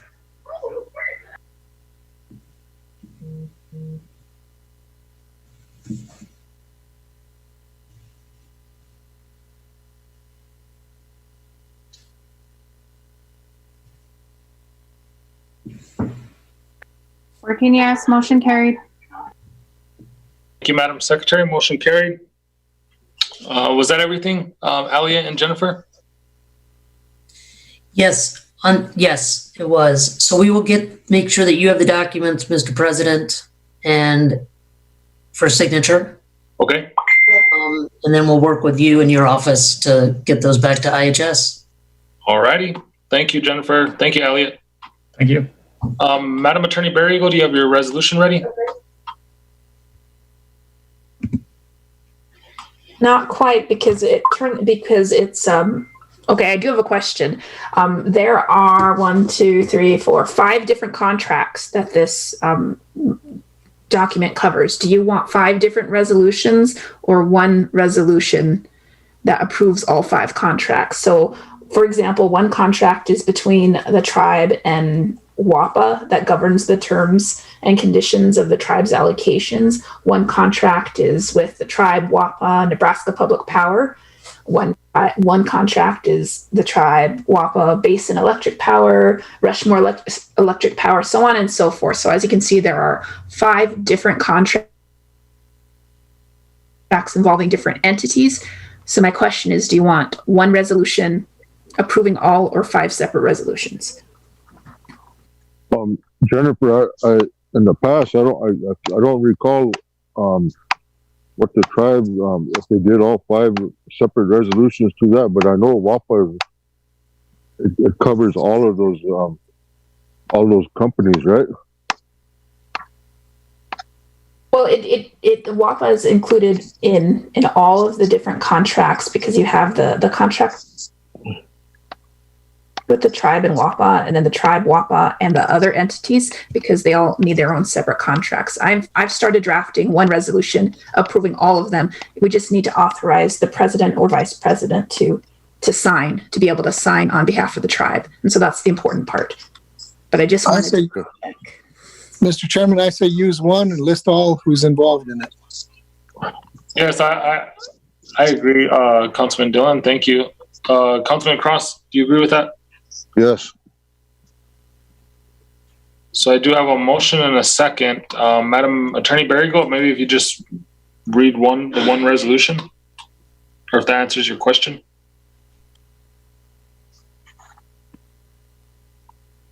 I can read the one resolution, and I'll try to make it quick.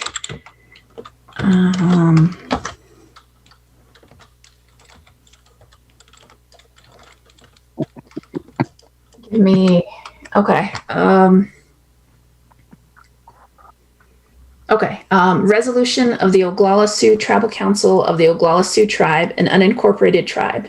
Resolution of the Tribal Council of the Oglala Sioux Tribe approving contract number 14-UGPR-4024, contract number 19-UGPR-4025, contract number 19-UGPR-4010, contract number UGPR-4011, and contract number 19-UGPR-4012 between the Oglala Sioux Tribe and Western Area Power Administration and other entities.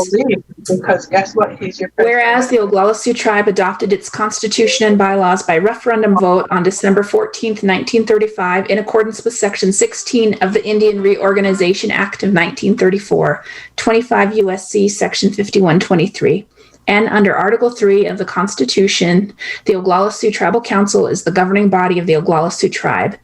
And whereas, pursuant to the Constitution and bylaws of the Oglala Sioux Tribe, the Oglala Sioux Tribal Council exercises legislative powers to enact and promulgate resolutions and ordinances.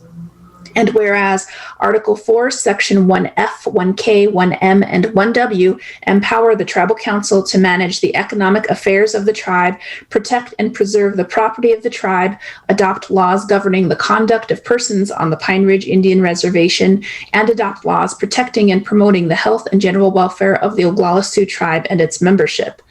And whereas Article 4, Section 1A authorizes the Tribal Council to negotiate with federal, state, and local governments on behalf of the tribe and to advise and consult on behalf of the tribe. And whereas the Oglala Sioux Tribe and Western Area Power Administration entered into contracts to receive benefits of federal hydropower specifically for the tribe, and those contracts will expire on December 31st, 2020. And whereas the Tribal Council has determined that it is in the best interest of interest in the health and general welfare and protection of its members to approve the proposed contracts between the tribe, WAPA, and other entities concerning the tribe's allocation of federal hydropower. Now, therefore, be it resolved, the Tribal Council of the Oglala Sioux Tribe hereby approves the attached contract number 14-UGPR-4024 between the Oglala Sioux Tribe and Western Area Power Administration, contract number 19-UGPR-4025 between the tribe, WAPA, Nebraska Public Power District, and Nebraska Public Power District, contract number 19-UGPR-4010 between the tribe, WAPA, Basin Electric Power Cooperative, Rushmore Electric Power Cooperative, Inc., and Lake Creek Electric Association. Contract number 19-UGPR-4011 between the tribe, WAPA, Basin Electric, Rushmore, and Black Hills Electric Cooperative, Inc., and contract number 19-UGPR-4012 between the tribe, WAPA, Basin Electric, Rushmore and West River Electric Association, Inc. Be it further resolved that the president of the Oglala Sioux tribe, or in his absence, the vice president, is hereby authorized to execute these contracts. Certification. Still your motion and second, Councilman Dillon and Councilman Cross? Taken care of, so there's some consistency Yes. Yes. there. Madam Secretary, call for the vote, please. Dwayne Yellowhawk, Yes. Garfield Apple, Yes. Glenn Gibbons, Yes. Lydia Bearkiller, Yes. James Cross, Yes. Vincent Tulance, Yes. Craig Dillon, Yes. Valerie Janice, Yes. Valentina Merdanian, Ryan Jumping Eagle, Yes. Bo Little White Man, Yes. Randy Laysbed, Yes. Richard Greenwald, Yes. Nikina Mills, 14 yes.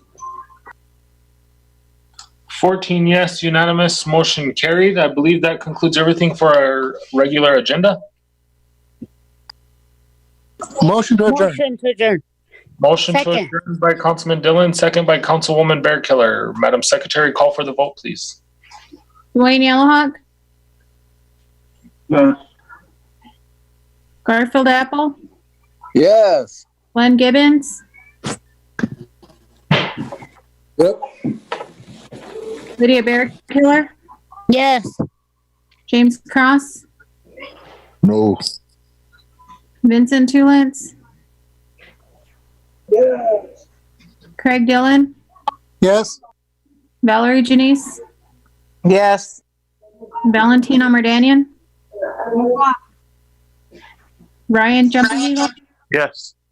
Bo Little White Man, Yes. Randy Laysbed, Yes. Richard Greenwald, No. Nikina Mills, 12 yes, 2 no, motion carried. Meeting adjourned at 5:29. Thank you, Madam Secretary.